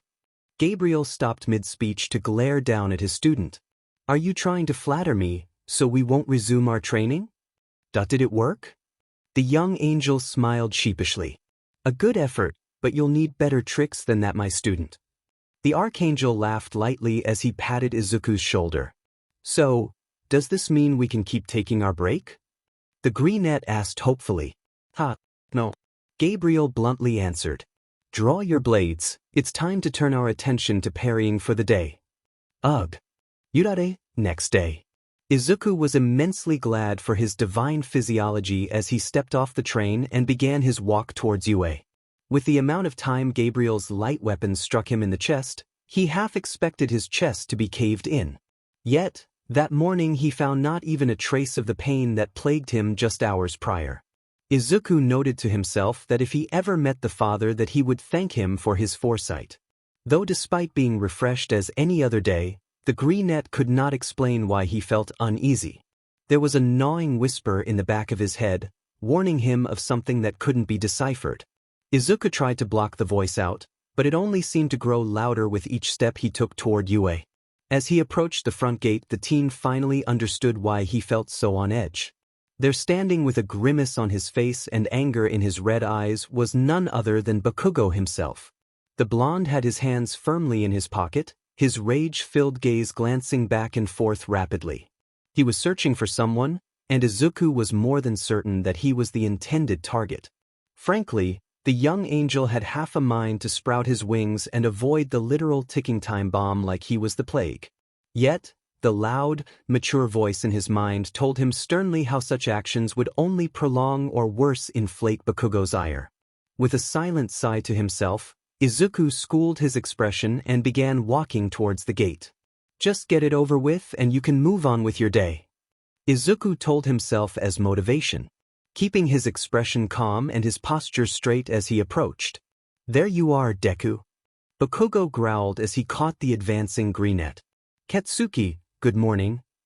Izuku politely replied back, still keeping an indifferent facade. Cut the sheet, I want you to spill your guts right now. The blonde seethed, clenching his fists in his pockets. I have no idea what you're talking about. Izuku answered back honestly. Bold fake sheet. Your quirk a-hole, what kind of effed up sheet did you do, huh? The teen angrily questioned. I got my quirk. The angel said slowly. The same as everyone else, mine just came in late. How FNG stupid do you think I am? Bakugo bared his teeth as he snarled. You expect to just believe you awakened your quirk this late? I don't expect anything from you, Katsuki. That's the truth, end of story. Izuku rebutted firmly, staring down at his former friend with narrowed eyes. Yeah right. How long? How long have you been looking down on me? The explosive user suddenly shouted. Pretending you were quirkless, it was all a FANG act because you think you're better than me. Well, you Deku. Bakugo growled as he stepped into Izuku's personal space. I'm going to become the #1 hero and I'll blast you away if you think you can take me. I don't care about your fragile ego, Katsuki. Do what you want but leave me alone. The teen deeply replied as he moved to walk past the blonde. Hey, I'm talking to you.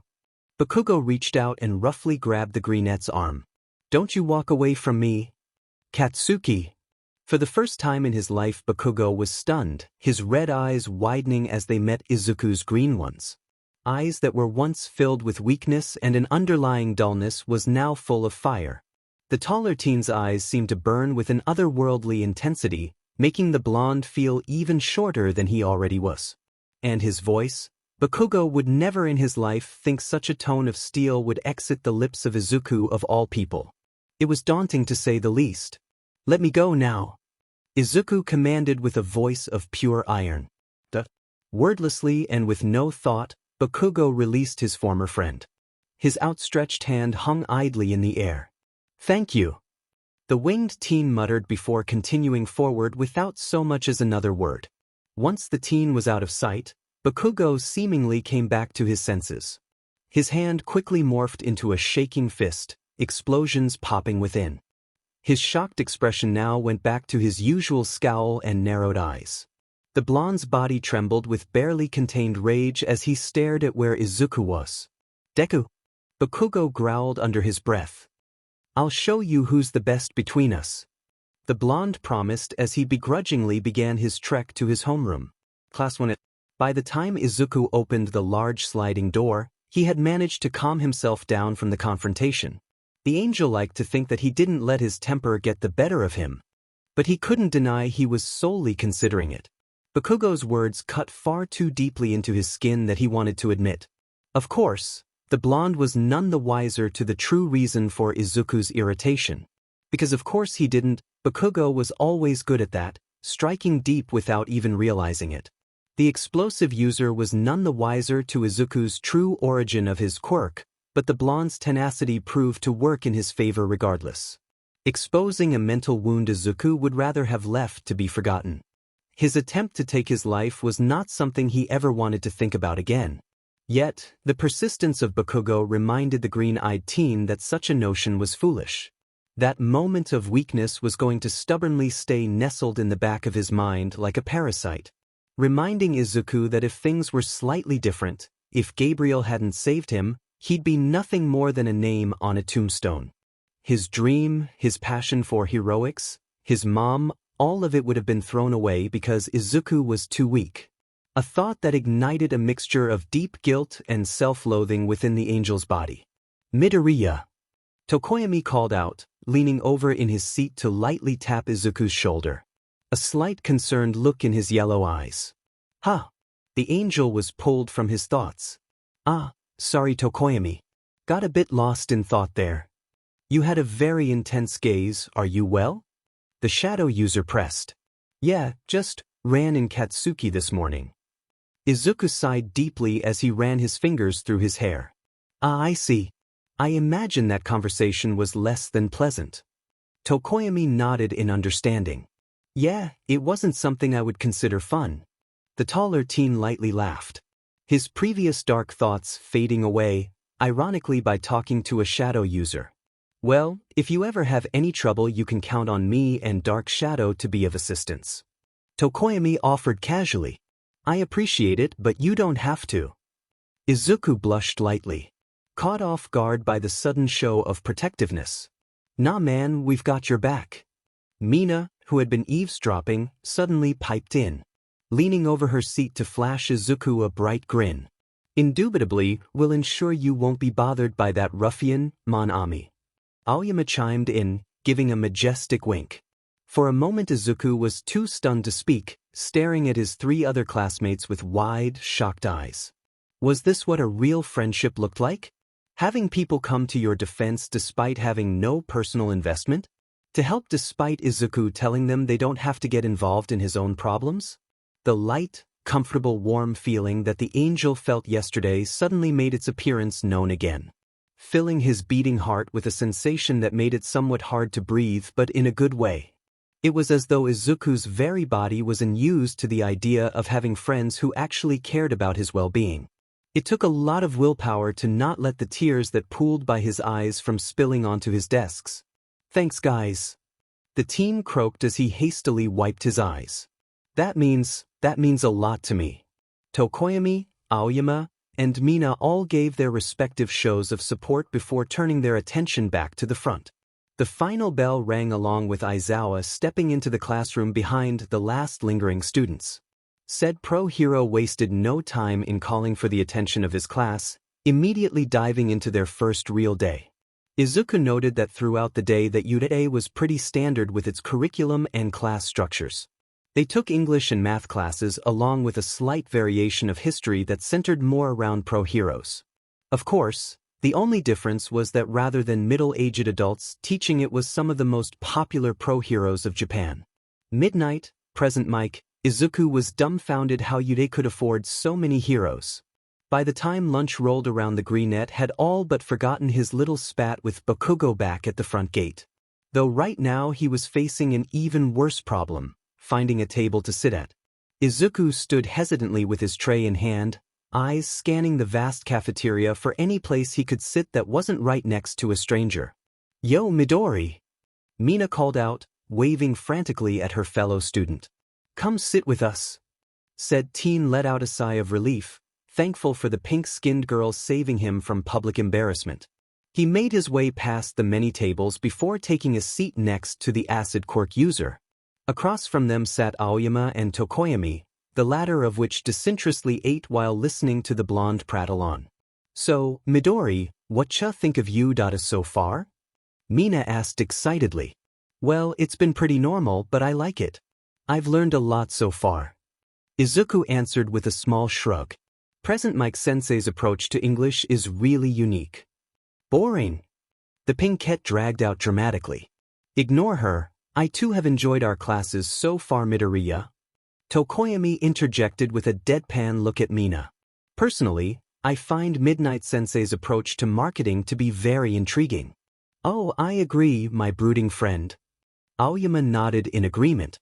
"Her style, her poise, it is so sparkling, just like my fabulous quirk." "You guys are lame." Mina interjected while crossing her arms in a huff. "You can't tell me you aren't excited for hero basic training." She challenged with a raised eyebrow. "I admit, I am looking forward to seeing what type of lesson has been planned for us." The shadow user conceded. "Speaking of, do any of you know who will be our instructor?"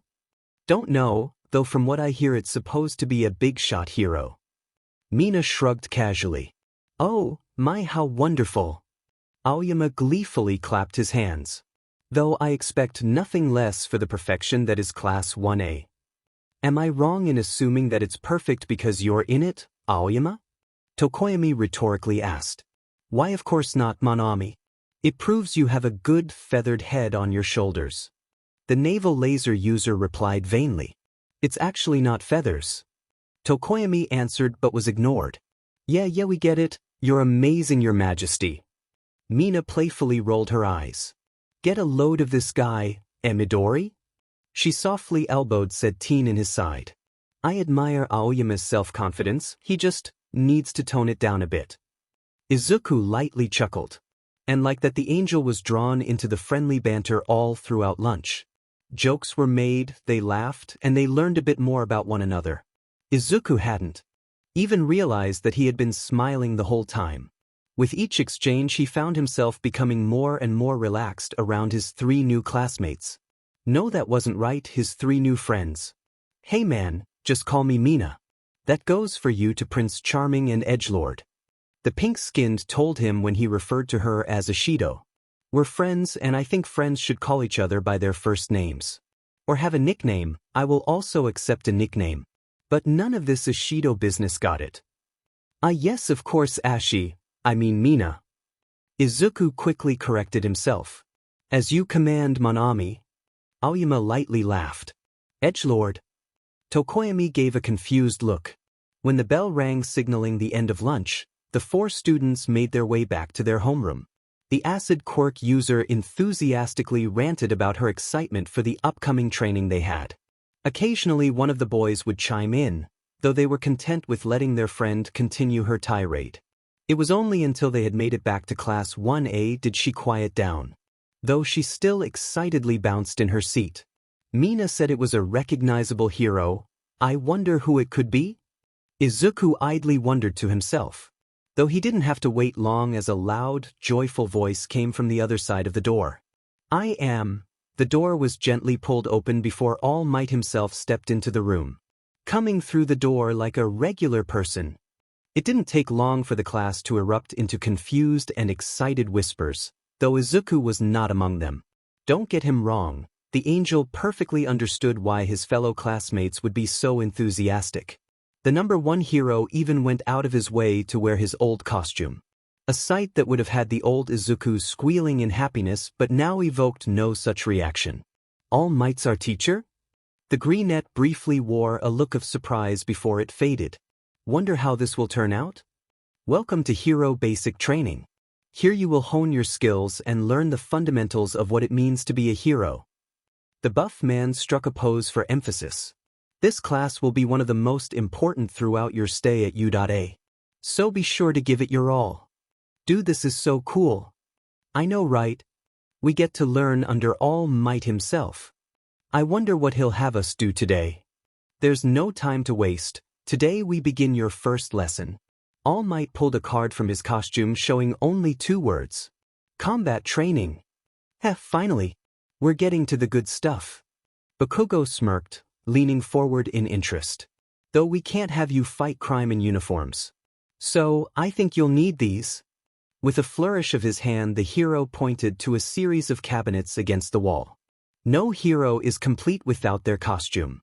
Get changed and meet me in ground beta. With that, the muscular hero sped out of the room with a trail of dust and cartoonish-like outline of himself. In no time the rest of the class immediately seized on their respective locker before speeding off toward their respective locker room. Izuku decided to take his time, knowing just how inconvenient his outfit could be. By the time he made it into the boys' locker room, everyone else had either finished or were in the process of making their way out. Shall I wait for you, Midoriya? Tokoyami offered as the 2 passed one another. Nah, go ahead. It takes me a minute to get everything on. Izuku politely declined. Very well, I shall see you in ground beta. The caped teen nodded before leaving the room. Right, now where are the Greaves? Ground beta. Hey Edgelord, looking nice and spooky. Mina called out with a thumbs up. I thank you for the compliment. Tokoyami smiled as he gave a short bow. Your outfits are quite magnifique, but not as dazzling as moi. Aoyama interjected while striking a fancy pose. Hiya, okay. The pinkette snorted as she watched the blonde. Have you guys seen Midori? I briefly spoke to him in the locker room. I'm surprised he isn't out by now. Tokoyami answered with a hum. Well done all of you, such amazing costumes. You truly have the flair of heroes. All Might laughed with his hands on his hips. Now let us begi. All Might sensei, we're missing Midoriya. Mina raised her hand before calling out. Ah, I see. The pro-hero stuttered before flashing a grin. I shall go fetch him, remain here until... Sorry, All Might sensei, I'm here. Class 1A immediately quieted down, turning their attention to the sound of the loud metallic footsteps approaching. The entire class gained varying looks of awe when Izuku stepped out from the shadows. Even All Might himself looked completely flabbergasted from the outfit his student wore. The common description that the other students thought of was that of a stereotypical knight, like one pulled from a fairy tale. Greaves, boots, gauntlets, pauldrons, and an imposing chest plate contributed to this idea, all of which was made from beautiful, almost otherworldly silver that seemed to shine as though it was made from heaven itself. Green accents, a cross design on the chest piece, and a long, flowing loincloth only added to the holiness. But what really got everyone's attention was the helmet that completely covered Izuku's head. It was an armet style with a single horizontal slit where the teen's eyes would be. A long green plume flowed through the air majestically. 2 black katanas were strapped securely to his left hip, the inscription on each scabbard being visible for all to see. Apparently Izuku's wings had a flair for the dramatics, sprouting from his back to complete his look. "Dude," the redhead Kirishima muttered with eyes. "You look so manly." "Midoriya bro, you didn't have to flex on us that hard." A tape quirk user, Siro, added with an impressed look. Sorry. I think you all have really great costumes." Izuku apologized sheepishly, not expecting such a reaction. "Nah man, keep it real with us. Your costume blows ours out of the water." Mina playfully threw a punch at his armored bicep. "Oh, and then that thing is hard. Are those things even permitted here?" Tenya gestured towards Izuku's swords with a concerned look. "You could really hurt someone if you are not careful." "Yeah, Principal Nizu personally signed off on it." The angel answered with a nod. "And don't worry Ida, I would never harm a fellow classmate. I will never use my blades to harm anyone like that." "Ahem, very good of you young Midoriya." All Might praised with an awkward cough to gain the class's attention. Showing. Restraint is one of the many qualities a hero must possess. Which leads us to our lesson for the day: indoor anti-personnel battles. Statistically, villains tend to operate indoors, despite many battles being seen outside. Isn't this a bit much for our first day? Ochako, the cheeky girl, nervously raised her hand. Not at all. The experience today will give you all the basics for heroics. The nastiest of villains operate on the inside. The number 1 hero pumped his fist. Now for this exercise you will be split into 2 teams, a hero team and a villain team. Both teams will engage in a 2 versus 2 battle indoors. What exactly constitutes victory? How do we determine teams? Can I not be paired with any of these weaklings? Are you gonna expel someone like Aizawa-sensei threatened to? One at a time. My quirk isn't super hearing, you know. All Might shouted back, clearly overwhelmed by the bombardment. Ahem, the situation is as follows. The villain team has a nuclear device and has hidden it within their hideout. The man had pulled out the same card and began reading the back of it. The hero team must either find and capture it within the allotted time frame. Both teams can win by capturing the opposing side. So the hero team will be at a disadvantage then if the villain team plays it smart. Izuku noted to himself as he listened. Teams shall be chosen with this. All Might revealed a yellow box. Drawing straws. Is this the best way, All Might Sensei? Tenya asked skeptically. No, but it is the most realistic. Izuku answered as he took his own straw. Heroes have to team up with whoever is available during an emergency. Time is a luxury that is missing in most cases, and pros have to make use of whatever resources they have, even if there is conflict between heroes. The apologies All Might Sensei, I got ahead of myself. The jet engine user bowed his head. And thank you Midoriya for correcting my foolishness. Izuku gave an acknowledging nod before glancing down at the straw in his armored hand. The letter on it was G. He briefly looked around before being approached by the space-themed brunette girl. Are you too? She asked hesitantly. Yeah, Midoriya Izuku, nice to meet you. The taller teen held out his hand. Uraraka Ochako. The brunette carefully shook his gauntlet. Feeling very small next to her partner. Guess we'll be working together. Alright, let's not waste any more time. All Might reached into a white and black box. Team G will be the hero team. And Team B will be the villains. Teams get ready. Izuku followed after Ochako, a large frown blooming across his face when he saw Tenya and Bakugo making their way into the arena. The latter of which shot a harsh glare and a deep scowl at Izuku. Of course. The angel sighed to himself before following after his partner. Outside of villains, Haida. So, Deku, do you have a plan? Ochako innocently asked as the pair waited for All Might's signal to start. Please do not call me that. I know you mean no ill will, but that name brings nothing but bad memories. Izuku firmly told her, eliciting a frightened squeak from the girl. And kind of. Sorry. The girl stuttered before swiftly moving on. What do you mean by kind of? Katsuki is no doubt itching for a fight with me. So much so he'll probably leave the device solely for Ida to guard. The angel explained with methodical calculation. We can use that to our advantage, especially with a versatile quirk like yours. We'll win by going for the objective instead of trying to capture them. Not that I don't agree, but how exactly are we going to do that? Ochako asked with a confused look. We'll stick with each other on the off chance that we find the device. But if Katsuki shows up before that, we split up, that way you won't get caught up in the crossfire. Izuku turned to regard the smaller team. I'll do my best to subdue him and rejoin you, but prioritize finding the bomb. Ida's quirk is limited because we're in a tight space. You're not, so you should have no trouble outmaneuvering him. Can't the same be said for you? The gravity user countered. Your quirk is nice and all, but I don't think it'll be that useful indoors. True, but trust me, I can handle it. The greenette smiled behind his helmet. I've got a few tricks of my own. Hero team, you may enter now. Without wasting a second, the pair immediately entered the building with Izuku taking point.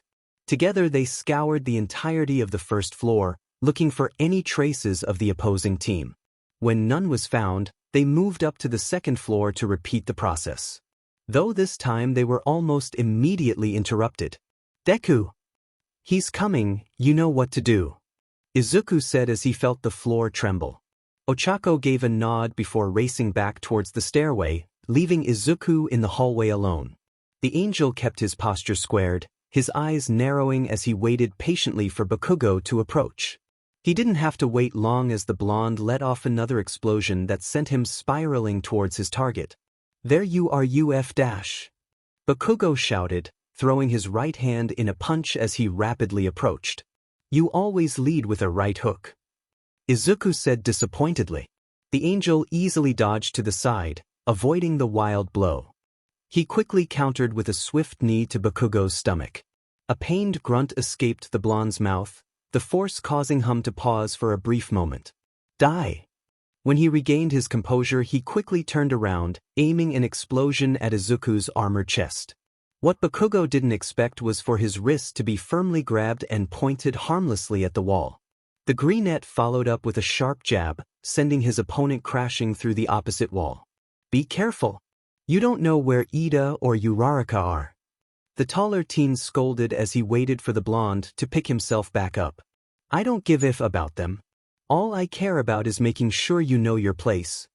Bakugo roared as he charged at Izuku once more. Observation room. Is it just me, or is Bakugo getting manhandled right now? Jiro muttered to the rest of the class.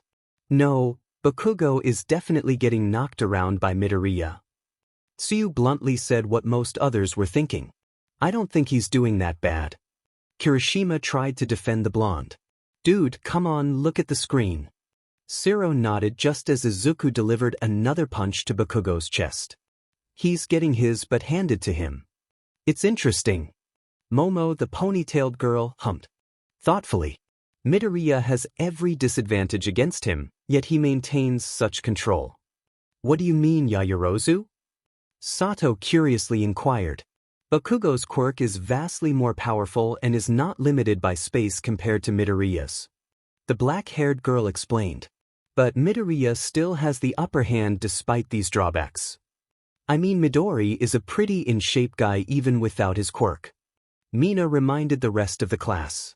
Indeed, he told me his mentor put him through quite the intensive training regimen. Tokoyami added with a nod. The other students muttered amongst themselves as they processed this new information. Some recounting Izuku's previous feats during the apprehension test, others speculated on the greenette's mysterious mentor. Regardless of reason, everyone watching the battle watched far more closely. Ground beta. The building shook with each explosion that left from Bakugo's hands. Unfortunately for him, not a single hit came even remotely close to hitting their target. Izuku's helmet hid whatever expression he had as he easily dodged. which only served to enrage the explosive quirk user even more. Stand still, Demenit. The blonde fumed as he launched another blast. The armored student said nothing in response, instead once more dodging the explosion once more. I need to stop messing around and finish this. Izuku chided himself. The foundation could destabilize if he keeps this up. Bakugo threw his arm out in another explosion, demolishing the adjacent wall when his target moved out of the way.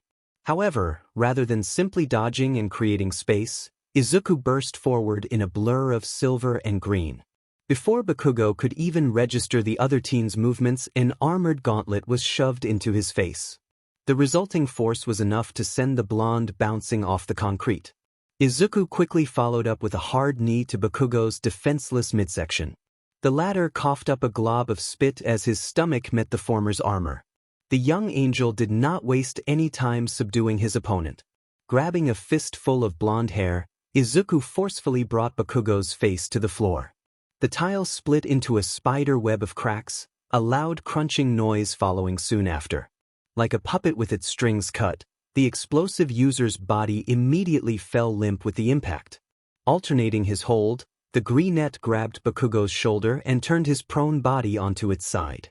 With a calculated gaze, Izuku scanned over the unconscious boy's form, searching for any sign he went overboard with his strength. Lightly bruised abdomen, slight swelling from the forehead. He'll be out for a few, but otherwise he's fine. Izuku carefully placed the other teen in the recovery position. Now to regroup with Uraraka. With not a moment to spare, the armored teen became a blur as he raced up the stairway. Observation room. Dude, that was totally wicked. Mina cheered, jumping from her seat in excitement.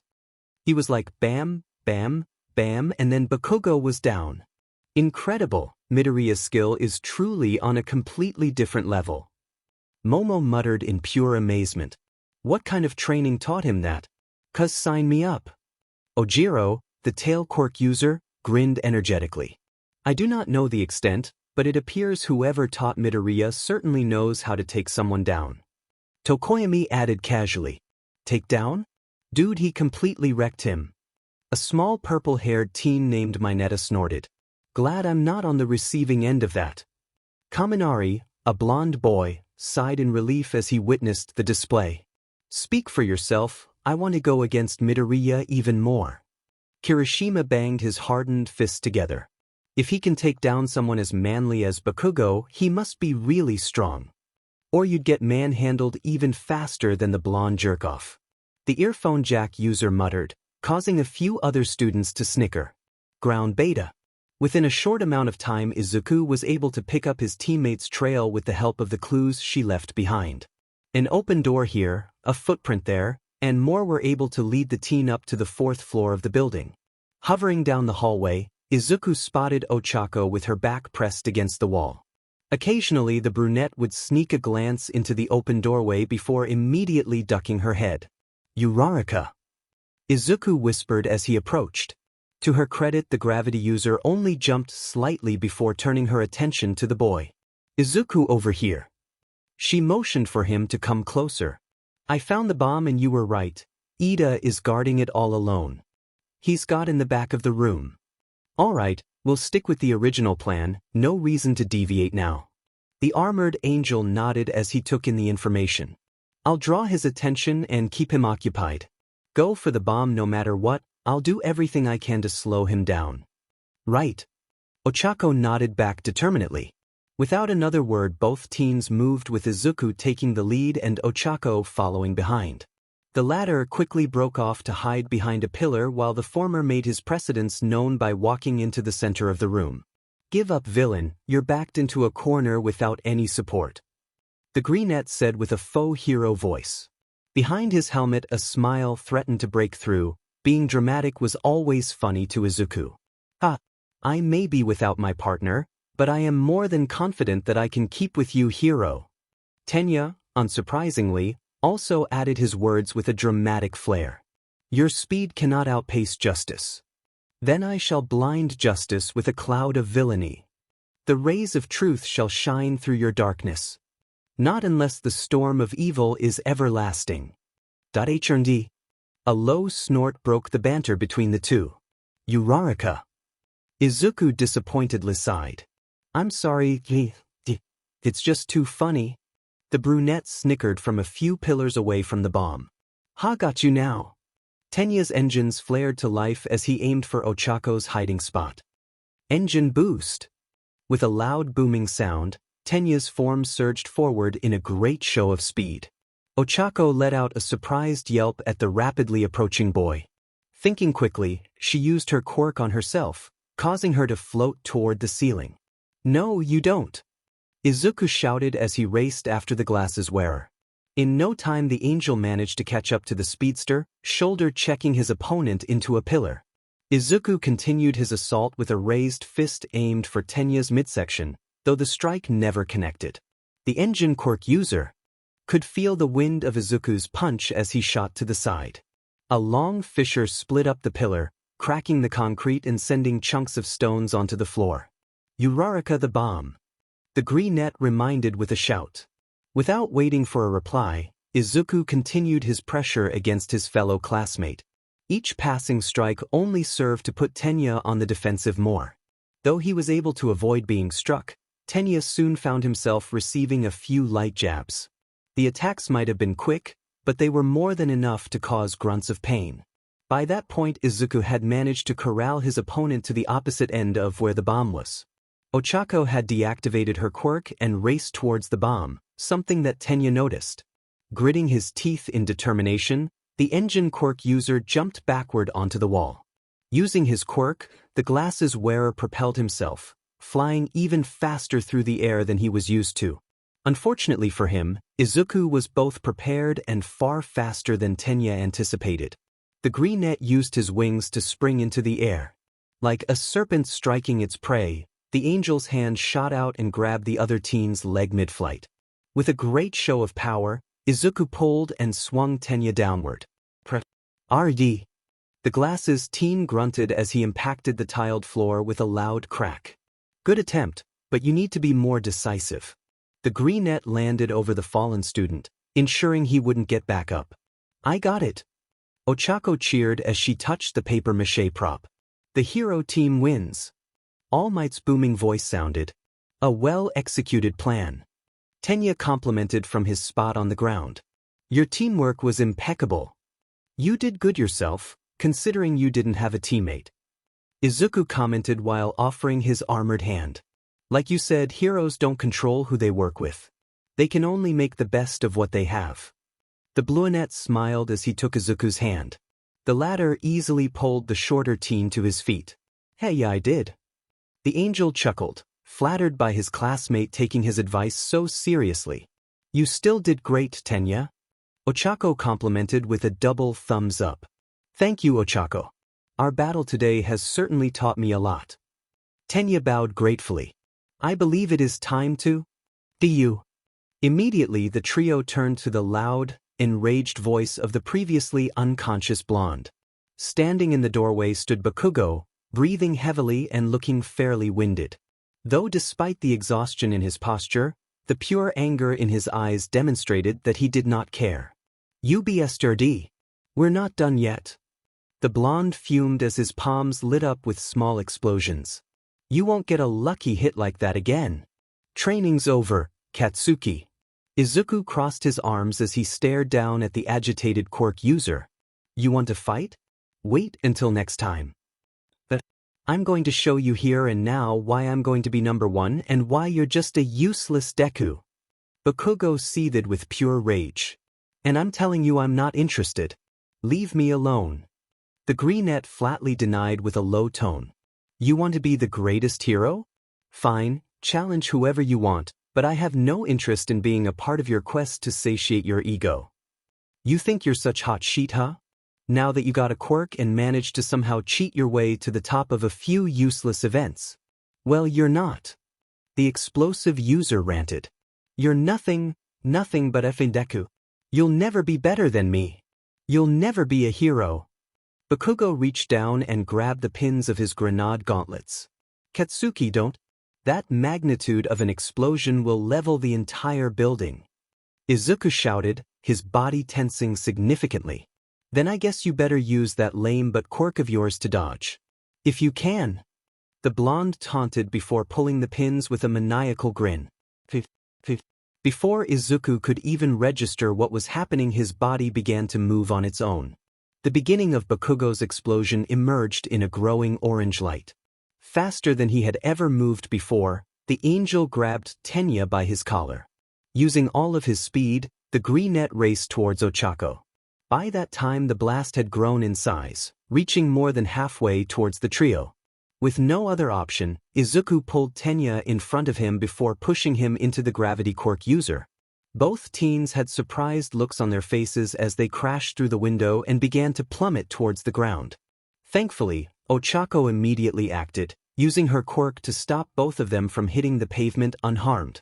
The same was unclear for Izuku, as within seconds the building became nothing more than rubble with a single loud boom. Observation room. The loud thudding of All Might's heavy footsteps and the creaking of wood echoed through the room. The number 1 hero raced out of the room in a blur of yellow the moment the camera feed went offline, leaving the rest of Class 1A to talk amongst themselves in hushed murmurs. What the heck just happened? Mina shouted in both frustration and confusion. I think Bakugo exploded. The red-headed teen answered with a shrug. No really. Jiro sarcastically drawled while rolling her eyes. I believe Kirishima is referring to the magnitude of Bakugo's blast. The shadow user hummed deeply. Tokoyami's right, I was in the same area with Bakugo during the entrance exam. Siro interjected. Dude was blasting bots left and right, but no explosion was that big. Do you think they're alright? The soft-spoken voice of Kota Koji asked. Bakugo's probably fine since the blast was facing away from him, but Midoriya, I can't say. Momo answered with an uneasy look. Relax dear Yaoyorozu, Midoriya is surely unharmed. Aoyama waved away with an easygoing smile. Not only is he protected by his beautiful armor, he also has more than shown how quick-footed he can be. I don't know about that. A frog girl, Tsu, showed skepticism to the blonde's claim. Midoriya's fast, but he's not that fast. I guess the only thing we can do now is wait and see. Tokoyami said while crossing his arms. Ground beta. From the rubble of the destroyed building, a grenade-shaped gauntlet brushed aside a few chunks of concrete. After a few moments, the form of Bakugo re-emerged from the debris, his blonde hair flaked with dust. A few new bruises could be seen across his body from the few pieces of rubble that managed to land on him. But whatever injury he had was ignored, the adrenaline pumping through his veins numbing the. With narrowed eyes, the explosive user scanned the destruction, looking for any sign of Deku. He managed to spot a few wobbling pieces of rock as though someone was trying to move the pieces from within. A large, triumphant smile split Bakugo's lips, followed by the sound of roaring laughter. He'd done it. He proved his obvious superiority over Izuku and showed the useless Deku why he was going to be number 1. I told you, Deku, you were never going to be better than me. The blonde taunted as he made his way over to the wreckage. Even if you got yourself a quirk, you're still as useless as you were all those years ago. No sound came from the pile of debris despite the ridicule, save for the slight shifting of stone. Though Bakugo would have loved to hear the familiar groveling of his former best friend, he was more than happy to prattle on about his achievements. The teen placed a foot on one of the concrete chunks, preventing Izuku from moving. You just had to keep trying, didn't ya? You couldn't just lay down and give up, you just had to keep trying. Bakugo pressed his heel into the stone. And look where that got you, dumbass. Maybe now you'll finally learn your place and stop pretending that you can be a great FING hero, 'cause you can't. All you'll ever be is a useless Erinda. The insulting name was never finished as Bakugo suddenly found his collar being gripped by an armored gauntlet. The stone prison that entrapped Izuku blew apart in a shower of rock and wood. Said student now stood at full height, towering over the blonde that he currently held within his grasp. Though it was not the height difference that caused Bakugo to freeze like a deer caught in the headlights. Izuku's entire appearance seemingly changed out of nowhere. The silver portions of his armor had changed to a blood red, pulsating with some kind of energy. Even his once soft blue wings and halo had turned into a deep, angry gold. The greenette used said appendages to hover a couple feet off the ground, all the while keeping his hold on Bakugo, causing his feet to dangle helplessly in the air. Bakugo Katsuki. The teen's deep voice came through with obvious anger. Do you think this is a game? Wah. Do you think risking the lives of others to fulfill your desires is fun? Do you enjoy tormenting the people around you? Izuku continued, subtly increasing his grip on the blonde with each word. No, Really? Because everything up to now has proven otherwise. The angel growled as he brought Bakugo closer to his face. You are nothing but a spiteful, angry little child who doesn't care about the destruction you cause. Your fragile ego can't bear the thought that someone might be better than you, so what do? His tone became deeper, a barely constrained rage threatening to break through. You berate them, you beat them, you destroy every last bit of their will until they are nothing but a hollow husk. Izuku roughly threw the other boy onto his back while remaining floating in the air. His wings flapped powerfully as he stared down at the blonde with disdain. The visage of the winged teen hovering over him was by far the most intimidating thing Bakugo had ever seen. The blood-red armor, the golden wings, and the sun-shining rays of light over him. Bakugo wasn't religious, but at that moment he believed that he was facing a divine judge. Listen very carefully, Bakugo, for I will only warn you once. Izuku crossed his arms as he spoke with authority. If you ever endanger the lives of the innocent like you did today, I will not hesitate in taking you down. You will never use your quirk again and will be reduced to nothing but a handless shell of yourself. Punctuating his words, the greenette unsheathed judgment, showcasing its sharpened blade. There will be no mercy, just judgment. Understand, Kaken? The nickname was spoken with a deep-seated rage. Bakugo could only nod dumbly, unable to properly form a cohesive word. Without another word, the angel allowed himself to float back down to the ground. Like a stain being washed away, the red color of the armor disappeared, changing back to its original silver. The same happened to Izuku's wings and halo, which seemingly evaporated back to their original blue. For several long moments the two former friends simply stared at one another, until a familiar voice rang through the fake city. Young Midoriya, young Bakugo, are you okay? All Might stopped in his tracks and gave the two boys a confused look. I'm fine, All Might sensei. The greenette answered in a controlled voice. If you'll excuse me, I'll be heading back now. Without waiting for a reply, Izuku walked past the dumbfounded teacher, leaving the conflicted blonde to stare at his retreating form. But the young angel would not acknowledge, neither as a challenge, a fellow aspiring hero, or a friend. The art. The walk back to the observation room was a quiet one, and in Ochako and Tenya's case an awkward one. Upon being thrown out of the building and avoiding Bakugo's explosion, they had made their way back to the entrance to the fake city. Their nerves only increased further when they saw a flash of red, blue, and gold speed past them. All Might had said something about the nurse's office, but neither teen understood more than that.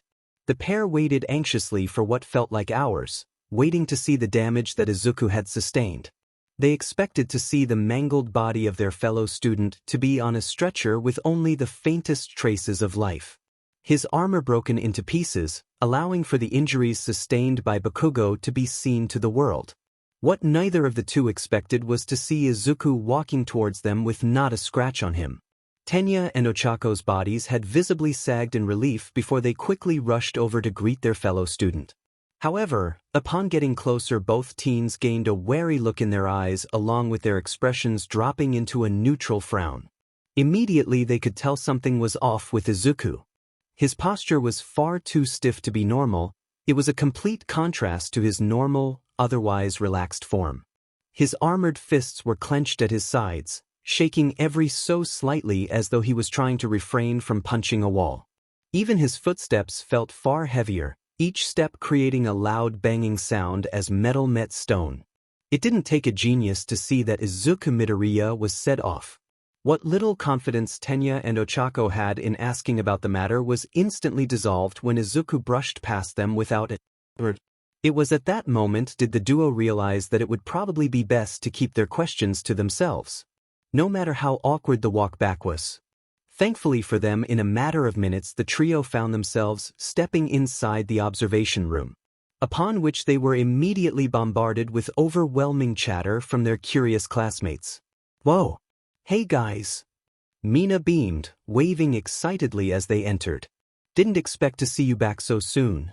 Indeed, you all seem rather well despite everything," Momo said with a perplexed look, her gaze scanning over the unharmed trio in bafflement. "Yeah, what the hell? There's not a scratch on ya."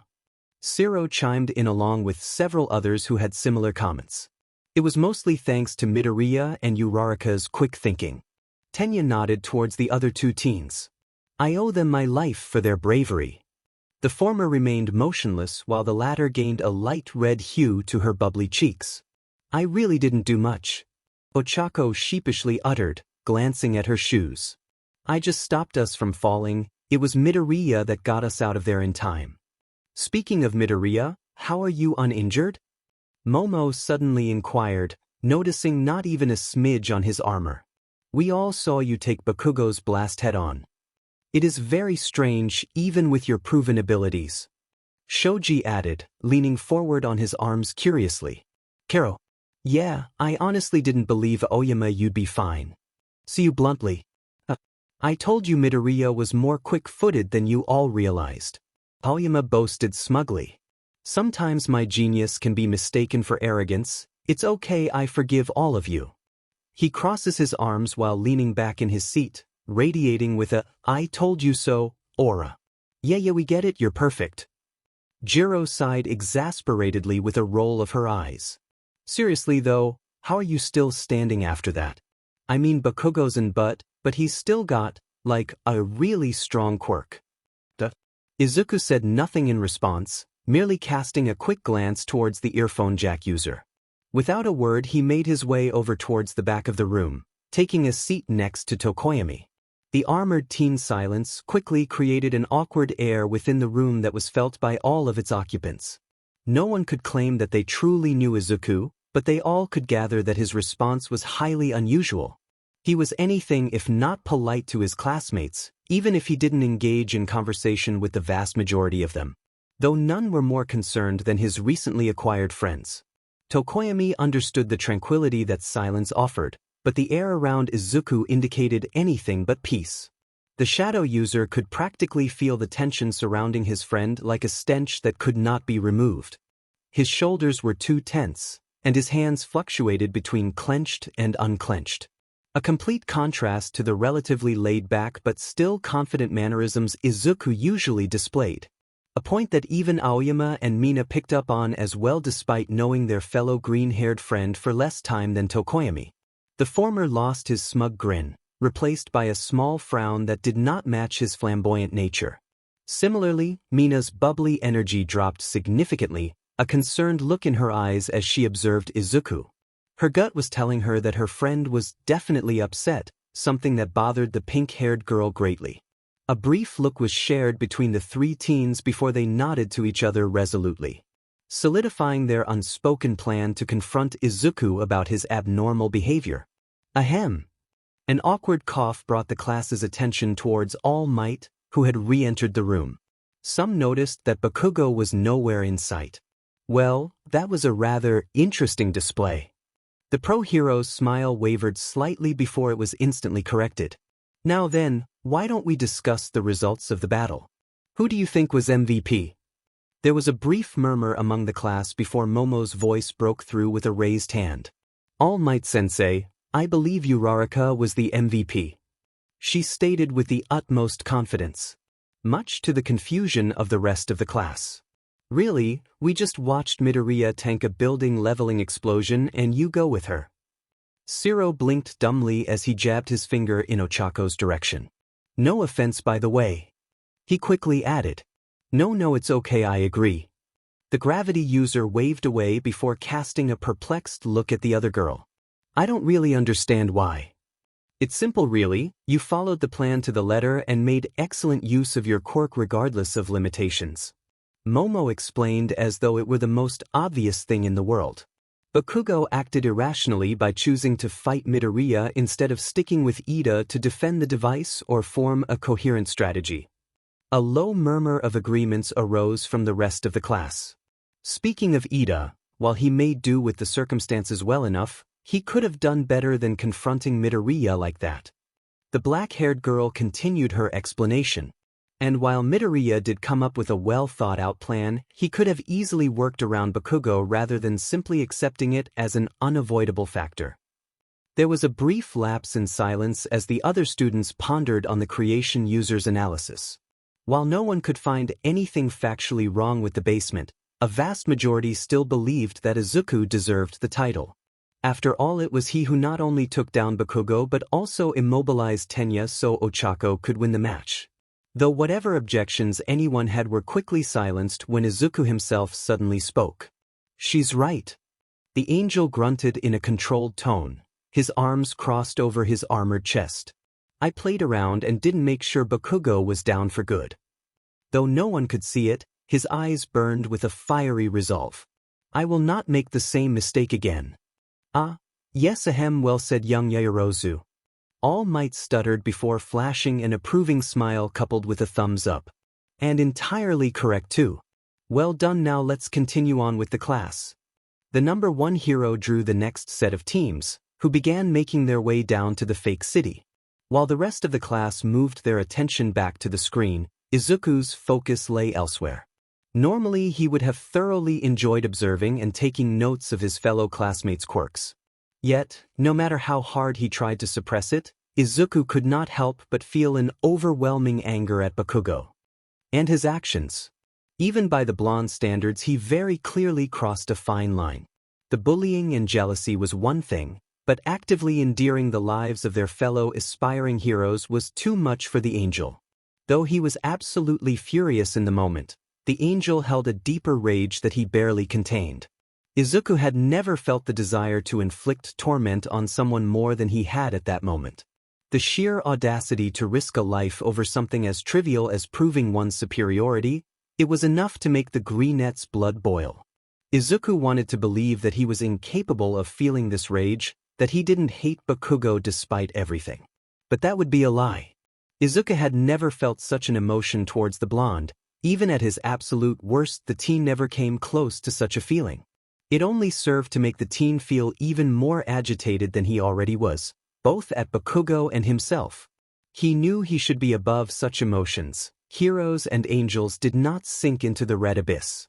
But Izuku couldn't help it. In his heart, the hatred that he felt for Bakugo had been earned. As far as he was concerned, the two would never build the brotherly bond they had all those years ago. No matter how guilty he felt about it. End of the day.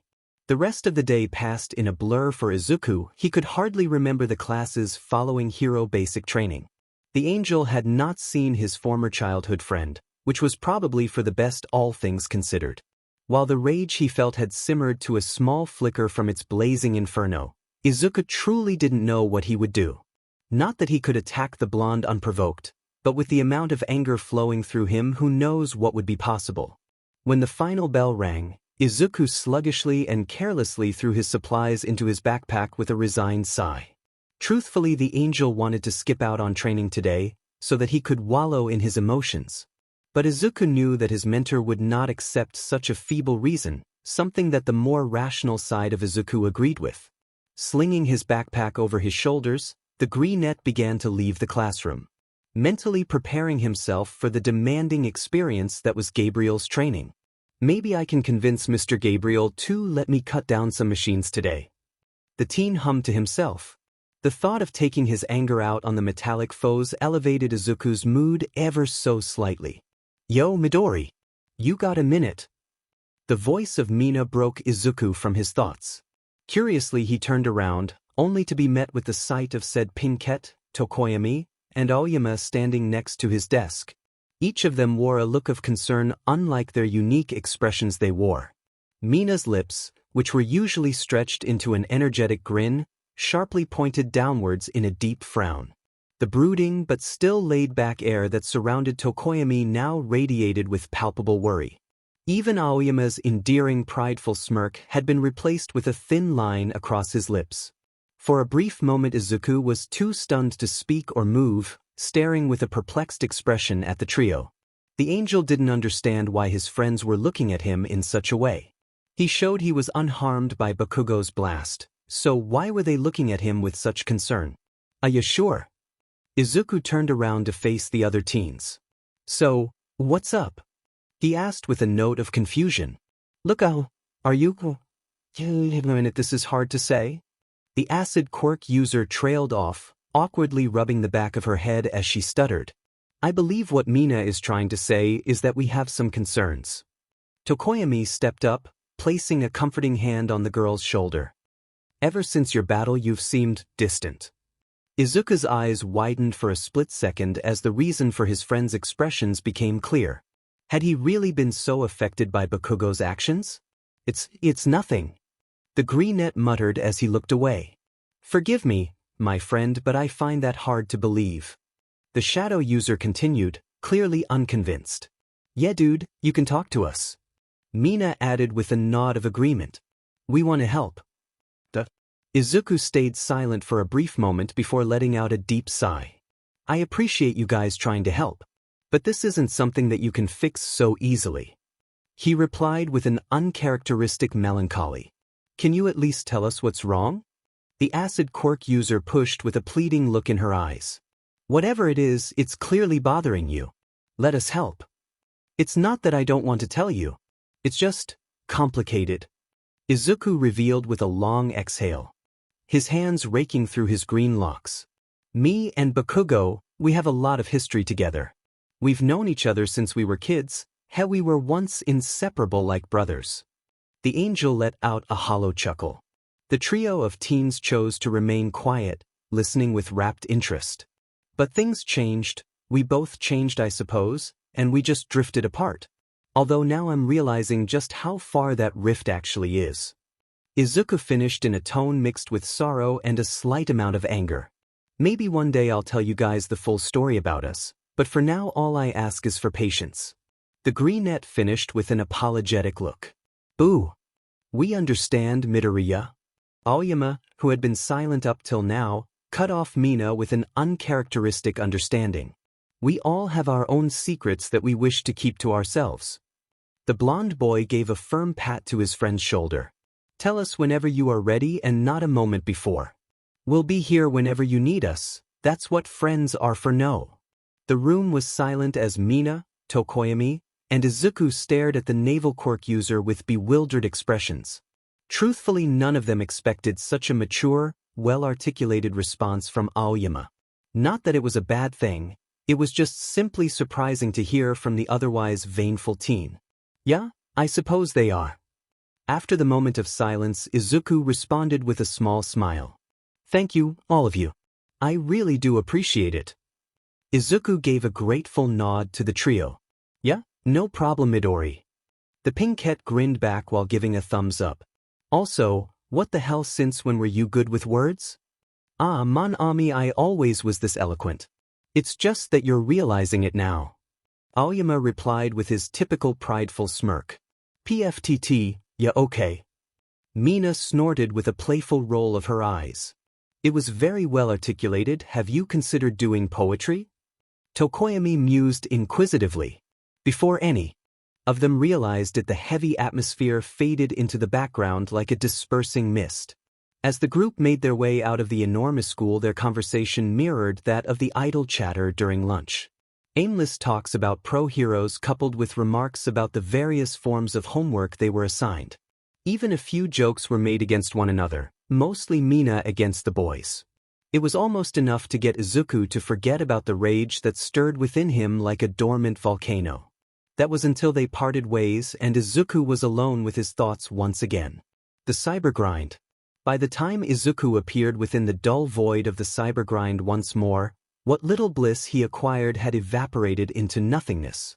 All that remained was the same feeling of suppressed anger that bubbled with a hidden intensity, leading the young angel to wear a tightly lipped, furrowed brow expression.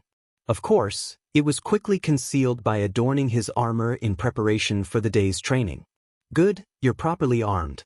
Let's begin. Gabriel commanded as he stepped to the edge of the platform. Actually, Mr. Gabriel, I had a request. Izuku suddenly said with a twinge of hesitation. And what would that be? The Archangel asked as turned to look at his student. Just for today, is it possible I can battle the machines? The Greenette proposed, his hands twitching anxiously. I don't see why not. Gabriel answered after a second of deliberation. As Izuku went forward to enter the arena, he was stopped by a raised hand. Although, I would like to hear your reason for this change first. He added while crossing his arms expectantly. I just need to sort some things out. The younger angel responded with clear reluctance. Today has been taxing. Yes, I suppose that would do it. Gabriel muttered, his eyes narrowing behind his helmet in suspicion. The Archangel had a feeling there was something his student was hiding from him. He was sure of it. Though for now he chose not to press the issue. Very well, you know the procedure by now. Gabriel nodded in confirmation, gesturing for the younger angel to enter the arena. That was all Izuku needed before he leapt off the platform on the gray cubes of the cyber grind below. The moment his feet touched the ground, the Greenette had already grasped the handles of Judgment and Mercy. Drawing the katanas from their sheaths, the metal blades gleaming menacingly. The ground shifted beneath Izuku's feet, but truthfully he didn't even register the movement. All that the teen cared for at the moment was the bright lights of the machines being summoned into the arena. Several street cleaners, specters, and sentries appeared throughout the elaborate battleground, already moving towards Izuku. The angel even saw a sword machine in the backline, its shotgun arm ping a shell into its chamber. The vast amount of machines would usually lead to Izuku coming up with a quick plan to eliminate the most problematic machines. However, that strategy was forgotten in the moment, exchanged for a more vicious approach. Not a second was spared before the angel zoomed across the arena in a blur of silver and green.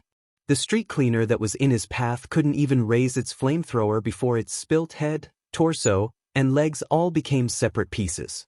The other machines that witnessed the dismemberment were far more prepared than their fallen ally. Street cleaners exploded with a wave of flames, specters leapt into the air, sentries fired off their rounds, and the sword machine began its dance of shotgun pellets and sword swings. But it mattered not, for Izuku was a whirlwind of fury, cutting down one machine and moving on to the next before body even hit the ground. There was a distinct lack of precision that was usually found in the Greenette's form. Of course, that didn't matter, as Izuku's strikes held so much fury that he simply cut through the machines with ease. Behind the silver and green helmet, said Angel's face was scrunched up in an unusual scowl that didn't suit his freckled face. Green eyes grew brighter with each strike against his foes, a flame that was fueled with the defeat of each machine. The rage that lurked underneath ever since Bakugo's actions had finally started to come through. It was an overwhelming feeling that only seemed to grow in intensity as the battle went on. Izuku hadn't even realized that the whole purpose for engaging with the metal combatants had been forgotten. No matter how many machines were cut down, it only seemed to fuel the inferno that raged within. The fog of emotions that persisted within his mind only grew more dense, which only served to further enrage Izuku even more. But why wasn't it working? Why was he still so angry? Because you're a pathetic excuse of a person. The taunting voice of Bakugo sneered within the recesses of Izuku's mind.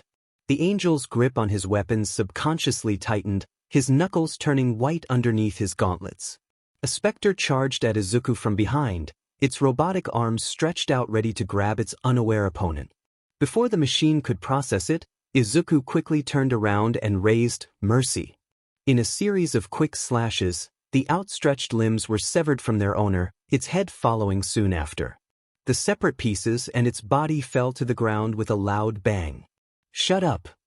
The Greenette ground his teeth together as he shot back. Another street cleaner charged from his right flank, spewing a cyclone of fire. The wave of fire was easily dodged with a flap of Izuku's wings. With expert precision, he cut the barrel of the flamethrower before decapitating the machine in one fluid motion. Why should I listen to a pathetic loser like you? Bakugo's voice taunted.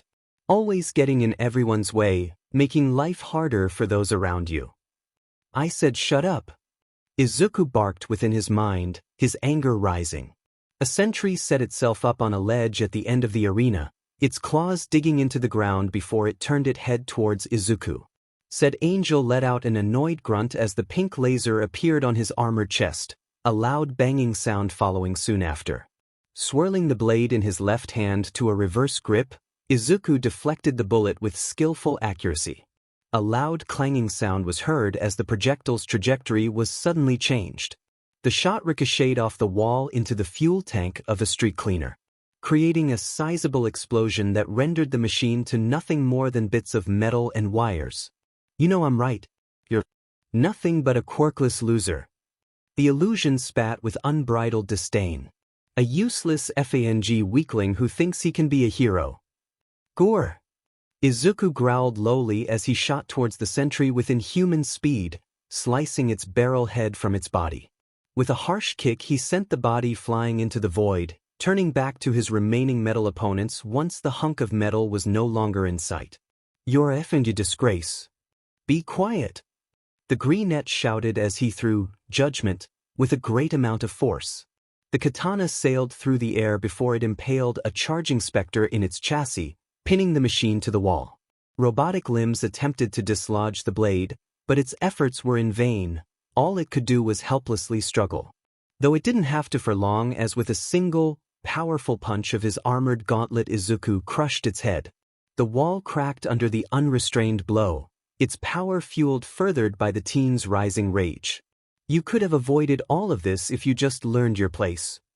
Bakugo's voice continued unperturbed. All you had to do was keep being weak, useless effing Deku.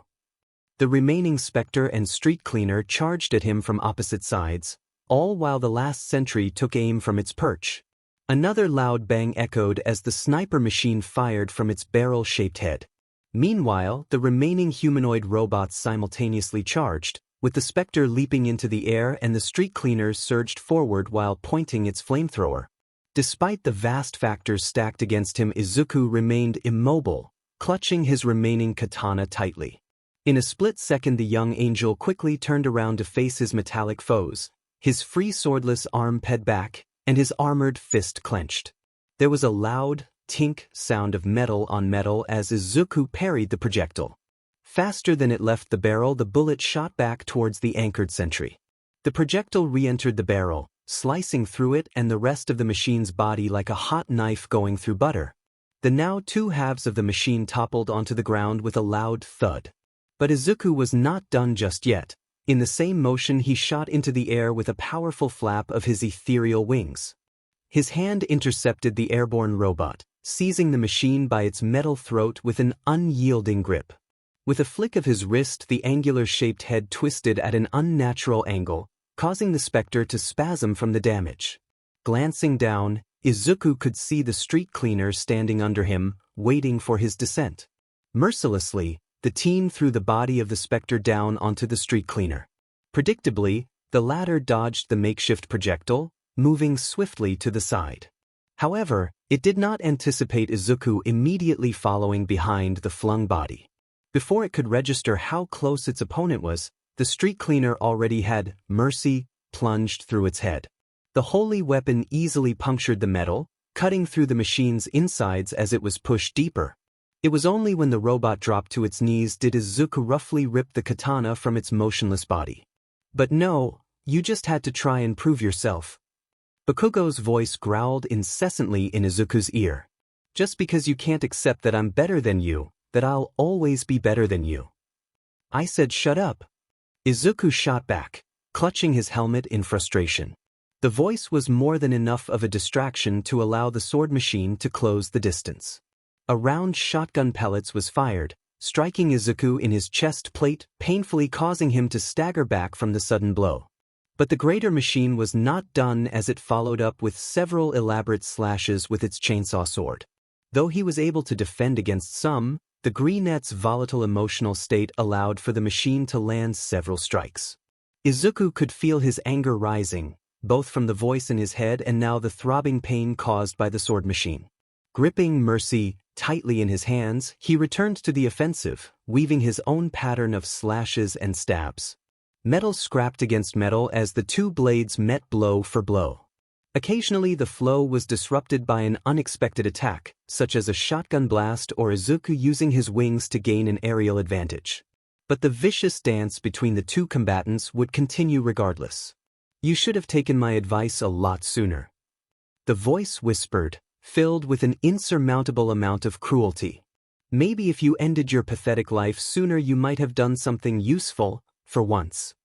Izuku froze mid-swing, his body locking in place like a petrified statue and his green eyes widening behind his helmet. The words continued to echo in his head even after the voice had gone silent. Never in his life had Izuku felt so empty than he had in that moment. It was as though someone had ripped his heart out of his chest, leaving nothing but a bottomless void, a hole that could never be filled. At least that was until the sword machine seized the brief opening to attack. Its chainsaw blade slashed vertically upwards across the left side of Izuku's helmet, dragging the serrated edges over from the underside of his neck to the top of his head. The piece of armor now sported an uneven line as the holy silver was lacerated. The pain was enough to immediately snap the angel out of his trance.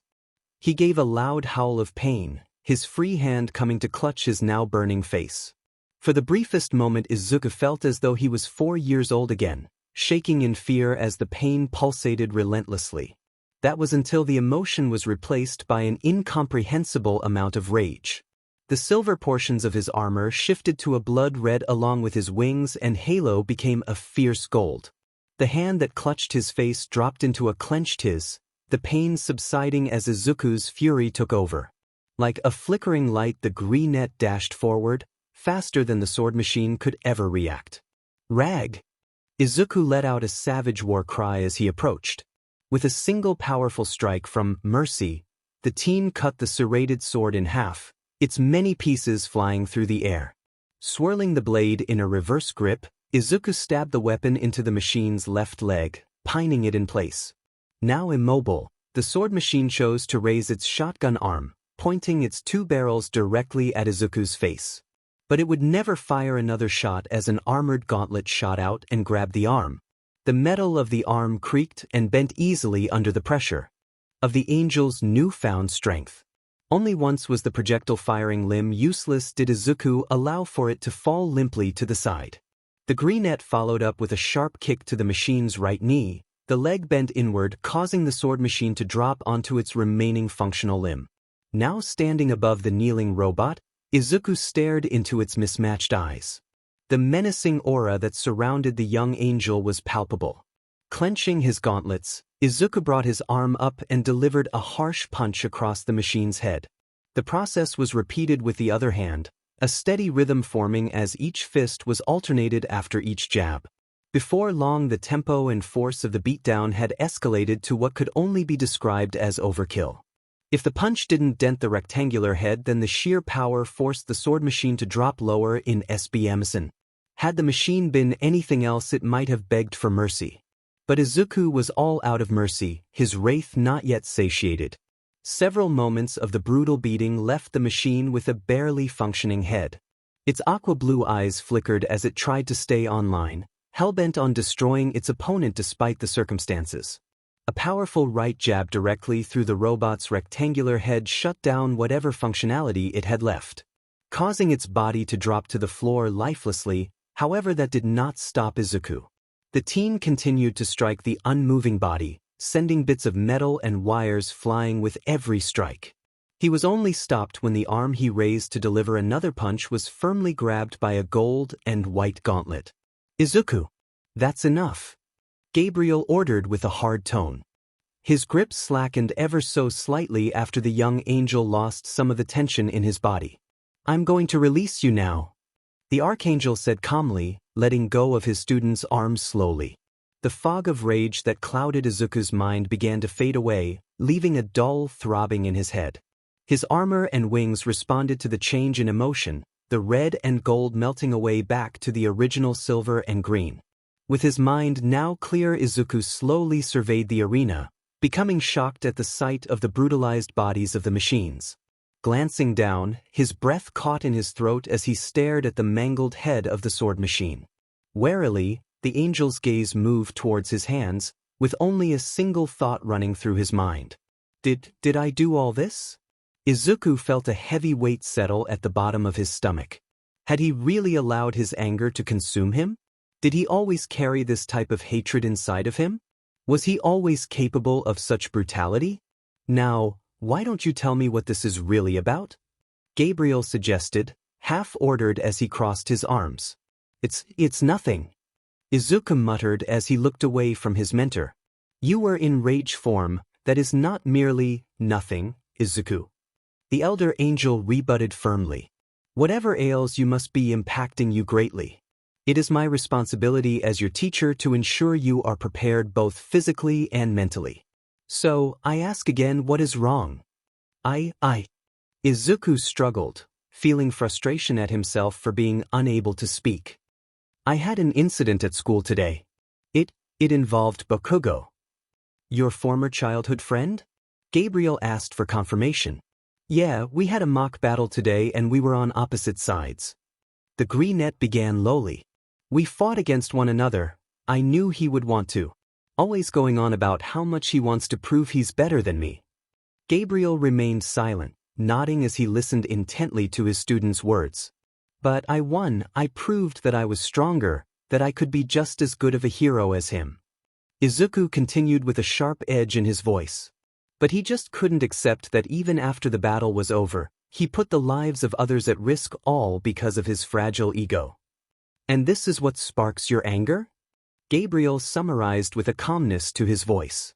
I just don't understand. Why is it so important? The young angel said in exasperation. We used to be so close, like brothers. We dreamt of being heroes together, of being the kind of heroes that make people feel safe just by us being there. A note of sadness could easily be heard in his voice. And now all he wants to do is prove how he's so much better than me. That I'll always be a useless stit. Izuku scoffed bitterly. I believe I understand now. The Archangel let out a sound of realization. I believe I have been lacking in certain areas. Let's rectify that now. Izuku could feel the sensation of the warp gathering around his body, two golden enveloping both angels.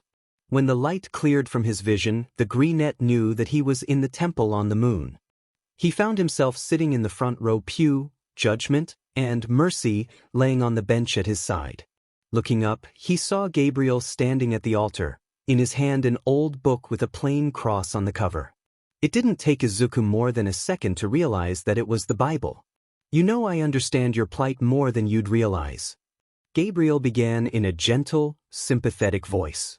I wasn't always the Archangel of Justice, like others, had to work for such a title. You weren't. Izuku said, confused. Truthfully, he had always assumed that his mentor had always been this strong. At least that's what he gathered from the brief glimpses of Gabriel's past that were revealed. Oh no. Though I am heaven-born, I still had to work to prove my faith to the Father. Gabriel chuckled slightly. And I was not the only one either. There were others, all trying to prove their own faith. The elder angel continued in a reminiscent tone. We were all siblings, but I was never as close to them as I was with Michael. Michael? The Greenette repeated the name questioningly. The Archangel of War and my brother in arms. The Archangel explained fondly. Our rivalry went almost as far back as our creation. There wasn't a time we weren't trying to prove we were better than the other. He let out a deep sigh, his voice dropping to a somber tone. It was harmless at first, but as time went on, as we grew more powerful, as we sought to prove our faith further, there was no denying the bitterness that set in. You grew apart, didn't you? Izuku asked, already knowing what the answer would be. Indeed, our bond became strained, and we grew resentful of one another. Dare I say, we might have even hated one another. No longer did we treat each other like rivals, but as enemies. The regret within. The Archangel's voice was palpable. The animosity continued until one day we confronted each other. We battled, it was long and bloody, but I emerged victorious. I thought I would feel elation, that my feelings of anger would have been justified at that moment. I had never felt so hollow in my existence. Izuku remained silent, but still listened intensely. A pang of empathy rang in his chest, beginning to see just how similar Gabriel's story was to his own. As I stared down at Michael's kneeling form, you know what I saw in his eyes? Gabriel asked rhetorically. Regret? Pain? A sadness that was unnatural for him and left me feeling more empty despite my victory. It was then I realized that I was hurting my brother, that I was simply feeding the cycle of hatred. The elder angel continued with a more hopeful tone. I decided then and there that even despite everything that happened between us, I would no longer let my anger turn me against my brother. The younger angel let out a choked, surprised sound. I will admit that I do not know the full extent of your history with Bakugo, but I will leave you with this parting message. Gabriel opened the book, reading from the page with regal authority. Luke 17 verse 3, if your brother or sister sins against you, rebuke them, and if they repent, forgive them. My bond with Michael is forever strained, but perhaps you can salvage yours, Izuku. The room became silent once the passage was said, leaving Izuku to stare at his mentor with wide eyes. Gabriel's story, it almost perfectly reflected his own history with Bakugo, down to the anger that was felt by his mentor. Of course, Izuku had a feeling that the Archangel was likely leaving out some pieces, but he understood well enough. Green eyes pulled away from the elder angel down towards Izuku's hands. Did he really want to let his hate control him like this? Even if the resentment felt against Bakugo was justified, did Izuku really want this to be their relationship? Nothing more than two bitter brothers who fed into the other's anger. Were the good memories of the past so easily forgotten in favor of embracing the bad? What had happened to them? Izuku knew the answer, which only made him feel more guilty with how he acted earlier. He allowed himself to be embraced by the sweet allure of his pent-up rage. The same allure that still tempted him now, that still whispered in his ear to give in. After all, Bakugo deserved it, he was the one who started it, so it only made sense to return his feelings in kind. A hero would never do that. Izuku resisted with a shake of his head. The anger that filled his reins began to fade away into a growing self-determination. I have to be better, I will be better. The greenette promised to himself resolutely. His hands reached up and undid the straps that held his helmet in place, grasping the underside once it was loose. With a bit of struggle, he managed to take off the piece of armor, revealing his injured face. Two small streams of blood slid down above his eyebrow and at the underside of his neck. The angel turned the helmet to face him, staring at armament for a moment before carefully placing it by his swords. Mr. Gabriel? This anger that I feel, I want to make it go away. Izuku broke the silence in a whisper-like voice. But I don't know if I can forgive him after everything he's done. It is a thorny path indeed, my pupil. Gabriel nodded with brutal honesty. But the road less traveled reaps the most reward in the end. The strength and wisdom you will gain cannot be acquired anywhere else. The Archangel closed the Bible before finishing his speech. Even if Bakugo denies your hand, you can live your life knowing you did everything you could to offer him a second chance. Yeah, I guess so. The greenette nodded in understanding. Now, allow me to introduce you to your new piece of training. Gabriel stepped down from the altar and stood in front of Izuku. I have neglected to teach you the spiritual side of the Father's teachings. From now on we will spend at least one day of the week going over a passage from the Bible. He held out the book, which was taken hesitantly and with a questioning look. Spiritual side? Izuku repeated with a curious tone. His gospel was written to teach humanity the values of the Father. I will teach you those values so that you may become a true warrior of heaven. Gabriel explained to the younger angel. Being able to protect the innocent is important, but so is spreading the good word of the Lord. I see. Thank you, Mr. Gabriel. The teen said softly, giving a small, thankful smile. For everything. I feel a lot better now. It is no problem, my pupil, I owe it to you as your mentor. Gabriel held out his hand over Izuku's injured face, healing the cuts in a flash of golden light. Now, let's start where it all began, where the Father created heaven and earth. The Archangel began as his student opened the book to its first page. Yurare, next day. Izuku hummed a small tune to himself as he walked along the sidewalk towards the large H-shaped building. His lecture with Gabriel the previous day had renewed Izuku's love for learning about new things. He spent the entire night reading through the first couple of pages, pondering on the meanings behind each passage. Izuku would have said he wasn't really a religious person before yesterday, but now he's not so sure. Each page only sparked the young angel's interest even more, which is how the old book ended up in the teen's backup amongst his other school supplies.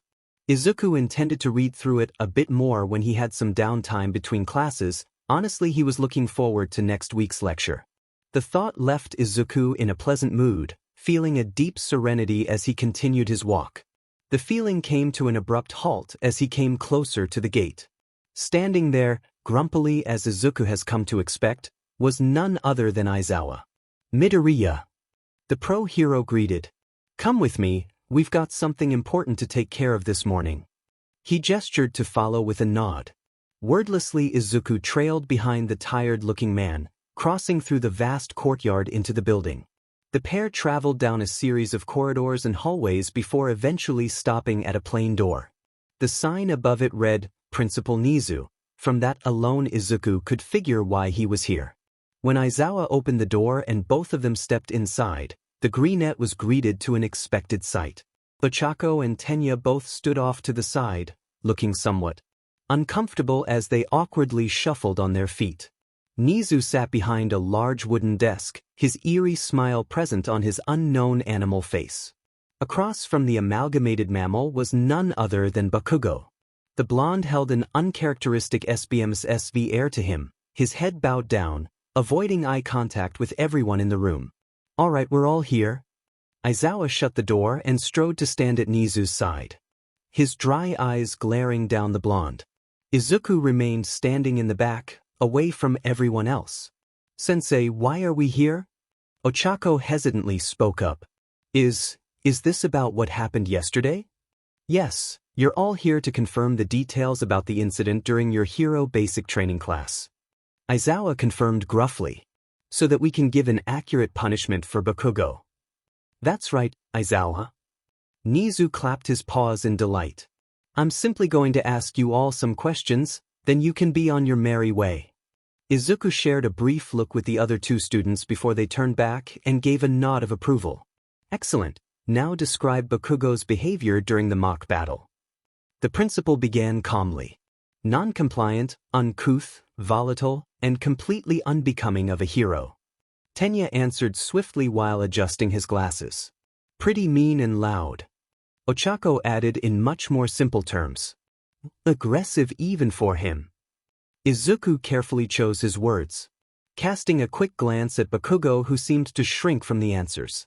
"Okay, and is it true that activated his quirk even after the battle was concluded?" Nizu continued his questioning. "Absolutely. Yes. I think that's more than enough evidence." Aizawa cut in. "The incident report from All Might and the residue picked up from the debris corroborates with your testimonies. Bakugo without a doubt made the conscious choice to use his quirk with the intent to harm another student." "Ah, such a shame too." The animal hybrid lamented without ever losing his smile. "So much potential wasted." Aizawa-sensei, what's going to happen to Bakugo now?" The brunette tentatively inquired. "Expelled immediately." The pro-hero bluntly answered. "He'll never be allowed into another hero school ever again." "I see, a harsh but appropriate punishment for his actions." Tenya nodded solemnly. "His actions yesterday were completely unacceptable." Ochako nodded along in agreement with her classmate's words. Izuku, however, could feel his lips point downwards as the news of Bakugo's expulsion was revealed. A part of the angel agreed that it was exactly what the dirty blonde deserved, not just for yesterday but for everything he's ever done. But Izuku knew that part of him was being fueled by the remnants of the rage he felt for his former friend. The more sensible part of him whispered Gabriel's words from yesterday into his ear, reminding Izuku that maybe he could change the outcome before it is too late. "Principal Nizu, Aizawa-sensei, respectfully, I don't think you should expel him." Izuku suddenly spoke up. Immediately he was met with 4 pairs of disbelieving stares and an amused gaze from Nizu. You want us to not punish him? After the stunt he pulled yesterday? The pro-hero questioned incredulously, looking somewhere between annoyed but also flabbergasted. No, punish him however you see fit, just don't expel him. The teen clarified. What an interesting development. Nizu excitedly clapped his paws. And do tell Midoriya, why should we take your word into consideration? After all, Bakugo clearly broke the rules. Yeah, he did, but he deserves a second chance. Izuku remained firm in his position. Why are you defending him? Aizawa inquired curiously. He's been nothing but antagonistic towards you. Now you have a legitimate opportunity to remove him and you're not taking it? Why? Indeed, I would think you would be far more vindictive given his actions against you. Nizu added with a lopsided smile. If you asked me yesterday, I would have agreed with your decision in a heartbeat. Izuku answered honestly. But I talked with someone I trust deeply, and I realized that's not the type of person I want to be. It'd be so easy to give in, to let my anger control my actions even if it's justified. The greenette let out a deep breath. But that wouldn't be very heroic, would it? A hero should offer his hand even if he knows it'll be slapped away. How can we expect others to redeem themselves if we do not offer forgiveness for their sins? And I will do my best to forgive him. Izuku silently promised himself. I want to forgive Bakugo, even if a part of me still feels angry after what he's done. But I'm not going to let my emotions cloud my judgment. The young angel stared resolutely at the 2 faculty members. I'll offer him a second chance, it's up to him whether he takes it or not. The occupants of the room stared at the teen with various expressions on their face as he finished his impromptu speech. Ochako and Tenya stared at him with looks of complete shock, their eyes wide and their jaws practically on the floor. For a brief moment an impressed look crossed Aizawa's features before he reverted back to usual tired expression. Nizu looked like a child on Christmas Day, wearing a wide smile as he leaned forward on his desk. Bakugo, at least to Izuku, was the most surprising as it was a look that he would have never expected to see on the blonde. His usual scowl was absent, replaced by a look of meekness that didn't fit the explosive user's sharp features. His red eyes held a mixture of fear, shock, and awe as he stared into Izuku's calm green orbs. The blonde in front of Izuku looked nothing like the bombastic person he knew. Izuku didn't know for certain, but he was confident that Bakugo was at least considering his words. Well, I think that settles it then. Nizu claps his paws together in delight. Bakugo Katsuki will not be expelled. But he will receive 6 months' worth of detention. Aizawa added curtly, sending a hard look at the SBMSSV blonde, who flinched slightly from the hard edge in the pro-hero's tone, and be barred from taking the provisional license exam. Well then, if that's all, I suppose our business here is concluded. Run along now. Class is about to begin. The principal of UA shooed away the other occupants. Without another word, the members of Class 1A left the room with Izuku leading the charge and Aizawa trailing behind. Tenya and Ochako still held expressions of surprise as they quietly whispered to one another while casting glances at the taller teen in front of. Bakugo remained uncharacteristically docile, remaining quiet with his eyes firmly placed at his feet. It was hard to tell if it was from shame or it was contemplative. The answer wouldn't matter as within a few minutes the groups of students and their teacher reached the classroom. Opening the door, they stepped inside where the rest of Class 1A gave various curious looks. Though the tired, annoyed look from their teacher quelled whatever questions that may have been asked otherwise. The class could probably guess anyway, considering what happened yesterday. All right, settle down, we've got some important stuff to get through today. Aizawa started, taking his place at the front while Izuku and the others took their seats. Before we do anything else, you all must pick a class president. The man let out a yawn as he entered his sleeping bag. I don't care how you decide, just do before class is over. Without so much as another word, the pro-hero curled up and closed his eyes. With the vague goal given, the class immediately erupted into chaos with many shouting for their own nomination. Some made promises that definitely would not be accepted, cough Minetta cough. while others simply talked about how amazing they were so naturally they should be president. Izuku was amongst the few that decided to not join in the shouting match. While he wouldn't necessarily mind if he was class president, it wasn't something he sought after either. Though that wasn't to say it wasn't amusing seeing Mina and Aoyama give their own pitch for why they were perfect for the role. "Everyone quiet please."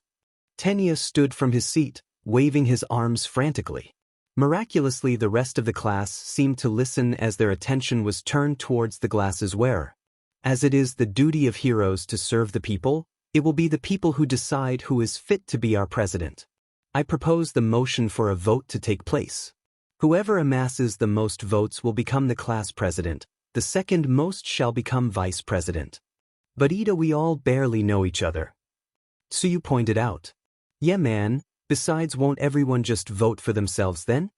Zero added with a raised brow. "That is why those who gain multiple votes proves they are best suited for the position.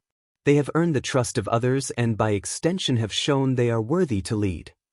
Tenya replied, sweeping his hand dramatically. With no more complaints from anyone else, everyone began to scribble down their pick for class president. Without much thought, Izuku simply wrote down Tenya as his pick. The blue-haired teen seemed to fit the position. As he waited for the results to be tallied, Izuku decided to pull out his Bible and read a few paragraphs. The angel let out a low hum as his eyes scanned over the words of the chapter with rapt interest. His attention was pulled away from his reading a moment later with a tap on his arm. Curiously looking at the one who nudged him, he saw Tokoyami nodding towards the front of the class. Midoriya Izuku 4 votes. Yaoyorozu Momo, 2 votes. "Ha!" was the only thing Izuku could say as he read the results from the smartboard. Finally, lunch. Izuku let out a sigh as the bell rang, ending present mixed lecture. Like moths to the flame, the rest of the class raced out the door without a moment's hesitation, at least most of them did. Izuku was among a handful of students that waited for the swarm that was the rest of Class 1E. Izuku could see others like Todoroki, Koda, and Shoji had also decided to stay behind. For what reason the angel could only guess, though from the few observations he noticed that they weren't exactly the most social of the class. Something Izuku could understand before he gained his quirk. "Something the matter, Midoriya?" Tokoyami asked from his right as he and the greenette made their way out of the classroom. Unsurprisingly, the shadow had also stayed behind. "It's nothing, just today has been a bit unexpected," Izuku answered after a small pause. That was the most applicable word he could think of at the moment regarding his newfound position as class representative. It wasn't a bad thing, nor did Izuku see it that way, it was just something he didn't really expect. Leader and Izuku were never uttered in the same sentence unless there was a nada in between. He honestly had half a mind to simply pass the position off to Momo or Tenya since they seemed like far better picks in his opinion. Though that idea was quickly thrown away, a real hero would step up to the position even if they believed they were the wrong person for the job. Plus, if Izuku told Gabriel he gave away such a position because he was unsure of himself, the Elder Angel's disappointment would probably be immeasurable. The thought alone was enough for Izuku to temper his self-doubt and simply accept the opportunity given to him. Still, it was pretty weird being in front of class with so many eyes looking at him with reverence. "I imagine so. Class president is a prestigious position and you certainly look taken aback." Tokoyami nodded in understanding. "That's one way of putting it." Izuku huffed with a small laugh. "I was sure that it would be Yaoyorozu and Ida who would be chosen." "Well, I know myself along with Mina and Aoyama voted for you," the shadow user revealed casually. "Even without your self-vote you would have won anyway." "I didn't vote for myself, I voted for Ida," Izuku clarified with a puzzled look, remembering how he earned 4 votes in total. "Ah, I should have expected as much," Tokoyami replied, humming curiously. "I wonder who your mystery supporter is." "Guess it doesn't matter now." The angel shrugged as the two strode into the bustling cafeteria. Like before, the line moved exceptionally fast, allowing for the two teens to acquire their trays and meet up with their other friends in a matter of minutes. "Aye, there he is, Mr. President himself," Mina greeted energetically as both boys sat down. "You aren't ever going to stop that, will you?" Izuku asked with a deep sigh.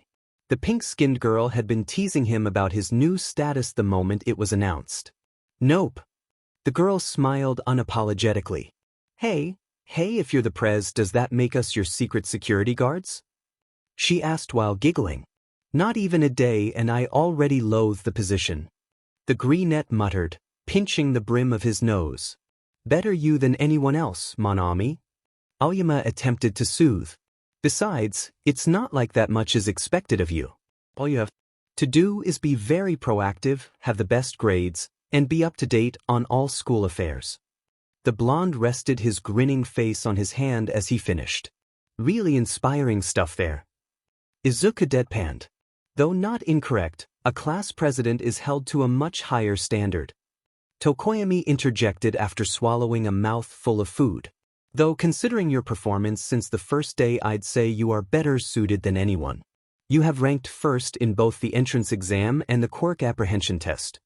Physical prowess is no substitute for leadership. Izuku countered smoothly. Just because I'm strong doesn't mean I'm wise or smart. I don't know Midori. That seemed pretty smart and wise to me. Mina replied with a shrug.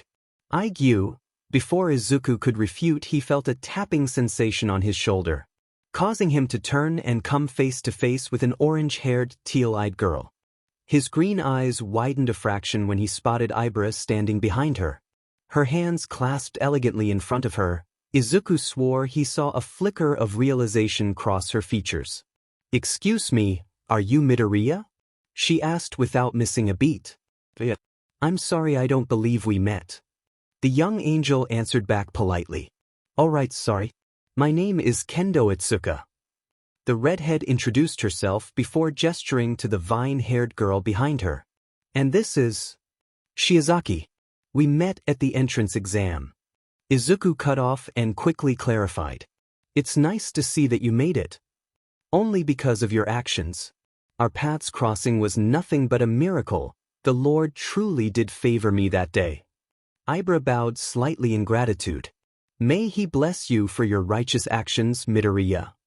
It was nothing really, I couldn't just stand by and do nothing. Izuku said, sheepishly stretching his cheek. I kinda did it without thinking.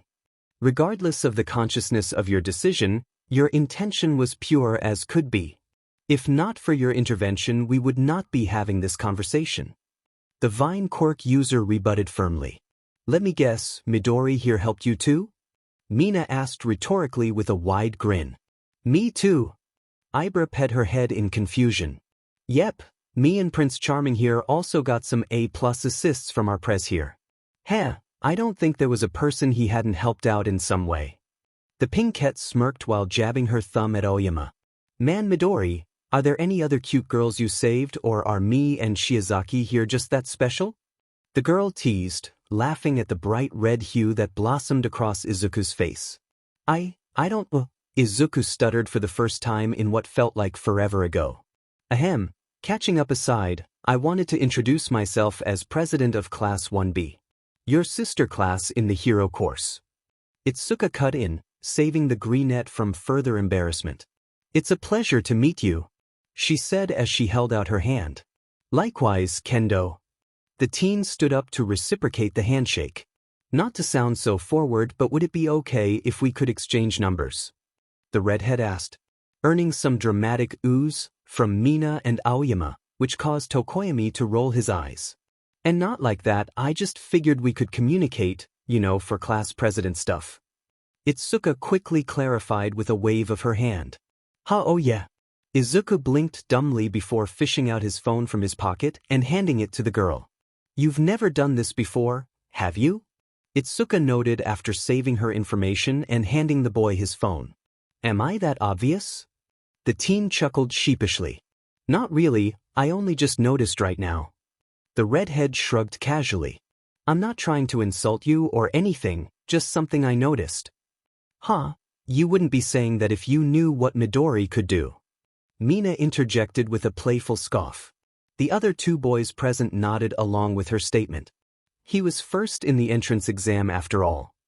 While true I doubt he's that strong, it was mostly through rescue points. Itsuka expressed her doubt. No offense by the way. She quickly tacked on with an apologetic look. Izuku gave a small wave to show that he didn't mind her skepticism. They tell no lies, Kendo. Ibra suddenly interjected with a serious expression. Midoriya's strength lies far beyond what his points signify. Huh, what are you talking about, Shiozaki? She turned to look at the other girl in confusion. During the exam a loud piercing sound cut through whatever the girl might have said in that moment, drowning the cafeteria with a persistent wail. The group of teens, along with everyone else present, frantically looked around the room. Their confusion on the purpose of the noise lasted a moment before a robotic voice blared through the speakers. Security breach level 3. Evacuate in an orderly fashion. Not a second later did the cafeteria erupt into a whirlwind of chaos. Students immediately shot up from their seats and began trampling over one another. The doors that led to the hallway instantly became clogged with the bodies. Some attempted to try and bring order to the mayhem, but they were ignored. Their voices drowned out by the fusion of many different voices shouting in panic. Izuku, along with everyone else at his table, were among the minority that did not partake in the disorderly evacuation. Itsuka and Ibra had broken away from the group, joining others like Tenya in an attempt to quell the other students. Izuku and the others, however, opted to stand by their table, watching everything unfold. Wow, things really went from 0 to 100 real quick. Mina shouted, her voice barely heard. It is truly a carousel of madness. Tokoyami grunted as the flood of students expanded rapidly. What does that even mean, edgelord? Mina replied back with a confused look. Soon the group found themselves being slowly forced away from their table, the limbs of multiple students forcing them further into the crowd. Though unlike his friends, Izuku moved more so out of a want to not accidentally hurt anyone. He could feel the bodies of several people pushing at him, but none were able to move him. A fact that he used to his advantage, leading the rest of his table through the crowd. Within a few moments the angel had managed to form a path through the sea of chaos, Tokoyami, Aoyama, and Mina following close behind. The group of aspiring heroes had managed to secure a spot at the far end of the cafeteria. From there Izuku and the others watched the ensuing mayhem, the situation spiraling further and further out of control. This is getting out of hand. Izuku thought worriedly. If this keeps up, someone is bound to get hurt. The teen began racking his brain for answers, trying to come up with some way to end the chaos before it escalated further. While doing so, his gaze traveled across the room, eventually turning towards the windows behind him. The large panes of glass allowed the angel to see into the courtyard where his eyes narrowed slightly. He could see a small crowd that definitely weren't students or faculty if the cameras and microphones are anything to go by. Is that the press? Izuku said aloud, drawing the attention of Tokoyami, who also turned to look out the window. Ah, so they managed to get in, How typical of the media. The shadow user held a look that conveyed both surprise and annoyance. Managed to get in? The greenette parroted, turning to his friend. What do you mean, Tokoyami? He asked curiously. They were at the front gate when I arrived, asking questions pre-training to All Might's status as a teacher.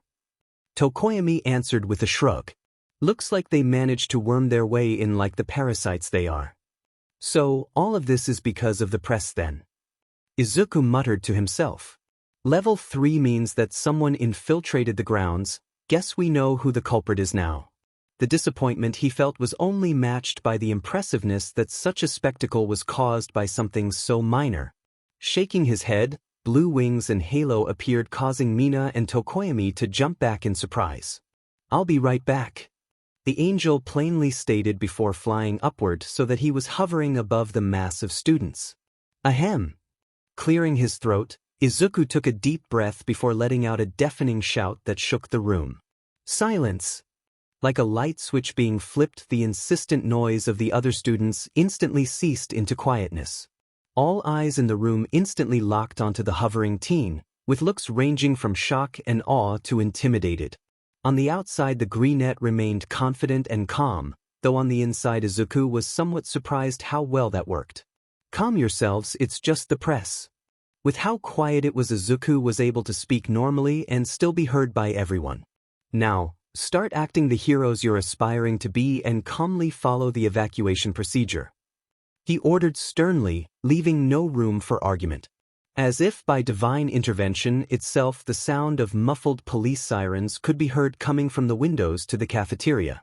There was a wave of murmurings as the once mob began to organize itself into a cohesive line. With no complaints, Izuku floated back down towards Tokoyami and the rest of the group, who were looking at him with bewildered expressions. Midori, didn't know you had that in you. Mina whistled, impressed. Truly, Mon Ami, I've never seen you so commanding before. Aoyama tacked on with a raised brow. It is befitting of a class representative, though. Tokoyami added his own input. He reached over to give the greenette a friendly pat on the shoulder. I believe we made the right choice in electing you, my friend. I just didn't want anyone to get hurt. Izuku shrugged casually.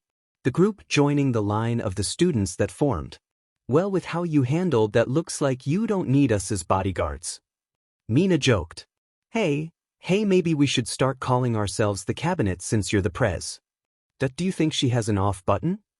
The greenette gave the girl a deadpan stare before turning to Tokoyami and Aoyama. I'm not unconvinced she does have one.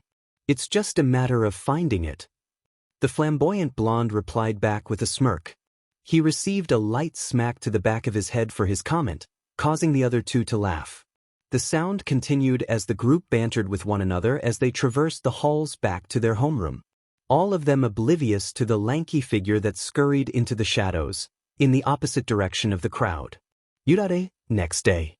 All right, listen up, problem children. To the confusion of some, it was Aizawa who entered the class instead of All Might. Today's heroics class will be a bit different. You'll be doing rescue training. We'll be traveling by bus for this, so you can decide whether or not you want to wear your costumes or not. The man tiredly explained. Any questions? Several hands shot into the air. Yes, All Might will be there, along with myself and another pro hero who specializes in rescue. Aizawa rolled his dry eyes. You all will be paired with one of us for the exercise. You'll receive more details when we actually get there. The raised limbs quickly went back down once the explanation was finished. All right, you have 10 minutes to meet me out in front of ground beta. Without sparing another second, the teacher of Class 1A exited the room, leaving his students to prepare themselves.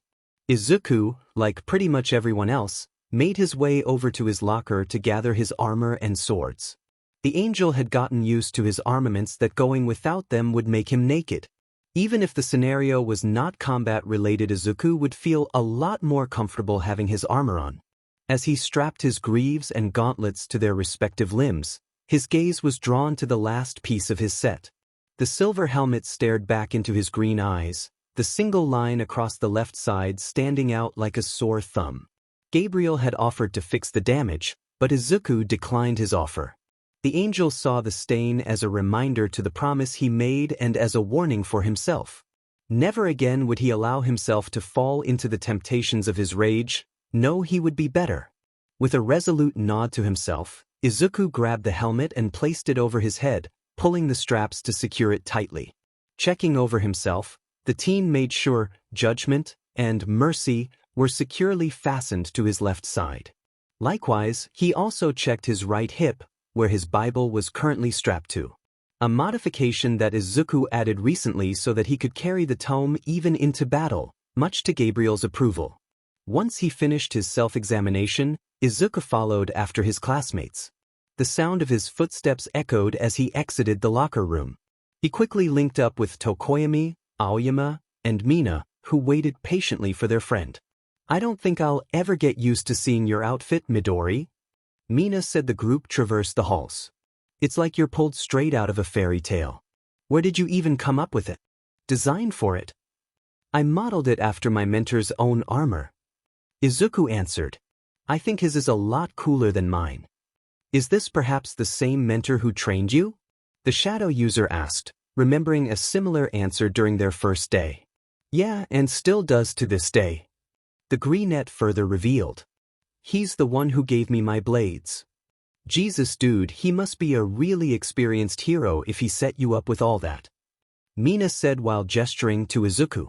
Experienced, yes, though I doubt you'll have ever heard of him.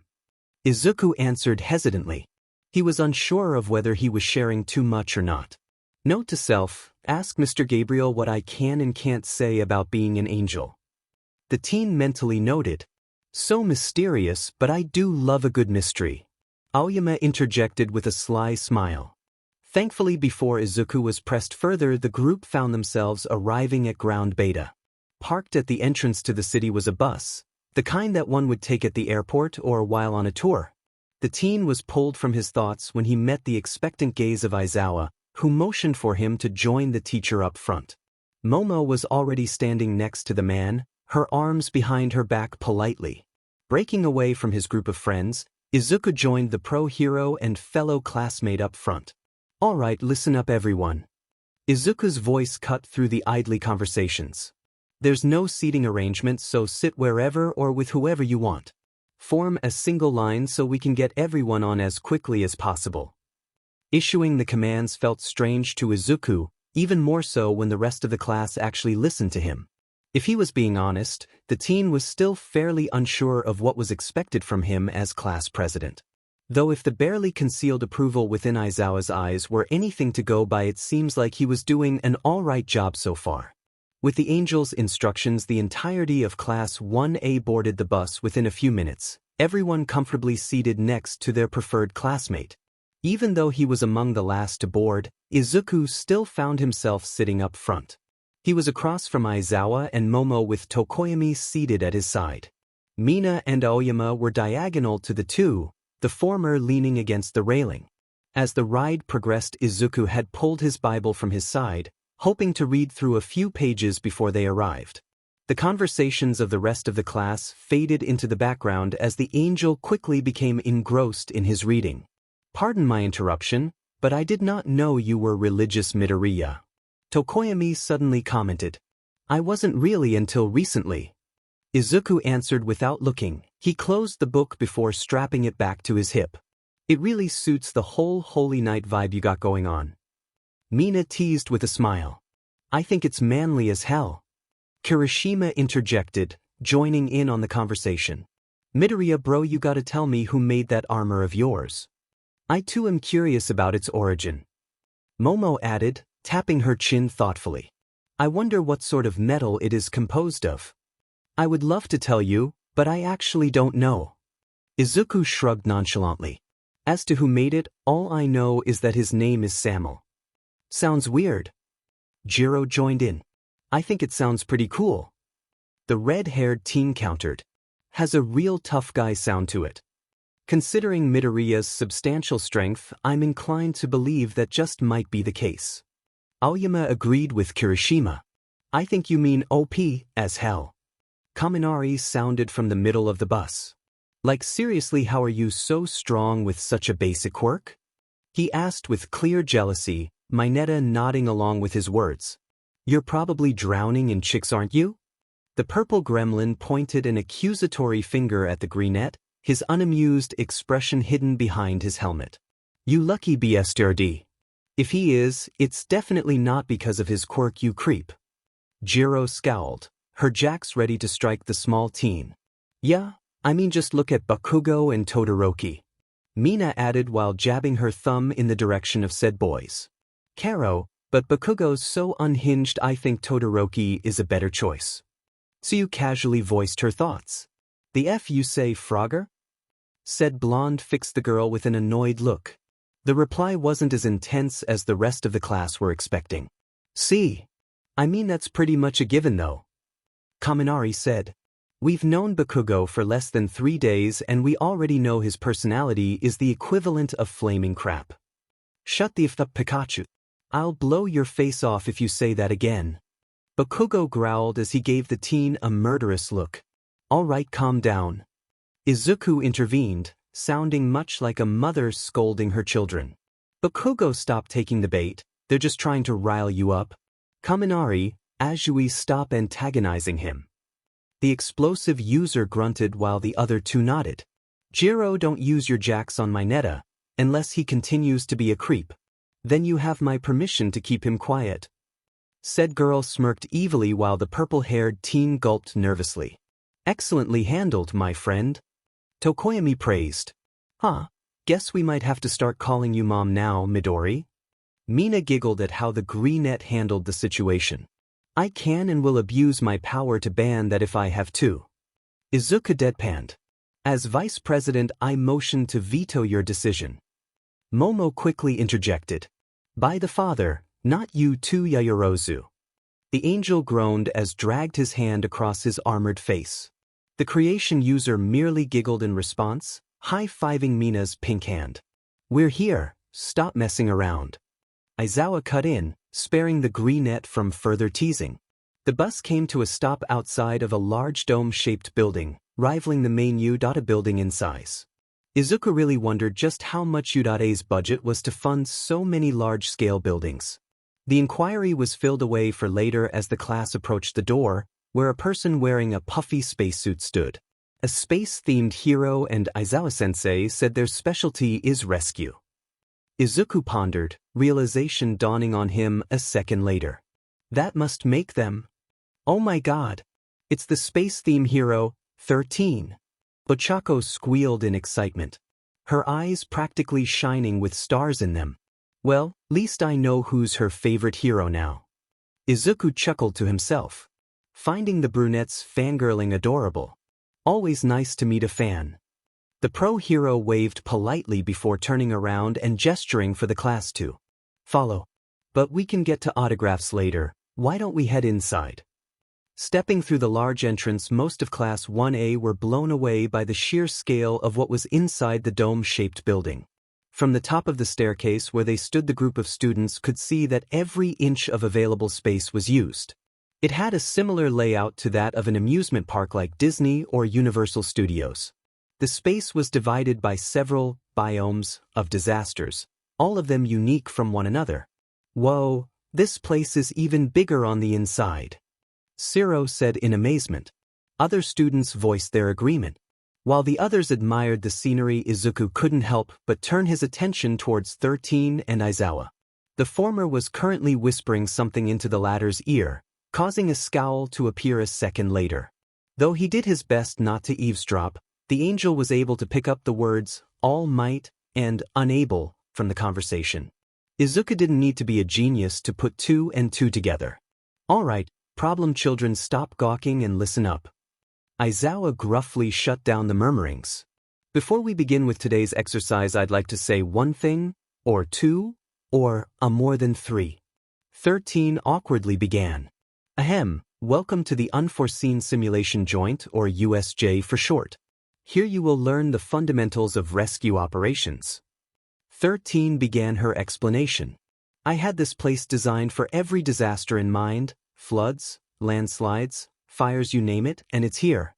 As I'm sure you all know, my quirk is called Black Hole, and it allows you to SCK up and tear apart anything. You're able to clear mountains of debris with ease and save countless lives. The gravity user excitedly answered. Yeah, that's right. The pro chuckled from the enthusiasm before her voice turned serious. However, my quirk is also incredibly dangerous, capable of killing people just as easily.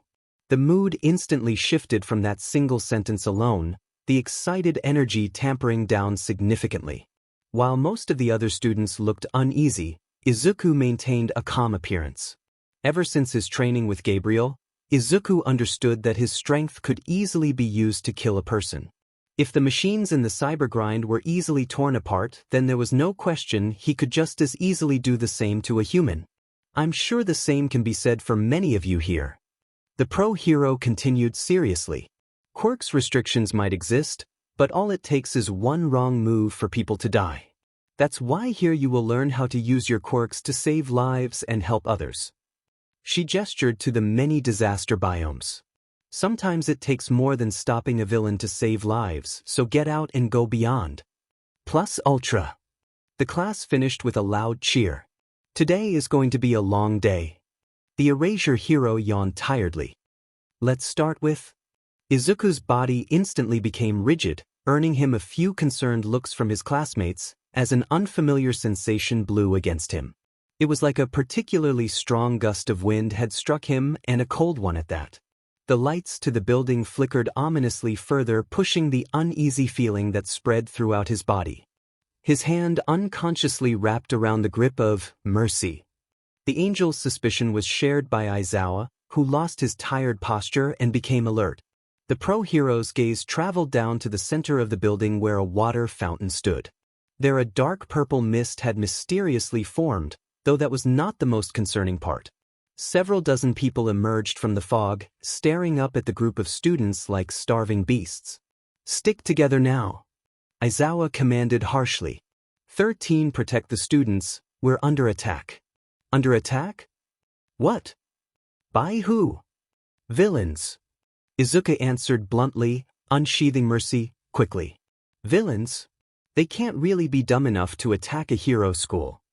Kirishima tried to quell the panic that was rising in him. Aizawa-sensei, aren't there sensors to detect intruders? Momo asked with a worried look. I'm not getting a signal, they probably have a quirk to disable our communications. 13 answered while tucking away her phone. So, no outside help, and they had someone bring them in from the outside with that weird fog. Jiro muttered anxiously.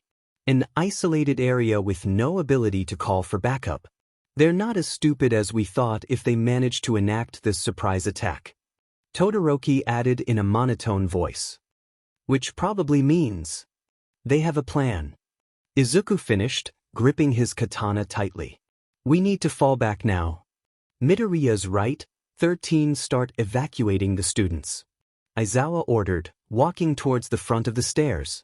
Ida, use your quirk to get back to you today. There's no telling how far their jammer's range is. Yes, sensei. The glasses wearer saluted. Aizawa pulled his scarf from around his neck, loosening the fabric and allowing him to pull his goggles over his eyes. As the pro was about to go down and engage, he stopped when he felt another presence stand by him. He wasn't that surprised to see Izuku's armored form there. Your quirk and fighting style are not suitable for prolonged combat, sensei. Izuku said plainly. I will assist you while the others make their escape. Absolutely not. The erasure hero refused. I can handle myself just fine. A good hero isn't a one-trick pony. Your classmates, on the other hand, need someone to lead them through this, so be their leader. Very well. Izuku grunted, conceding that his teacher did have a point. When they're safe, I'm coming back for you. The angel promised while turning to join the rest of his class. The man gave a small smirk before schooling his expression, charging into the fray of villains without hesitation. With the sound of battle, Izuku made his way to the front of the class, leading them back towards the entrance. His unhesitant stride seemed to have some effect on the others, their scared looks dissipating into more confident ones. The exit was only a few feet away. That was until the same purple mist suddenly obscured the opening. Apologies, but I cannot allow that. A deep voice said, yellow eyes appearing in the fog. The villain exited the fog, his arms placed behind his back as he observed the class. Greetings, we are the League of Villains, and we are here to kill All Might. The humanoid figure of Mist introduced with a small bow. Apologies for catching you like this, we were under the impression All Might would be here today. No matter, the plan remains unchanged. Before Izuku could respond to the villain, Bakugo and Kirishima leapt forward towards the mass of mist. The former let out a sizable explosion while the latter delivered a hardened punch aimed at the man's face. There was a brief plume of smoke before it disappeared, revealing the villain had begun reforming his right side. Ah, I forgot, even though you are just students, you still possess considerable power. The mist user brushed his shoulder nonchalantly. I will not make the same mistake, TW. The monologue was cut short as Izuku dashed forward in a blur of green and silver. His arm pulled back, ready to attack with his katana. The villain's eyes widened ever so slightly from the suddenness of the charge. Though before he could retaliate, a glint of silver was seen as the blade slashed across his chest. Gah! Yellow eyes widened considerably as the mist user let out a howl of pain. The wound began to regenerate, far slower than the previous two attacks. You insolent cur! He shouted in painful rage. Perish in oblivion! The cold sensation intensified greatly, causing Izuku to shiver unconsciously. The feeling was completely opposite to the warmness that came with the father's light. The coldness made him feel frail, like all of his strength was being sapped away little by little. His vision began to grow dark, the voices of 13 and his classmates growing fainter with each passing moment. I need to break free. Izuku grit his teeth. I need to protect my friends. Now pushing back, the cold feeling did not last as the angel's body began to react to the unwelcome sensation. From his chest, he could feel the light blossoming, spreading through his body like the blood in his veins. Izuku's body gained a faint golden glow, causing the purple mist to dissipate whenever it touched his armor. He could feel his light accumulating, growing stronger with each passing second. Enough! With a shout, Izuku unleashed the buildup of power, creating a golden beam with his wings launching him high in the air. The purple fog that surrounded him evaporated in an instant, revealing that the majority of the class were gone. The only ones who remained were Tenya, Kaminari, and Koda. The latter two looked as though they were about to have a nervous breakdown. The others were already moved. The greenette cursed. He cast a quick glance over to the fountain, where another wave of villains emerged. Ida, Kaminari, Koji. Go and get help. I will stay back and assist the others. He barked firmly. Right. The engine wielder stuttered. He and the other two boys ran towards the exit, this time making it through without any interruptions. Need to help Aizawa-sensei. He won't last against so many even with a quirk like his. The angel told himself. With a flap of his wings, he raced down towards the fountain, flipping Mercy in a reverse grip as he did so. However, before he could reach his destination, a large chunk of rock slammed into him, sending him spiraling into the destroyed city zone and crashing into a collapsed building. The concrete cratered from the impact, sending bits of rubble flying in a multitude of directions. Annoying! Izuku grunted as he shook off the debris that fell on him. He wasn't actually hurt by the blow, more so just caught off guard by it. Going somewhere, kiddo? A rough voice taunted. Standing outside of the building was a group of villains. Izuku could see that at least a dozen were gathered. A good majority of them had their quirks out for all to see, drill hair, an insect mutation, and others that seemed pretty tame. Izuku, however, was focused on the perceived leader of the group. A large, imposing man that looked like a minotaur, complete with two sharp horns sticking out of his head. The group of villains stood there cockily, smirking at the teen with maniacal grins. Well, hot dimmin', that's some fancy armor you got there, kid. The minotaur whistled. I'm sure I can get a pretty penny for it. Stand down and surrender. The angel ordered, pointing Mercy at the group threateningly. I do not wish to hurt you, but I will if I must. Like we're gonna listen to a twerp like you. The girl with drill hair mocked with a laugh. The other villains also laughing along. Very well, you have been warned. With an expert twirl of his blade, Izuku floated a few inches off the ground before suddenly racing forward. Now you will be judged. There was a series of surprised yelps as the teen closed the distance in less than a second. His armored knee immediately met the face of a plain-looking man. Though he held back considerably, the force created a loud crunching sound, a stream of blood following soon after. The villain flew back several feet before landing on the pavement with a thud, unmoving and completely unconscious.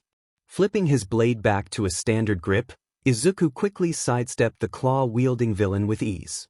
The angel brought the pommel of the weapon down into the back of his head, sending him to the ground with a throbbing head. Using his wings to propel himself into the air, Izuku managed to dodge the slimy tentacle that was aimed at his back. Stand still, Diminute. The tentacle user shouted, sending the slimy appendage out to strike once more. What she didn't expect was for the teen to grab the tentacle with his free hand, gripping it tightly in his armored hand. With a harsh tug, he easily pulled the woman upward towards him. As she approached him, Izuku brought his arm back and backhanded her with his gauntlet. The tentacle, along with her body, went limp immediately as the villain landed back on the ground. The rest of the villains had barely any time to react before the angel charged once more. He shoulder bashed one before quickly moving on and grabbing another by their face.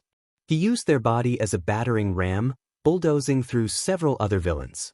The push ended when Izuku slammed said villain into the wall of a building, the concrete splintering into a web of cracks. These villains, Izuku realized, paled in comparison to the likes of the machines in the cybergrind. They were slow, weak, and lacked any sort of cohesion as a team. The Greenette was almost insulted that this was the best they could offer him. It was like knocking over dominoes. They fell one after another with no more than a single hit to take them down. It only took a few more moments to leave just the Minotaur villain left. You guys are effing useless. He grunted in annoyance. I gotta do everything around here. The villain charged forward like a bull would, his horns pointing at Izuku's armored chest. Not backing down, Izuku met the charge with one of his own. His free hand gauntlet held up in a block as he surged forward. The result was expected, with the angel easily meeting and overpowering the villain. Roughly pushing back, the Minotaur staggered as he was thrown off balance, a weakness that Izuku seized upon. Using his wings to give him some extra speed, he rushed forward, delivering a hard punch to the villain's abdomen. The blow took the breath out of him, causing him to let out a pained gasp. Not done yet, Izuku shot upward, bringing his armored knee up against the man's chin. The resulting force sent the Minotaur airborne as well, his eyes wide as he watched the teen rocket towards him in a blur. All he could see was streaks of silver and green as a metal foot slammed into his chest, sending the villain crashing onto the street with the weight of Izuku pushing him down further.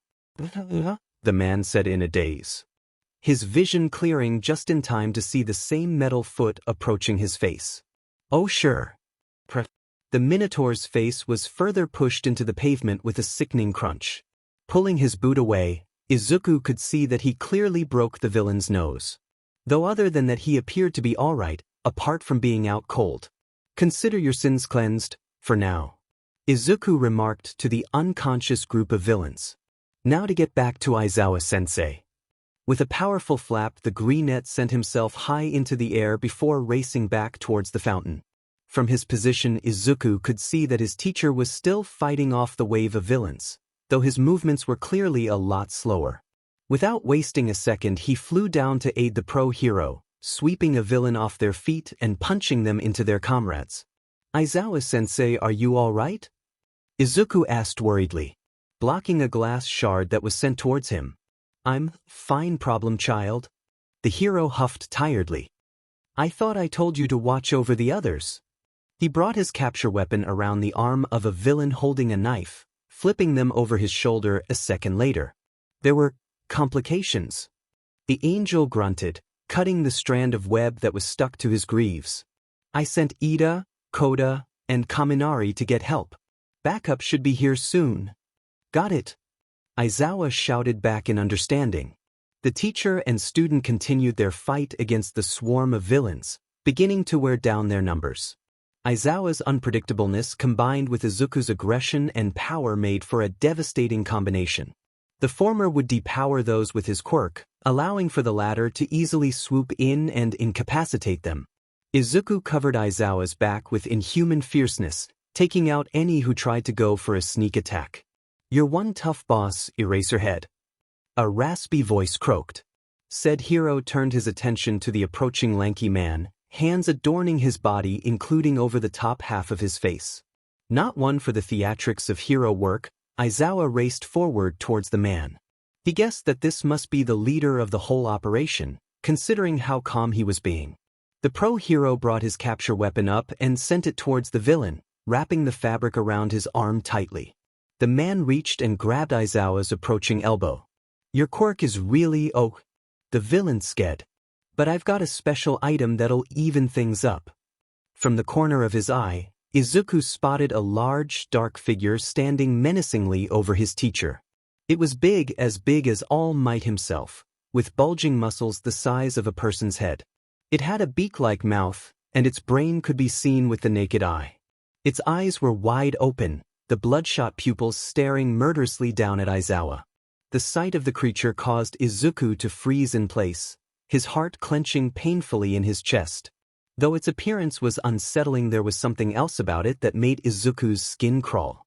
It was almost like he could feel something else was there, buried deep within a dark abyss. What it was the angel could not say, but he knew that underneath something unseen was there. And it was trying to escape its prison. Izuku would swear that he could hear faint whispers coming from the creature, despite its mouth not moving. The whispers were begging and pleading to be released, to be fed so they may grow, and to be whole once more. It made Izuku deeply uncomfortable. Whatever this thing was, it was an abomination to God himself. What in the Father's name is that thing? Izuku thought uneasily. He quickly drew Judgment from its scabbard in a reverse grip. Nomu, kill him. The villain ordered coldly. Letting out an inhuman screech, the creature brought its large fist into Aizawa's face, sending him crashing into the ground. The beast let out another scream as it grabbed the back of the pro-hero's hair before slamming him back into the ground. The sound of the ground cracking and bones being broken were enough to snap Izuku out of his daze. Release him, beast! Izuku shouted furiously. His wings spread out to their maximum length menacingly. Becoming a silver and green streak, he raced forward towards the Nomu with unwavering zeal. The angel quickly slashed at the monster's arm, causing it to release the limp form of Aizawa with a yell of pain. Using the opening, Izuku grabbed the collar of his teacher and zipped backwards away from the creature. Looking down, he could see that the hero was barely conscious, several of his bones clearly broken and blood leaking from his injuries profusely. Don't worry, Aizawa-sensei, I'll protect you. The greenette promised as he placed the man into the recovery position. Huh, who are you? Some kind of secret encounter? The villain hoarsely droned on. The purple fog briefly materialized behind him as the mist user appeared at his side. Tamura, I believe it is within our best interest to retreat. The warp villain stated. Reinforcements are sure to arrive soon, and All Might has yet to make an appearance. God damn it, Kurogiri, if you weren't my ticket out of here, I'd turn you to dust right now. Tamura huffed in annoyance. Whatever, might as well finish the side quest while we're here. Nomu, kill the brat. With the order given, the abomination raced forward, creating mini craters in the ground with each step it took. Having no other way to protect his teacher, Izuku moved forward to meet the Nomu's charge head-on. Unlike his battle with the Minotaur villain, the creature matched his strength, much to Izuku's surprise. Breaking the stalemate, the angel brought mercy in a horizontal slash. The blade left a nasty cut across the beast's chest, but the wound quickly began to close until it disappeared altogether. It can regenerate? Izuku's eyes widened behind his helmet. The greenette barely had enough time to bring his swords up to block the incoming black fist that was sent his way. It felt like getting hit with a sword machine's shotgun blast from close range, but 5 times more powerful. A grunt of pain left Izuku's lips as he was pushed back from the force, managing to stay upright despite the strength of the attack. The Nomu rushed forward, bringing its arms up in an overhead smash. Izuku easily dodged the predictable attack. Though he couldn't capitalize on the opening as the creature swung its arm in a wide arc, forcing the team to backpedal to avoid the wild blow, then another and another. In no time the angel found himself dodging attack after attack, unable to seize upon an opening. Minute, I'm on the defensive. Izuku scolded himself while dodging another wild jab. I need to turn this around now. Avoiding one last strike, the angel gave a sharp jab with the pommel of Judgment into the Nomu's side. The creature howled in pain, countering with a right hook aimed at the armored teen's head. The strike was deflected expertly, allowing Izuku to deliver several quick slashes across the creature's abdomen. The Nomu faltered briefly from the sharp pain, a weakness that Izuku exploited immediately. Dashing around to the creature's back, the greenette used his blades to cut at the back of its knees. Another screech of pain was let out as it lost its balance and fell to the ground with a loud thud. Twirling his sword so that he held one in reverse grip, Izuku launched forward at the downed beast. In an attempt to regain the upper hand, the Nomu threw a wild haymaker towards the approaching teen. But Izuku anticipated this, skillfully flipping over the black limb and doing a spinning slash as he flew by. The holy silver cut through the Nomu's eyes with ease, sending droplets of blood into the air as it was blinded. Before it could even process that it had lost its sight, Izuku charged once more, drop-kicking the beast while he was in the air and sending it crashing the ground with his full weight on top of it. Shifting his other blade into a reverse grip as well, the angel raised his arms before plunging the divine weapons back into the creature. Judgment pierced through the Nomu's right hand, pinning the limb to the ground, while Mercy was used to immobilize the left arm by being stabbed through its elbow. The Nomu began to struggle, attempting to dislodge the blades from its limbs. However, its progress was cut short as Izuku brought his armored boot down onto its beak-like face. "If you can understand me, stay down," Izuku ordered with a tone of pure steel. "This fight is over." "You sure about that, hero?" Tamura's crackly voice echoing from the other side of the fountain. Izuku turned towards the villain, his green eyes widening when he saw the man standing over the prone body Aizawa. Tamura's hand was currently wrapped around the pro-hero's arm, or at least what was left of it. Izuku could see how a chunk of his teacher's limb had begun to fade and crumble away, his flesh and blood turning to clumps of dust. The sight caused Izuku to break his concentration, his pressure against the Nomu faltering. With his wings spreading wide, the angel stepped off the creature, dashing forward to save his teacher. At least that was his intention. With the weight gone, the Nomu was able to rip its limbs from the blades, slicing its hand and elbow open wide. The damage, along with the cuts to his knees, quickly healed, allowing for the creature to enact its attack. Before Izuku could zip away, the Nomu grabbed his leg tightly, pulling him back with a surprised shout. Letting out a blood-curdling shriek, the Nomu lifted Izuku high in the air before slamming him harshly into the ground. The ground splintered beneath the blow, sending chunks of rock into the air. The process was repeated several more times, with the creature violently bashing the angel further into the earth. Izuku let out a grunt of pain as his body met the ground once more, this time though he was not picked up again. The pressure around his leg disappeared, the Nomu's large hand moving to grasp the back of its target helmet. The angel struggled to push back against the strength of the beast as it pushed his face further into the ground. He threw a backwards elbow, striking the Nomu repeatedly in the face. While the blows did hit their intended target, they had no real effect on loosening the grip on his head. Pinned down, Izuku's brain and body went into overdrive as he struggled against the Nomu's inhuman strength. While doing so, his gaze traveled back towards the sight of Tamura standing over Aizawa. The villain had dropped the pro-hero's arm, his hand now reaching out to grab at the man's exposed neck. "No, no, no," Izuku thought frantically. His struggling increased significantly, his strikes become fiercer with each hit. "Let me go." Fueled by both panic and rage, Izuku slammed his elbow into the joint of the Nomu's arm that gripped his head. The blow dislodged the limb, allowing for the greenette to quickly get into a kneeling position. With a war cry, the teen gave the creature an unrestrained punch across its beak-like face. The sound of bones breaking and the feeling of wetness shifting against his fist told Izuku that he just punched the Nomu's jaw clean off. The punch sent the Nomu reeling back, crashing into the side of the fountain with a loud crash. Without wasting a second, Izuku used his wings to push himself forward, pushing past his limits and flying faster than he thought possible. Unfortunately, even with his inhuman speed, Izuku could tell that he wouldn't make it in time. The villain's hand was already closing in around Aizawa's neck. Was that it then? All his training, all this power, and he couldn't even do the bare minimum of saving a single person. All his claims of becoming a great hero, of becoming a person that people would feel safe around with just his presence alone. Was it really all about to fade away before his very eyes? No, no. I won't allow that to happen. The dark thoughts burned away as a raging fire burned brightly within him. Without realizing it, the warm feeling of the father's light bloomed throughout his body. The sensation began to move like the current of a river. A faint glow appeared in his right hand, growing in intensity until it became blinding. The light then began to take shape, gleaming brightly until it was fully formed. With one final shine, the glow disappeared, revealing a long, ethereal, golden javelin. The weapon radiated with holy energy, promising divine retribution.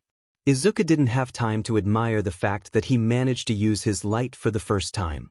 Instead, all he saw was that he had a way to save his teacher, and he fully intended to do so.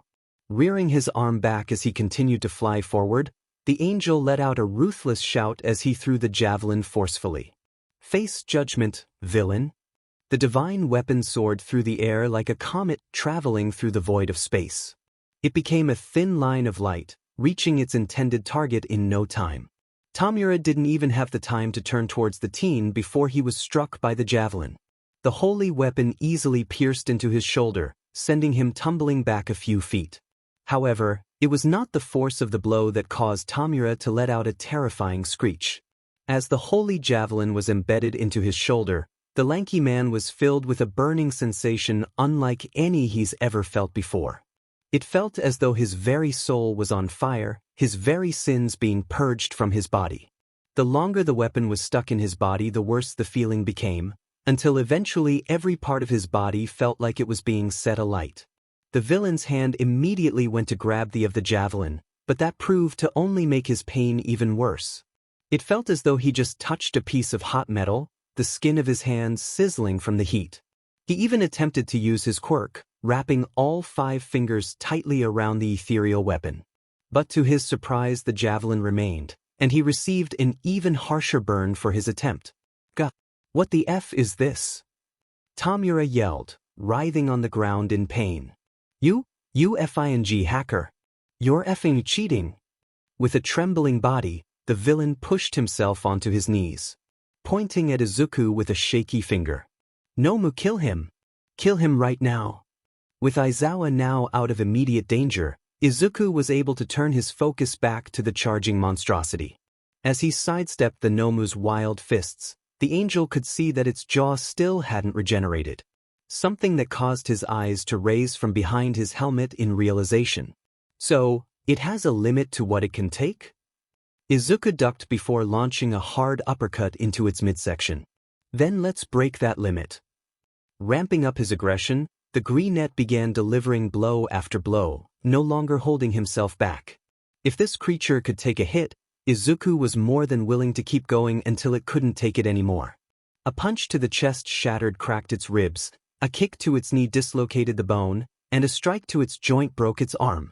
Though like the machines, the Nomu had no regard for its well-being, simply taking the damage head-on and retaliating in kind.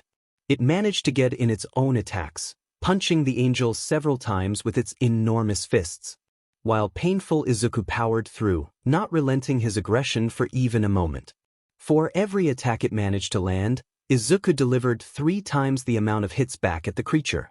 The damage soon began to affect the Nomu, with its movements beginning to slow down and its strikes becoming far weaker. This only emboldened Izuku to keep up the offensive, relentlessly chipping away at the beast's regeneration. Wounds that would have closed in seconds were now taking far longer to heal, silently telling Izuku that the Nomu was on its last legs and just needed one good push to keep it down. Time to finish this, the greenette confidently proclaimed. He dashed forward, twisting around to avoid the fist aimed for his chest. Using one arm to hold the Nomu's arm, the other was used to roughly elbow the creature in its side. Twisting around further, Izuku used his wings to propel himself into the air.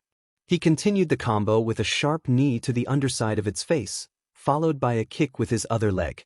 The Nomu reached upward in an attempt to grab the airborne teen, but all it met was empty space. Flipping over the predictable grapple, Izuku landed behind the creature, wrapping his arms around its torso tightly. Pushing his muscles to their limit and with the help of his wings, Izuku lifted the large beast into the air. He bent backwards and allowed himself to plummet to the ground, in a sort of mid-air German suplex. The earth fractured beneath the weight as the Nomu was slammed headfirst into the ground before falling onto its stomach. Standing back up, Izuku turned around to see that the creature managed to lift its damaged face. Its attempts to stand back up were met with a swift retaliation in the form of an armored foot. The angel had delivered a harsh kick straight to the Nomu's face, a loud crunching noise following the blow. Whatever fight was left instantly left the beast's body with the strike, its eyes rolling into the back of its head as it fell to the ground limply. With the threat neutralized, Izuku allowed himself to fall to a kneeling position.